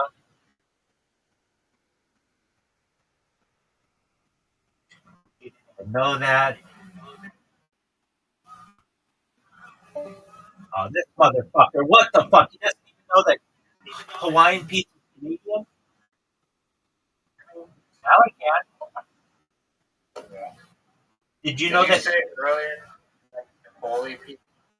Yeah, Uh, yeah, that's the best. I don't disagree. I like it a lot.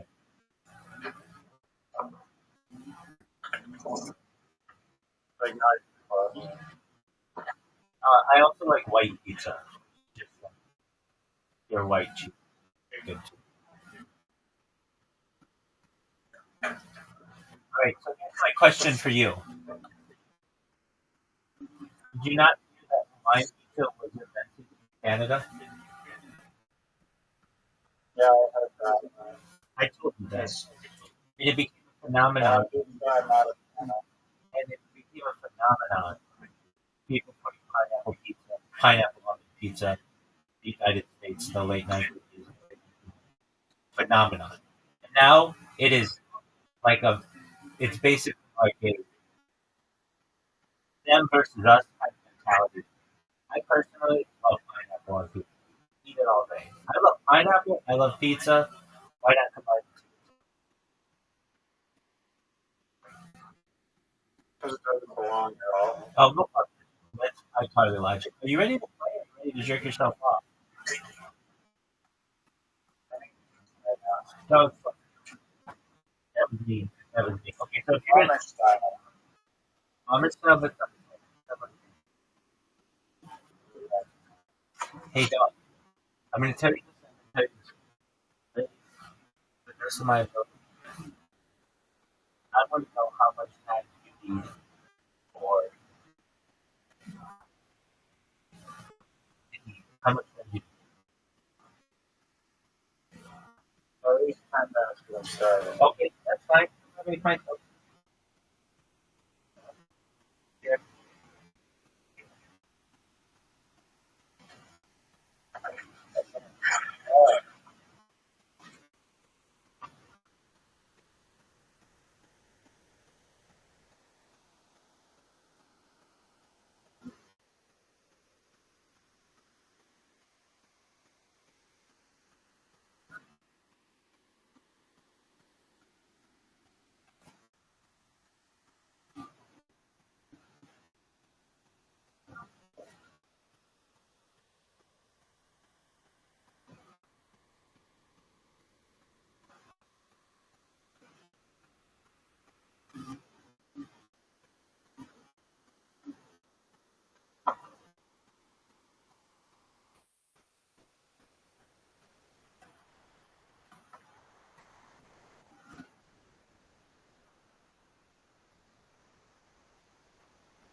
How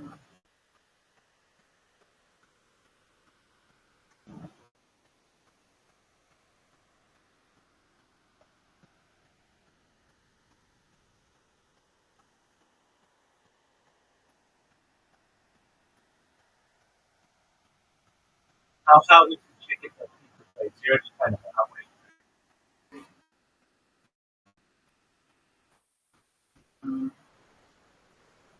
Open the hot one of the Oh, so there's a hot one. yeah, the starter. Is that the one who flirted with you? Probably. 0 to 10, that bitch.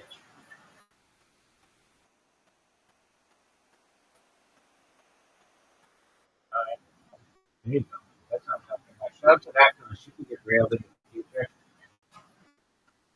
Why don't you ask her out? Maybe you can get your pizza back.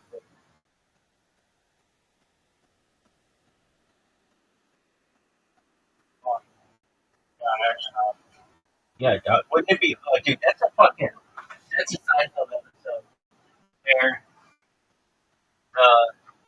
you end up dating a girl just so you get your pizza faster. You don't really care about her, but just the fact that you can get your pizza like an hour faster, which is already ridiculous. Like, I mean, That is a great conversation. definitely. Thank you. Oh, dude, can't believe I didn't tell you. There was something. It was, in my opinion, the best Twitter account ever. And people can disagree with me, but it's called Modern Seinfeld. And so what this Twitter account is, I'm just gonna read it to you and just enjoy while you're eating. All of these things are um, basically if Seinfeld were still on the air, this is what they would have to make the plot because of the advent of Twitter.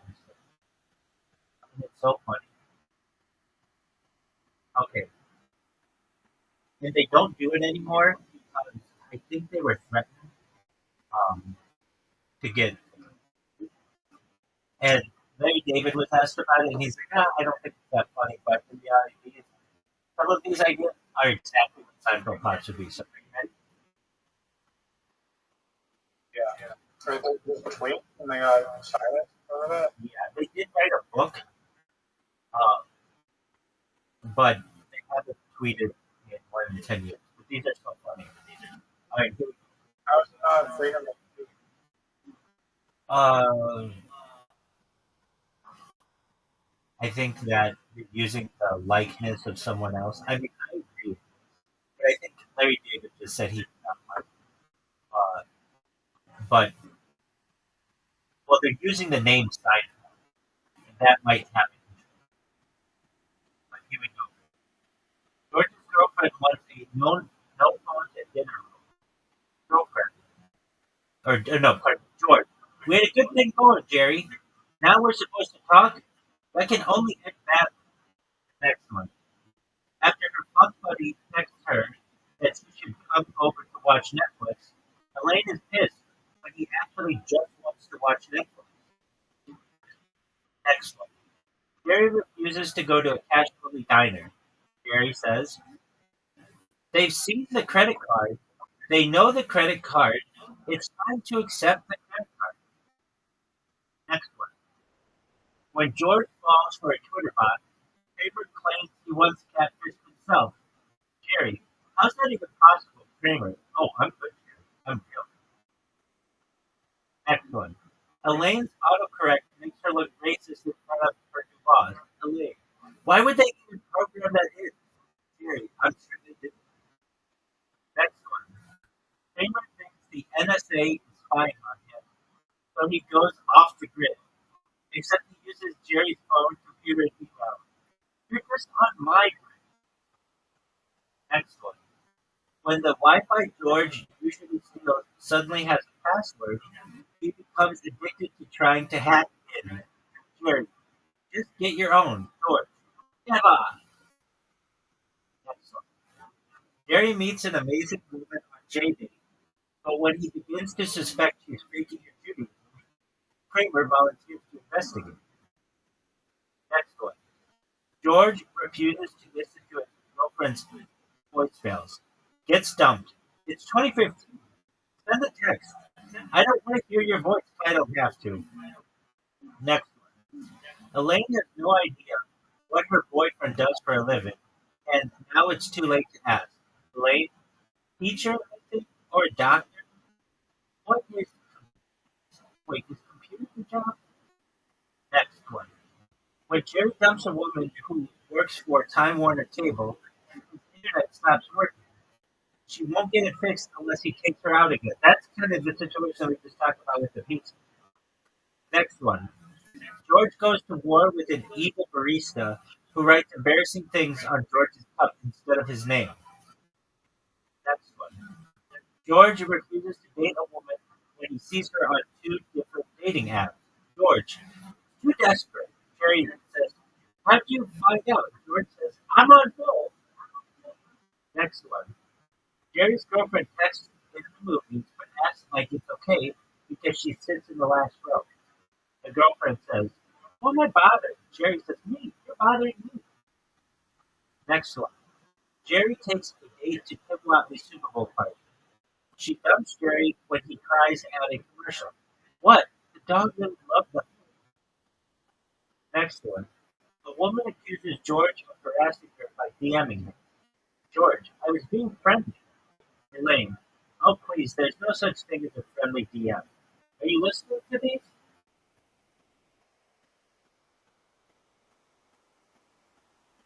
Do you enjoy them or no? Okay, great.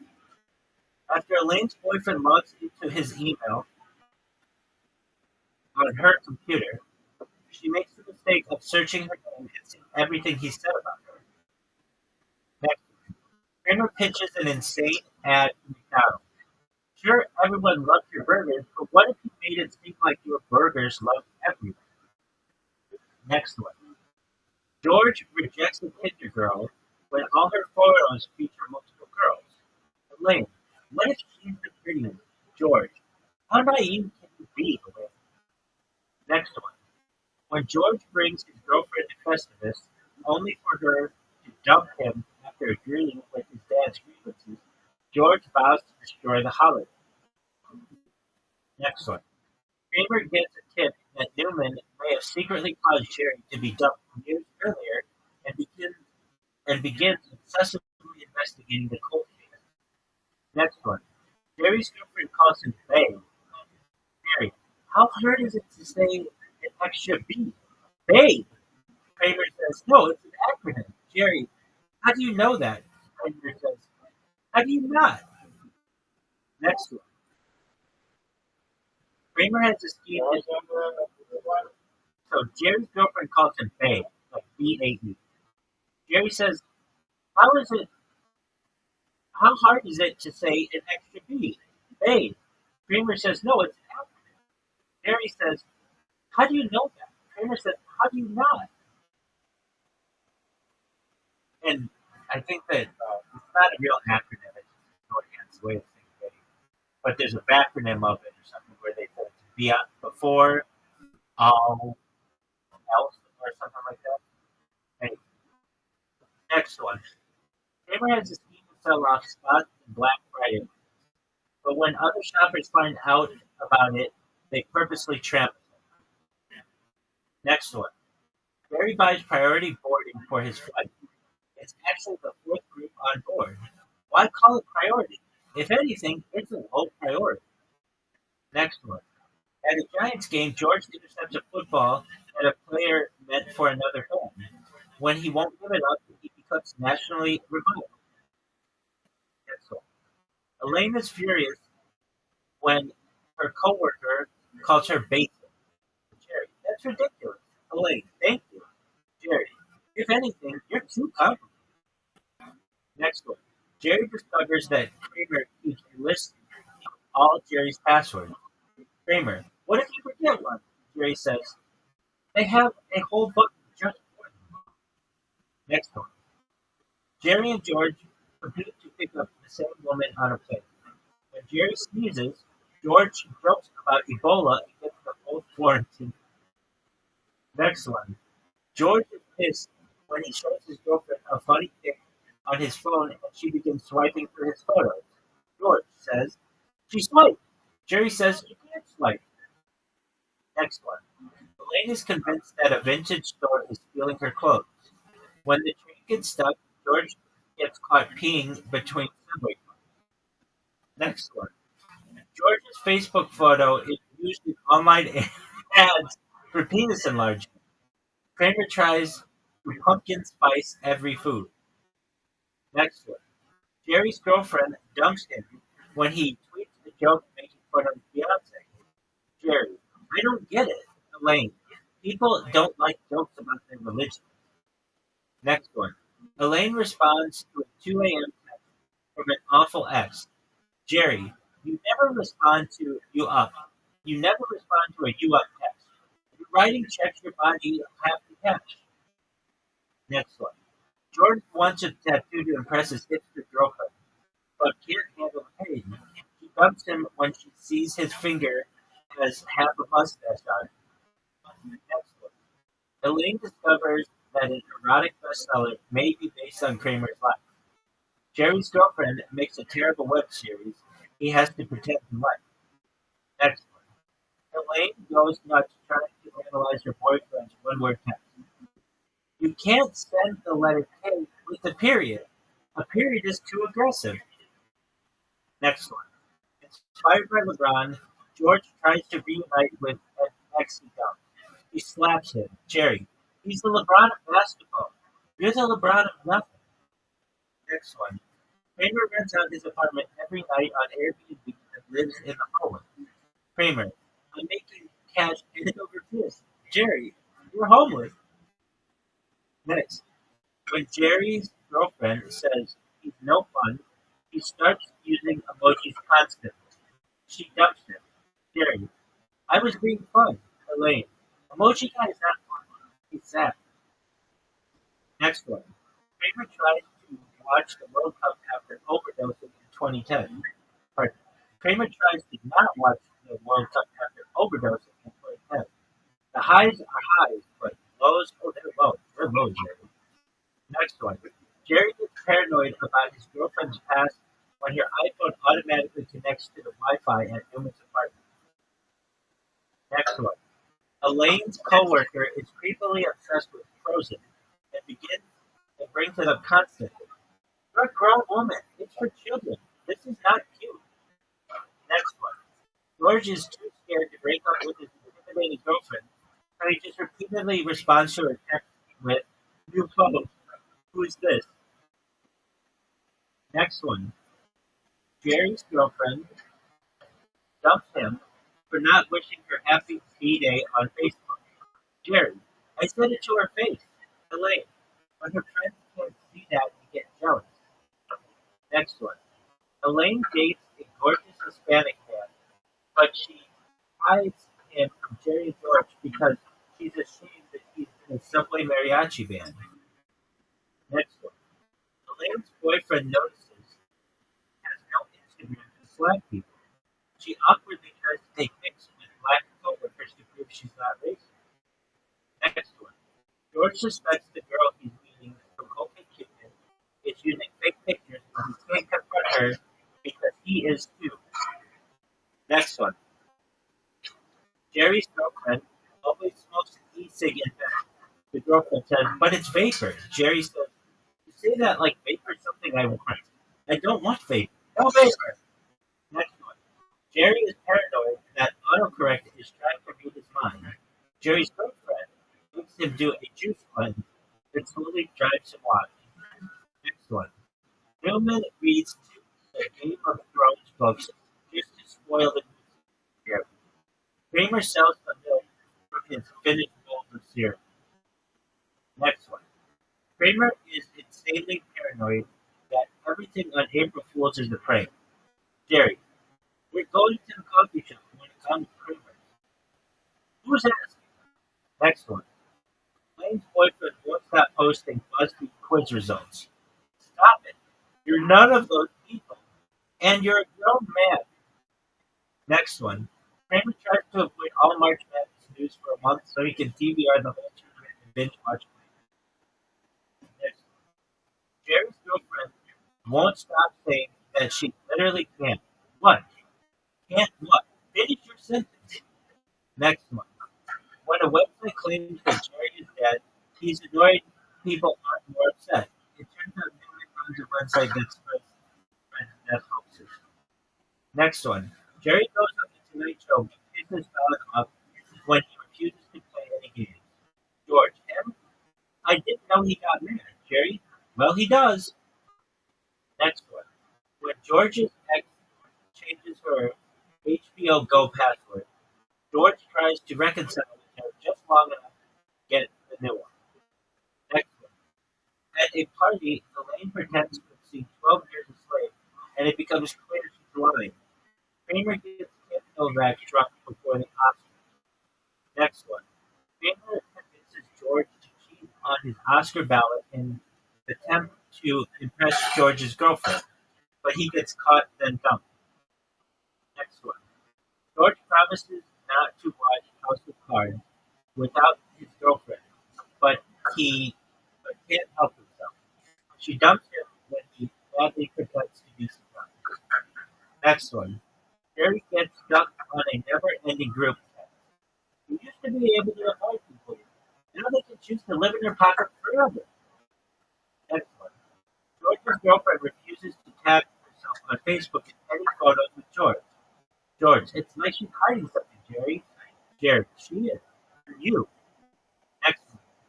Jerry accidentally tweets an embarrassing Google search. After seeing how amazing Michael Sam is, George's father wishes George were gay. Next one. Newman and Kramer intercept a shipment of Denver World Champions t-shirts meant for Uganda. Kramer, I'll never have to buy undershirts again. Next one. Jerry passes on doing a Super Bowl commercial because he thinks they are different stuff. Randy does it and gets praised as the best ad years. Next one. Kramer meets Peyton Manning. What'd you say? Exactly. We have to look at it. So, just one moment.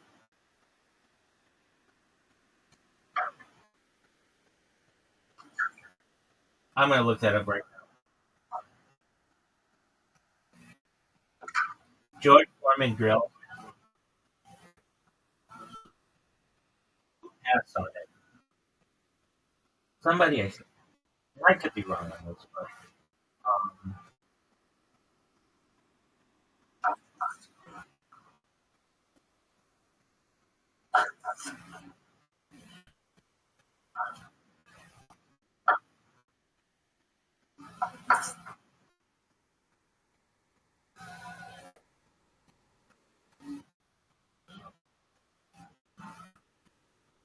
okay.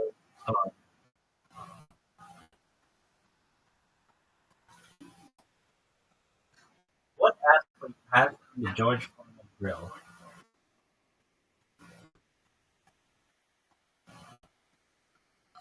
Okay, so George Foreman.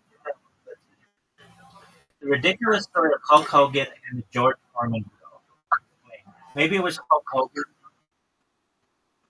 So, the George Foreman lean patented grilling machine was a revolutionary concept conceived by Michael Bain, an inventor. Graham envisioned a grill that would cook food on both sides, and in addition to that, it would contain a separate repository to drain away the fat from the meat and keep the ingredients healthy. Bain filed a patent for the novel invention, and the intellectual property rights were later acquired by Sultan. In order to market the product, Sultan sought out a number of celebrities, and eventually, former heavyweight champion George Foreman was selected. However, according to Hulk Hogan, they first contemplated working with him. So there's like an update that they put in here. So an update for 2025 for 2025. Especially Breathless Wrestling had a lot of different sponsors and deals over the years. Macho Man Randy Savage famously had his deal with Slick, and WWE currently has their deal with Prime. And as time goes on, these deals and sponsorships will continue to become more common. However, one of the biggest partnerships of all time supposedly almost ended up in the hands of Hulk Hogan.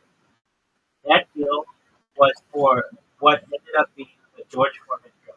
So let's look at it. So before he was associated with the group, George Foreman had made a name for himself in the world of boxing. He began his career in the 1960s. In 1968, he defeated Jonas Sakarovich to win a gold medal at the Olympics. The years that followed, he went on to face many other big-time names in business. This included the Rumble in the Jungle, where Foreman took on Muhammad Ali for the WBA, WBC, and the ring heavyweight match. Throughout his career, he had 76 wins and 5 losses. Michael Cotto wanted a celebrity to become the face of the business. It was Hulk Hogan first in line for the film. So the George Foreman grill appeared in stores in 1994. It sold over 100 million units. Hulk Hogan said that George Foreman grill was offered to him. The product achieved 100 million plus sales in no time. Today, it is simply known as the George Foreman grill. That being said, this novel invention, if you believe the Huckster, was almost marketed as the Hulk Hogan. In the mid-1990s, Hogan was enjoying a career resurgence in WCW. While he did not have the popularity of his prior WWE run, the Hulkster was still well known as a big personality of the world. According to Hogan, he was one of the celebrities Sultan approached Hogan's agent. He was one of the celebrities Sultan approached Hogan's agent. Let me see this. Maybe I'm reading it. While he did not have the popularity prior to the Hulkster, was still well known as a big personality in the mainstream world. According to Hogan, he was one of the celebrities Sultan approached Hogan's agent and expressed interest in Hogan becoming the face of the marketing campaign. The said agent also worked for George Foreman, but initially the agent first rang up Hogan, at least according to one story. Hulk Hogan was offered two separate stories about he missed out on this lucrative deal. The first tale goes something like this. His agent rang him up and presented two spots for him to choose from, a meat maker and a revolutionary indoor grilling machine. Hogan went to the meat maker and told his agent that he should present the grill sponsor for Foreman, as the Hulkster was generous that day. That's story number one. In a different account, which he relayed to the Conan O'Brien talk show, to Conan O'Brien's talk show in 2008, Hogan said this: "My kids were really upset because I was always picking them up late from school. So I said, I'm going to beat all the soccer moms today. I went to McDonald's, got a cooler, had everything ready, and got to school at like 2:30 p.m. instead of 3:30 p.m. And now I'm finally got all the soccer moms ready, and my kids excited I got there early. Then when I got home and pressed the old school voicemail recorder machine, and it says, hey, Hulk, this is Sam's Grill Monday. I got a grill and I got a blender, and I'm going to call you and George Foreman to see who wants it. I wasn't there to answer the call. So when I called Sam back, he said George took the grill." Hulk Hogan later released the Ultimate Grill. The Hulkster ended up releasing a blender and marketed it as the Hulk Hogan Thunder Mixer. Well, there is reason why you're hearing about it just now. Some said the product bomb, but Hogan was not just done. The Hulkster tried emulating the success of George Foreman and introduced a new product, the Hulk Hogan Ultimate Grill, which is very similar to the Foreman Grill. It cooked both sides and reduced the fat, but much like the blender, it bombed in the scale. In addition, the product was recalled due to a design flaw that led to fire. Meanwhile, Foreman was the former heavyweight champion with his company and had about $500 million in his bank account. Foreman deserved every last cent and more, as his friendly personality was a big factor in the marketing success of the grill. Foreman took part in some of the most successful boxing events ever, but he never made the kind of money you'd expect from a top level boxer. And the grill changed over. Sadly, he made like $500 million on the grill.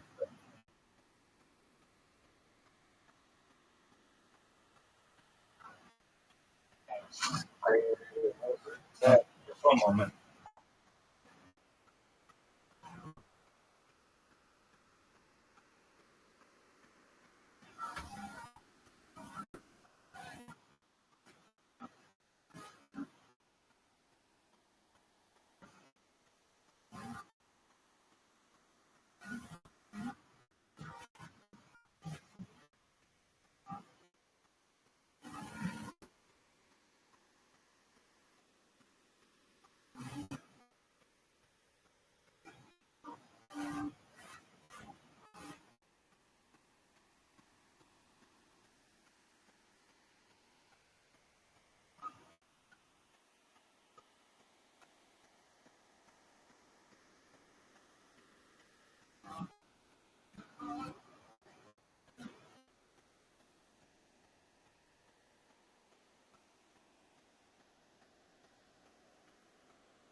What did you think of Modern Seinfeld?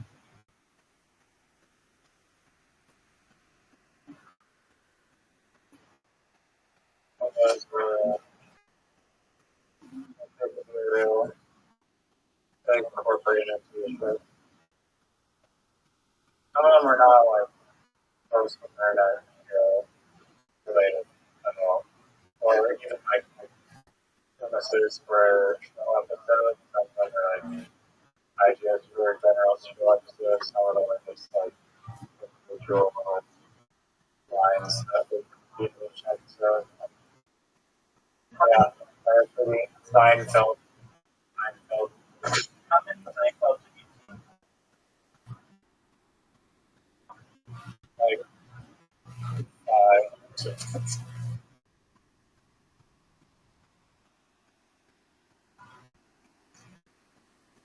Well, that's enough to get the general gist. How many friends did you see?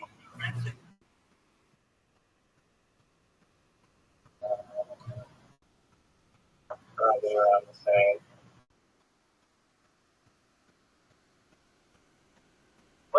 What's your favorite series?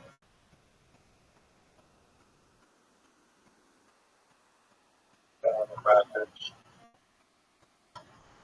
Did you say Black? There's only one. Did you say Blackish? Classic. What's that?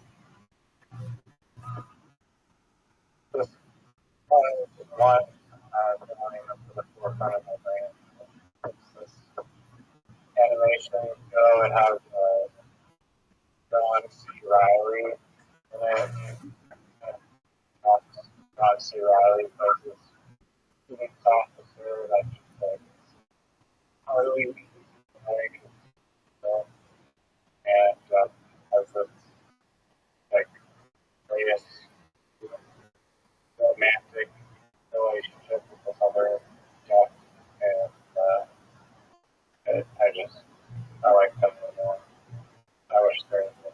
Did you ever watch BoJack Horseman? That's another hero. Is it good? Isn't bad. I don't know. I can't tell the more like supporting character than the so that. But with other shows, like the other characters, I don't really. But, yeah.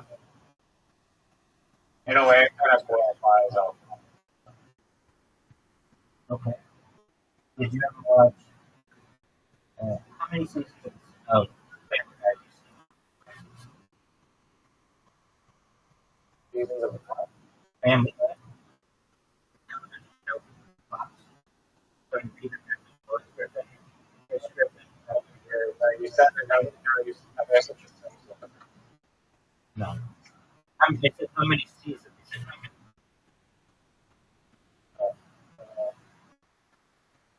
I haven't watched Family Guy in order of like all of them.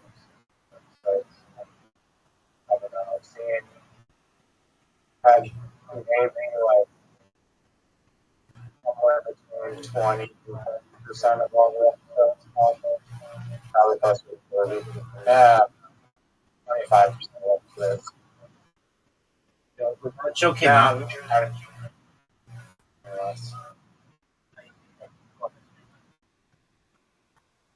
somewhere between 20 and 30. when that show came out, it debuted after the Super Bowl in 1990. If you know anything about American television, anything that debuts after the Super Bowl is a huge. That's a huge opportunity for the show to become big. And there was a lot of pushback on Family Guy because of security and launch and stuff. But also, Americans kind of felt like, well, we already have one cartoon that's popular. The Simpsons have been on at that point for like 12 years. Don't need another cartoon. And Family Guy nevertheless persevered for 3 years.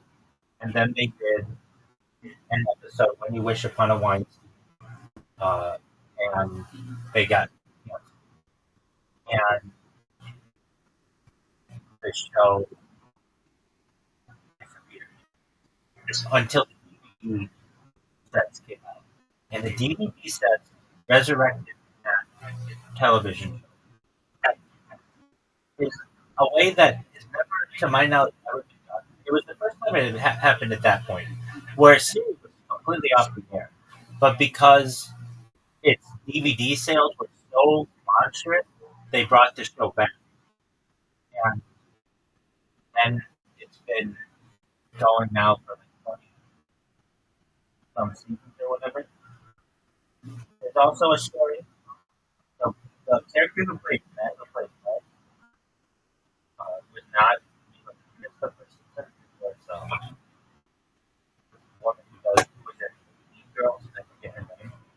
And basically, in a falling out with the cast, they replaced her with women. That's one of those situations like, oh, okay, that turned out.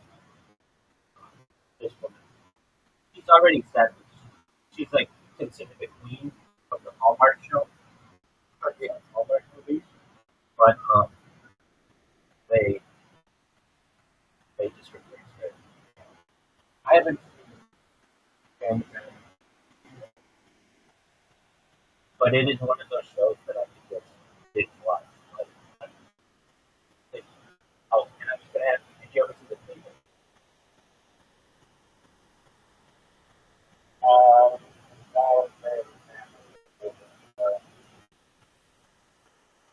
Now it's so rich on it.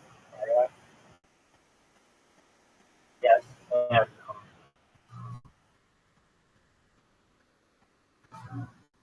I understand it, something finally went in Family Guy to end many years ago, and Fox was like, they realized that this is a cash cow, and they also realized that a cartoon can go for 100 years. They are not going to stop it, especially when it comes to all the merchandise.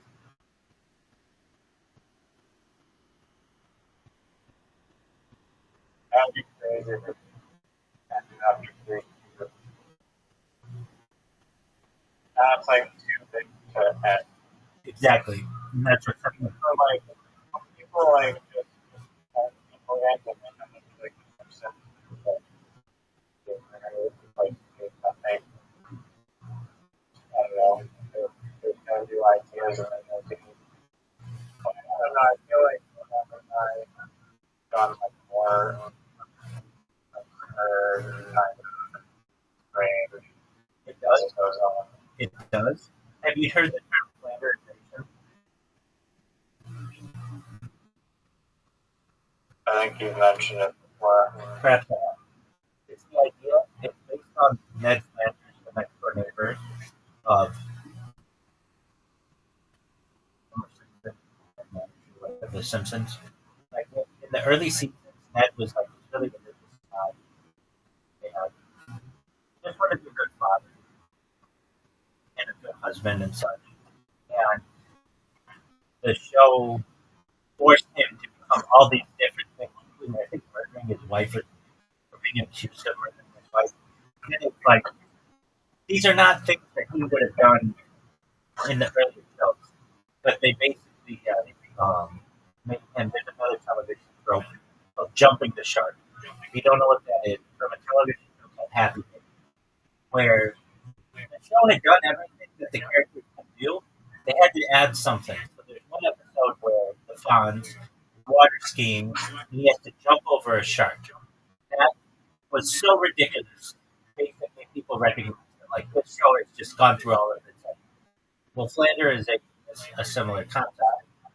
Now, in terms of Family Guy has had to change in a lot of ways.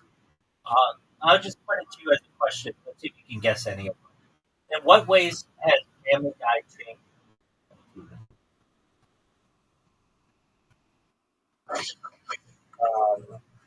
Voice actor, the quality of communication. Wait, they changed Chris? What? You mean Seth Green doesn't do Chris anymore? I thought like season 8 or something they did another like Chris as voice actor. No. Cleveland.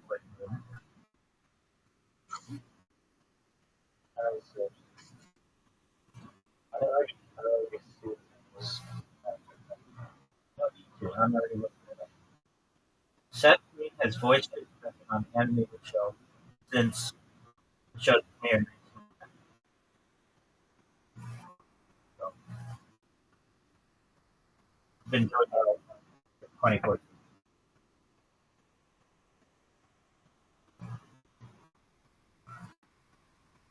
Okay.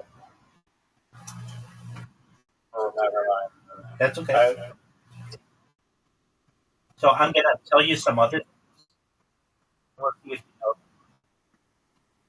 know. Okay, this is, go The ahead. voice actor who does the show is also He's on Seinfeld. really? Yeah, he played David Cuddy. He was on a show called Married with Children, I believe. He was not on. Like He was not on Married with Children. I see it. That's Ed O'Neill. You're thinking of Matrix. Unless he was on like a one-off. He was not on Married with Children. What show am I thinking of? Rules of Engagement. That's, David. that's true. He was also in that group.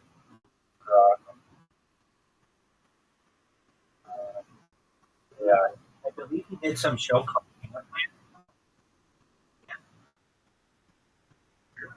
What's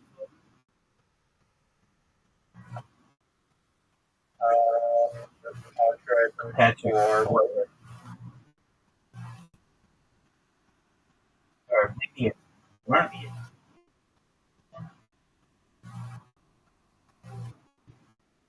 He did. Oh, the tip.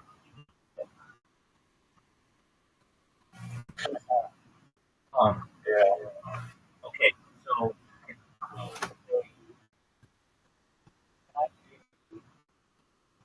um, okay, so Lois on Family Guy had a career. I don't know if you consider it a career, but it's like a hobby career. In the early seasons, and she doesn't really do it now.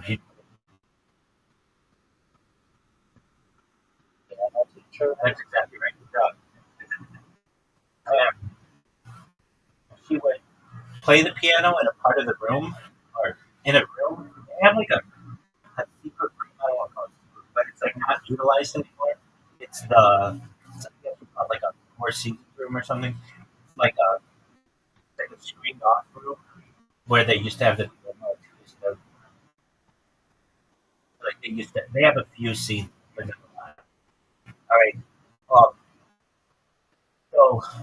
Um, Cleveland had a wife, and his wife, I think her name was Loretta, and that woman died somehow, I forget. But then Cleveland has a more attractive wife, Donna, and it has a daughter, Roberta, or something, and a son, Raul. And Rollo and Donna, or no, Roberta and Donna don't really talk on the show anymore. You might see them in scenes, but they don't use their voice because they don't want to have to pay more voice actors. I find that interesting. That they like write the show around who they're going to have talk on the show. Isn't that interesting?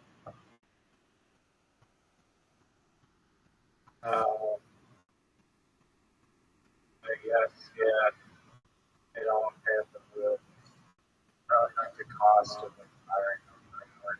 But all right,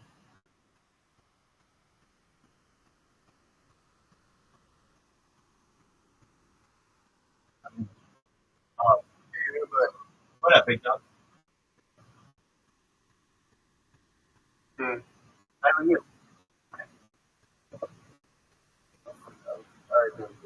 You guys take the names of you guys holiday.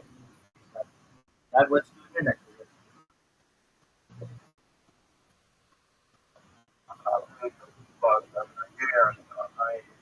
No way, you're Nigerian? I would have never thought that. What's good in Nigeria?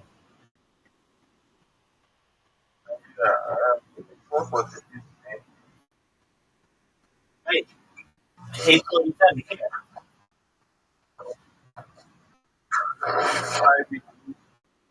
Hey, man.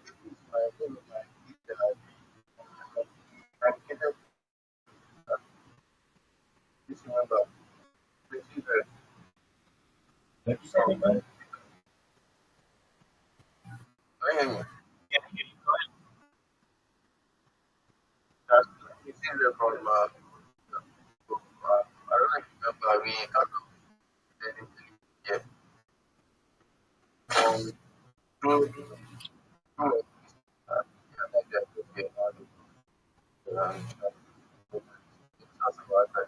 One hundred percent. How can I help?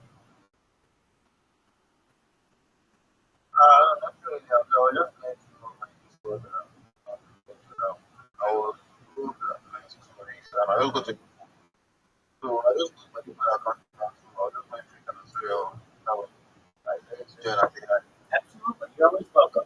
Glad you got a phone. And if you need anything, see me up here for you. Okay, big dog?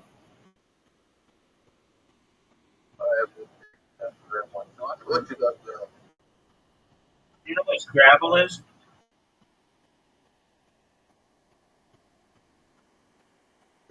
Scrabble is like a board game.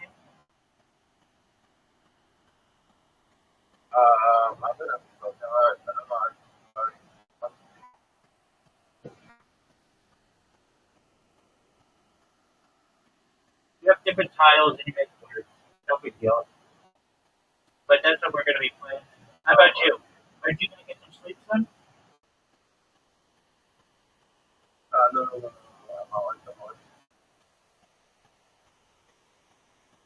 What are your thoughts on the crypto market, man? It's not had a good couple of days.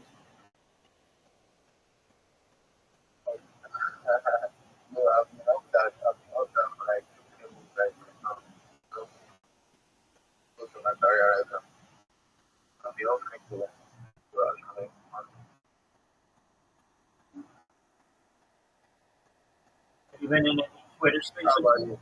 Oh no, I'm not. I'm not doing that. Have you been in any Twitter spaces recently?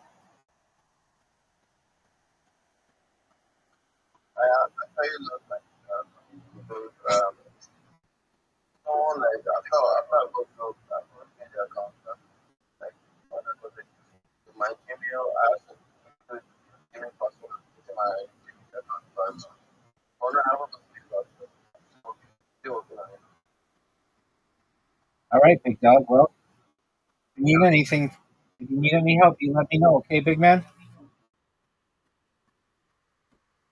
Okay, bro. Okay, bro. Excellent. All right, you take care, big So, dog. what you got going? I'm playing a game with Riser. Are you just recording? Yep, still recording. I've got Uh, Riser, to whom I just sent an invitation. Riser, did you get my invitation? yeah, never. Take your time, big man.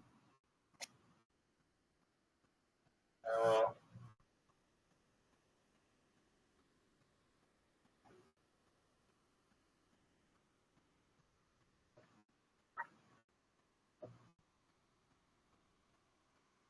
Seems like your channel, your channel, the last time, Work, dog. We continue to grow. like the channel of stuff, like channel of stuff, like increase. It wasn't like this much. Oh, But, that could be.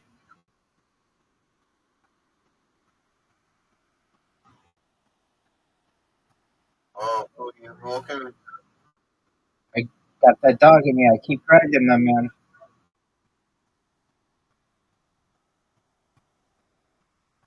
like Nigeria. Like, Dog. Soon enough, you'll be in good shape, big dog. You got your phone back. What kind of what kind of phone did you get?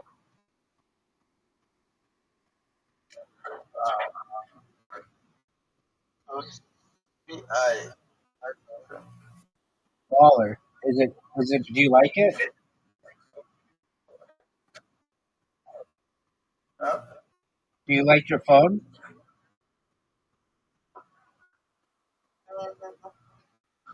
Really, boy, I'm not that like, I'm not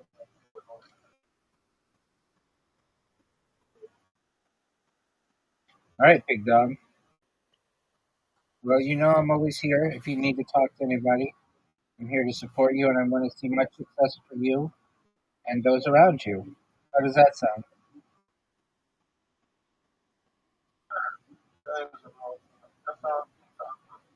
Excellent, big man.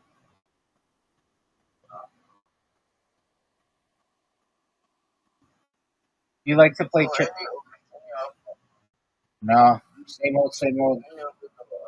of It's been quiet with the bear market.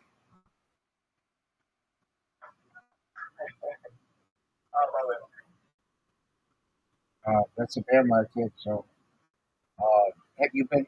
Did you create a new Twitter account? I'm not going out with Okay, excellent. Have you been in Twitter Spaces? no, I enjoy the mother. I won't make spaces like recently. Do you know Chi Boy?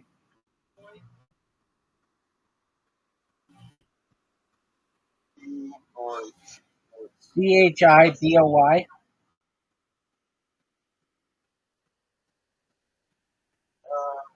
I'll follow you on this. Okay, I'm 2XTHOT.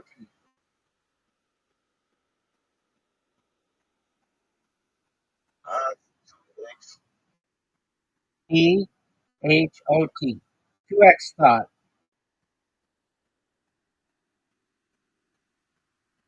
Okay, Excellent. I'll call you back when I have a moment.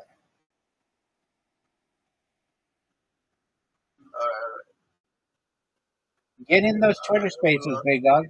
I'll see you in the Twitter Spaces.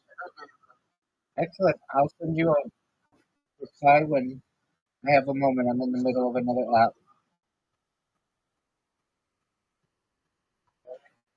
Yes, sir. Go ahead.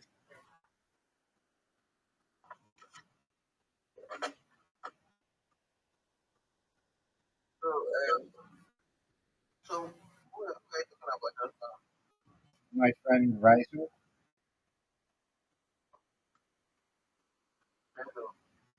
Okay, not sure I know. So, What does that going on? Same thing as anybody else, my man.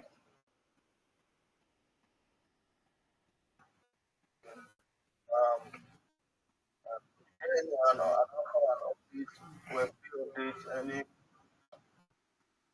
job or Not at this time, my man. But if anything comes about, I'll make you aware of it. nice one.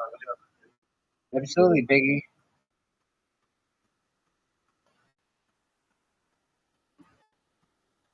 What's the time over there? It is 8:55. Yeah, It's 9 p.m. 8:55. It's like almost 9 p.m. Okay, yeah, ahead. Hmm? Yes, right. We're done. Okay. We are ahead. We are ahead of you. 100%. It's morning there. Yeah. Oh,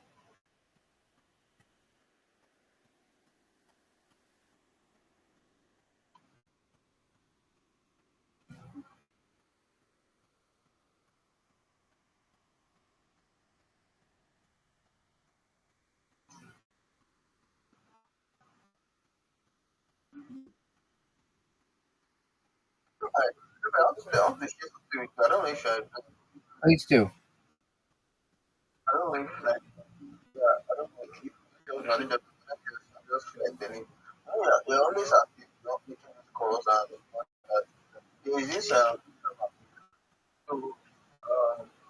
kind of, have to do with AI, so you normally, I think this year, they pay like, I think $1 per hour. Like, if you're on voice call on their server, you pay $1 per call on the, like, voice call on their server. But if you join the server outside, I don't know if I can join the server link. If you join the server, you reach and understand. But, like, very much, people change. Now it's now raffle, weekly raffle. So, weekly, like, it's now, the big, let me check. Not gonna explain it, but join is how you want. You want to talk to them to say. So recently now they pick winners for six winners for $25, two winners for $50, also two winners for $100 and one winner for $250. So for that kind of like the all the sorry, they give different to like 50 or more people time for those like not for making like for active members of Okay. Well, take it. I don't know if anything that connects to ever I don't know if you're always active. I'm not always active on this but absolutely. I'll take a look at it. should I send you the server link? Uh, Uh, you can send it to me on TikTok if you want. You can send it to me on um, above this Discord call. It says "Ask Rabbi anything." You can send it to me on there if you want. okay,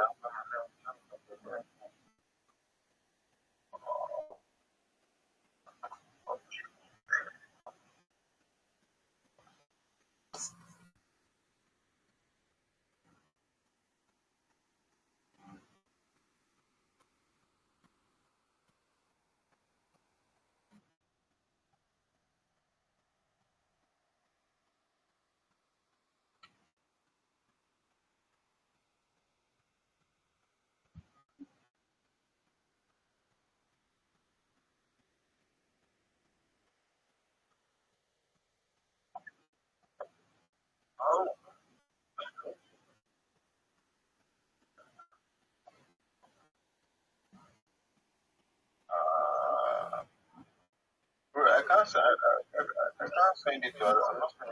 Right above here, it says, right above here, there's in the chat. Right above, just send it to me on TikTok or on Twitter. I'll take a look at it when I have time.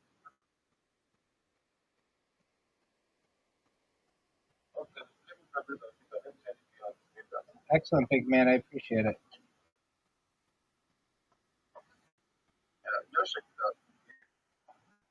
I will when I have time, everyone. Okay, good, big man.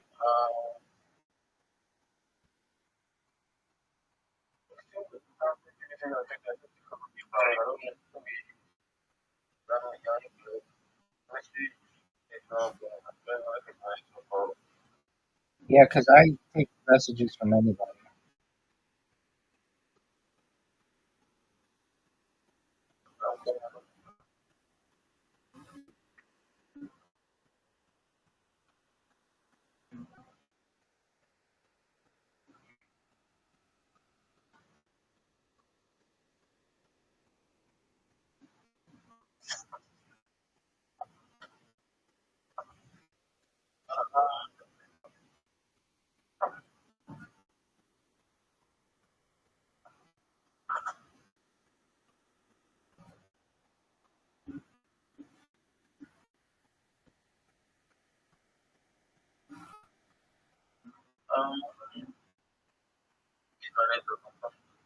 Okay.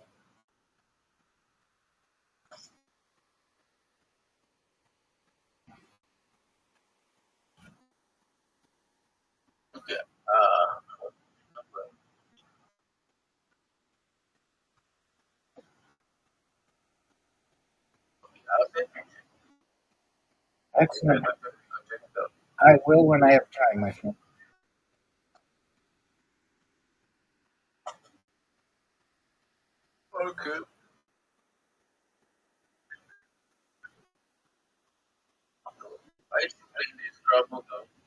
Yes, sir. What games do you like?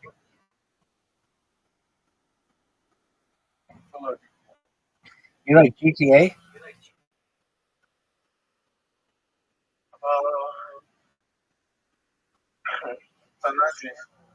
Oh, tight. That's cool.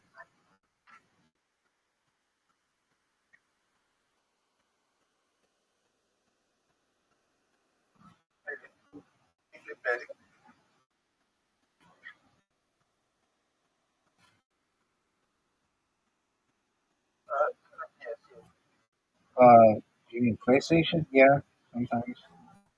Been a long time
though.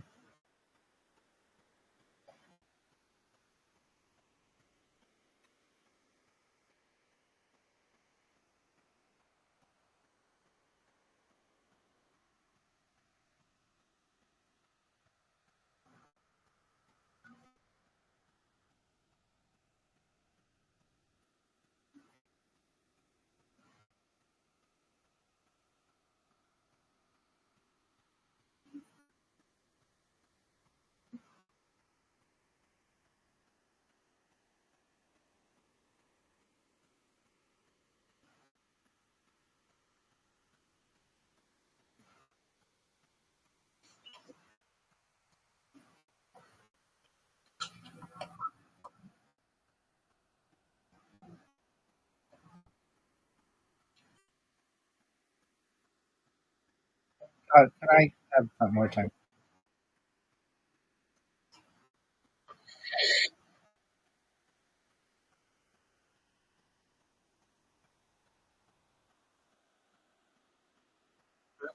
Yes. Okay. You take care, big dog. Thanks, man. Thank you for that, Tom. Dude, no comments.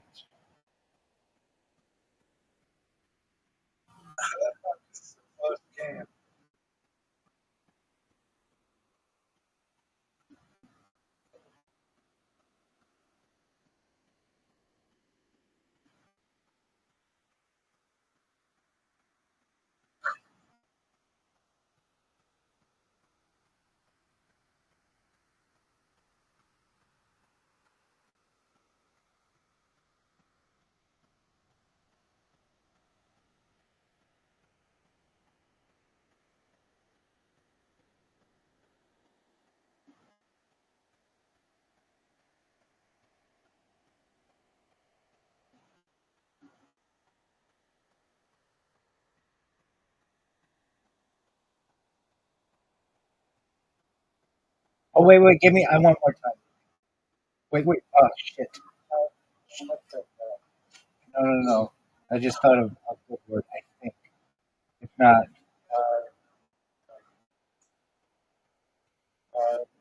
it's not bullshit, dog. I had to, dude, I had to help Nigeria, dog. No, you can. I didn't have time to put it down. I had the letters on the board, but they weren't in the right order. And you know that took 5 seconds. And it's a good word, too.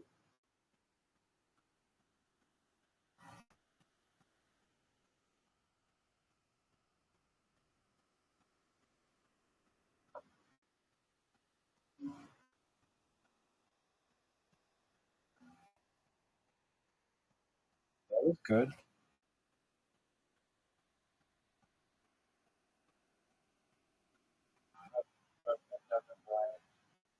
Dude, you got the Z in the Q. Don't even talk to me. Dog, you got the Z in the Q. I, I talk about it all the time. The Pyrenean ibex, dog. It's a fucking goat located in northern Spain, southern France.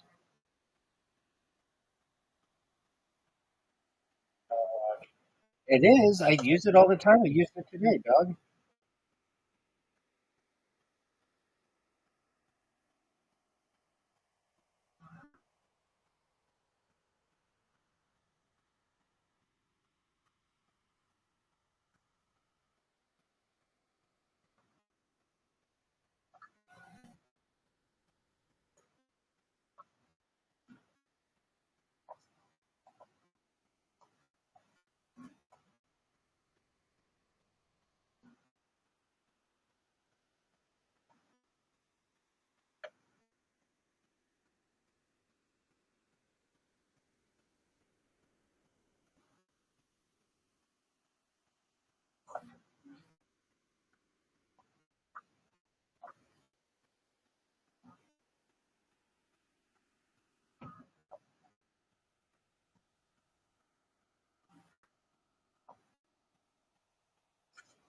Great word.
What did you want to play?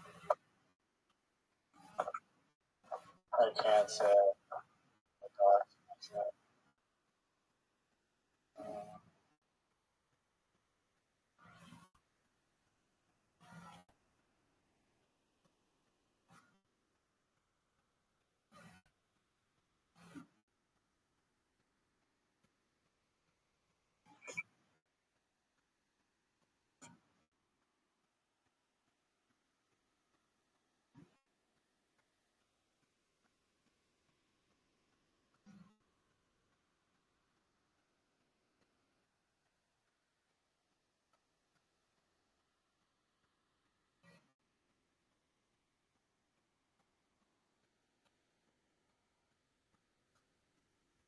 How many things are left?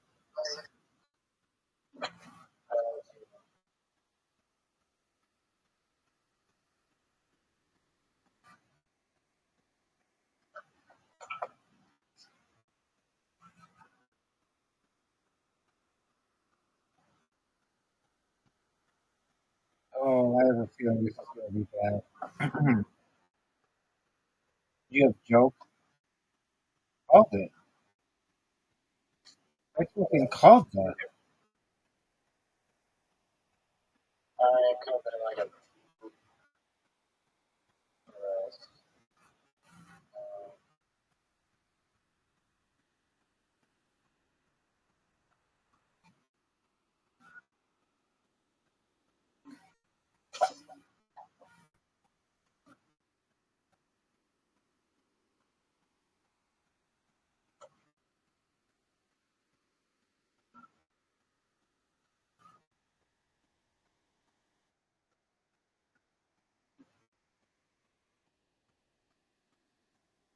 I can't believe it.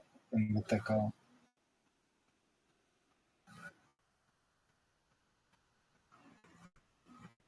Oh, wait. well, I'm shocked he's a show.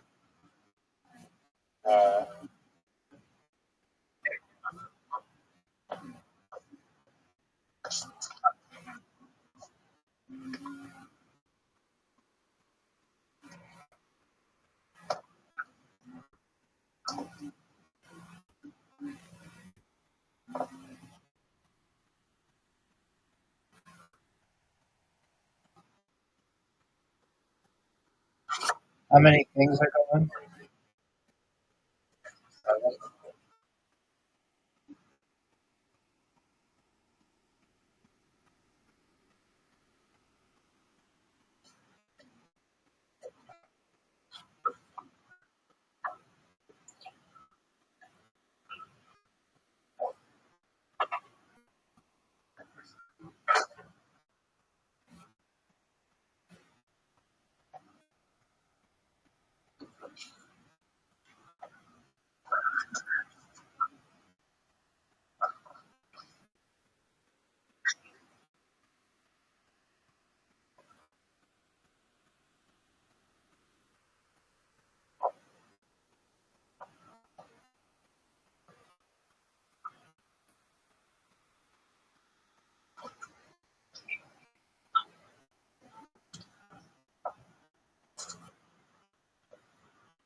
time.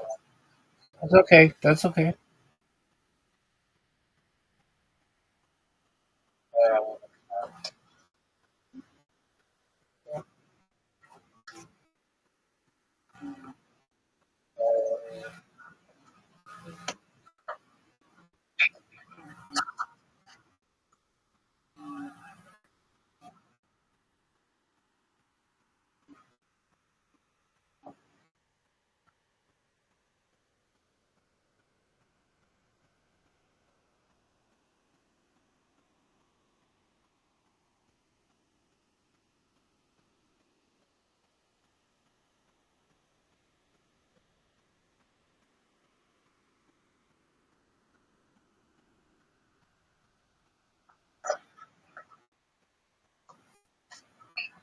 The trap is here. The trap is here.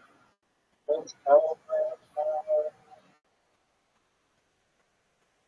Dude, you had the cue. Read the movie. It's not even. I'm tired. I can sleep. No. All of Africa during that call. That's not real wind. It's like Harley. Hey, I'm level 69. There's only one thing above me. There's a level 70. I agree. I feel like it's much needed. It's great. Uh, Level 19, level 7. Doug, that's bullshit. Doug, that's bullshit. I'm gonna send you another invite. I'm gonna beat you. I'm gonna make quick work of you. Doug, fuck You're Carol. already, you're not, you know what? Doug, I've been up all night. I had to deal with anti-Rothschildian haters. Okay, do you recognize this is worse than anti-Semitic? This is worse than anti-Jew. This is worse than Jew hate. This is anti-Rothschildian, and I will not tolerate it. It's perhaps the first documented anti-Rothschildian communication archived on the internet that I've had in the past in global history, and I don't like it. And now I've got to fucking tear your ass a hole in Karen, and then I'm going to bed, and everybody knows it. Anti-Rust, that anti-Rothschildian bitch. Though in the future I'd be like, no, I get it, but you're just judging a book by its cover, lady, and that's inherently racist or xenophobic at least. Dude, do you know that you have a fucking invite? I mean,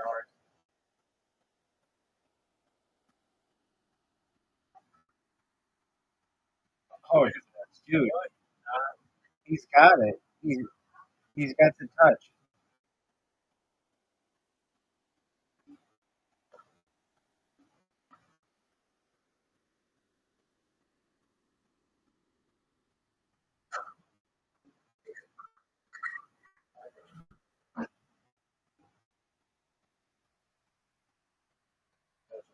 shot.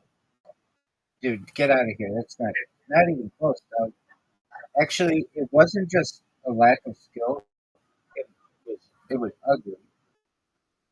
I'm playing as whites.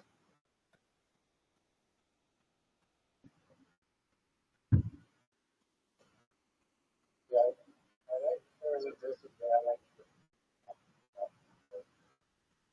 Okay, I've never gotten a chance to fight the whites. You don't even know how I perform if I have given opportunity to play with the white. And I've been discriminated against in terms of the colors of my carrots that I am forced to play with.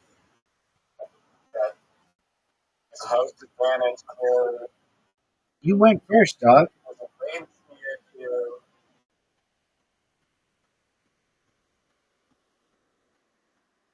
That's terrible. That's garbage. Okay, that's literally garbage. There's no way that when we work on a field to realize regulation.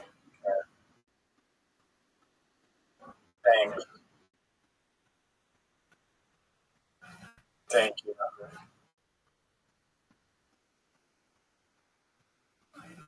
Garbage. Garbage. Absolute garbage.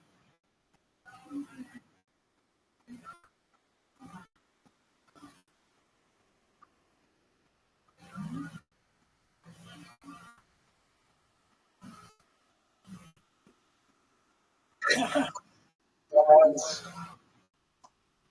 coming up with vengeance after spectacular. Hey, hey, you're anti-Newtonian. What? I'm non-Newtonian, baby.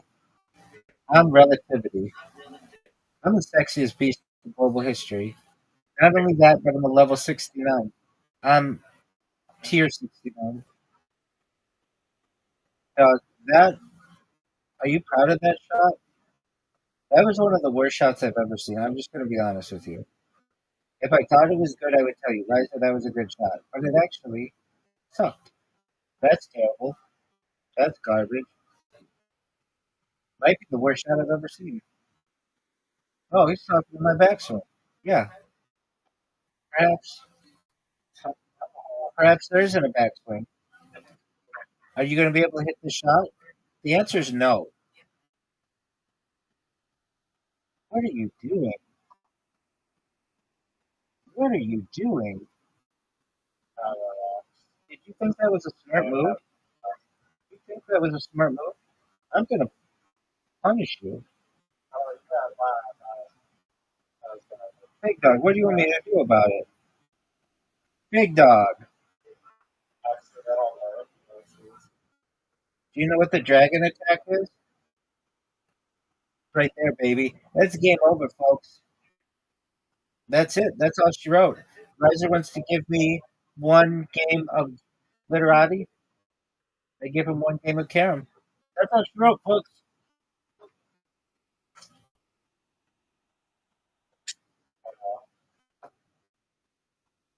What are your thoughts? What are your thoughts on your carom performance? You lost to non-Newtonian physics, dog. I'm the West Side Cat. Piles. Yeah, piles. Hey, I really had no way to date actual performance on the ground. I prefer the black. Is it a crown board or is it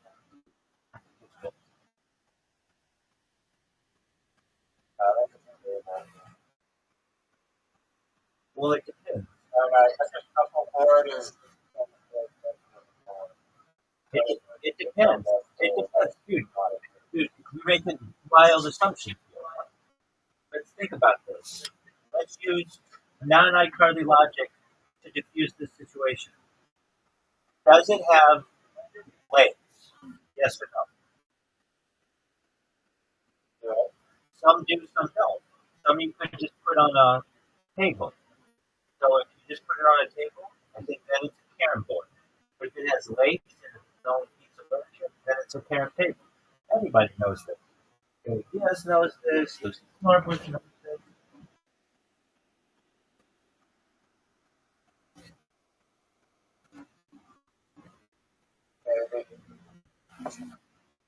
Ready for my next question?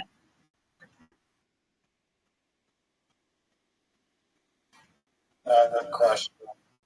Um, yeah, are you still afraid to face it? Doug, you said that you were dumb. Yes or no? Are you still afraid to? That's a good one. That's a loaded question. I can neither confirm nor deny nor acknowledge the words that you have presented. Next question. You stole that. I can do that. My friend, I invented it years ago. I know exactly where I was when I was on the street talking about it. I was crossing Harvard Street in Irvine, and I was talking about Fran Drescher and the term I you can neither confirm nor I have it on, it's on Instagram.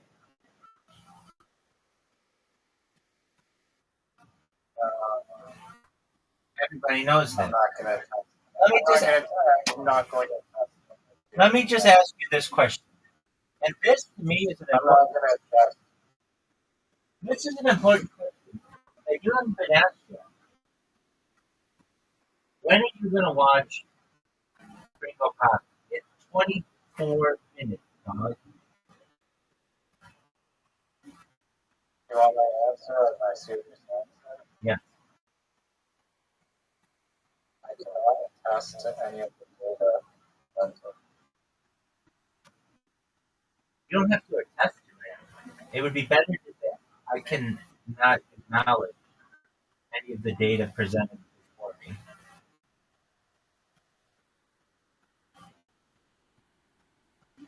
I cannot comment on any of the data presented here today. Would you have sex with Lucy Starbush right now? Is she a cut? No. Is she a guy? No. And she could be like pizza faster. Then she would be able to sit me down there and she'd be like, what the fuck is this? I'm from New Jersey. Not only am I from New Jersey, I'm from fucking Bergen, New Jersey, North Bergen. Ever heard of Joe Diaz? Hey, hey, hey, I'm talking here. Ever heard of Joey Diaz? Well, guess what? He munched my box in 1976 without my consent, and I very much enjoyed it. I want you to know if you don't get Riser pizza within the next hour and 15 minutes, I'm going to yelp you into the netherworld.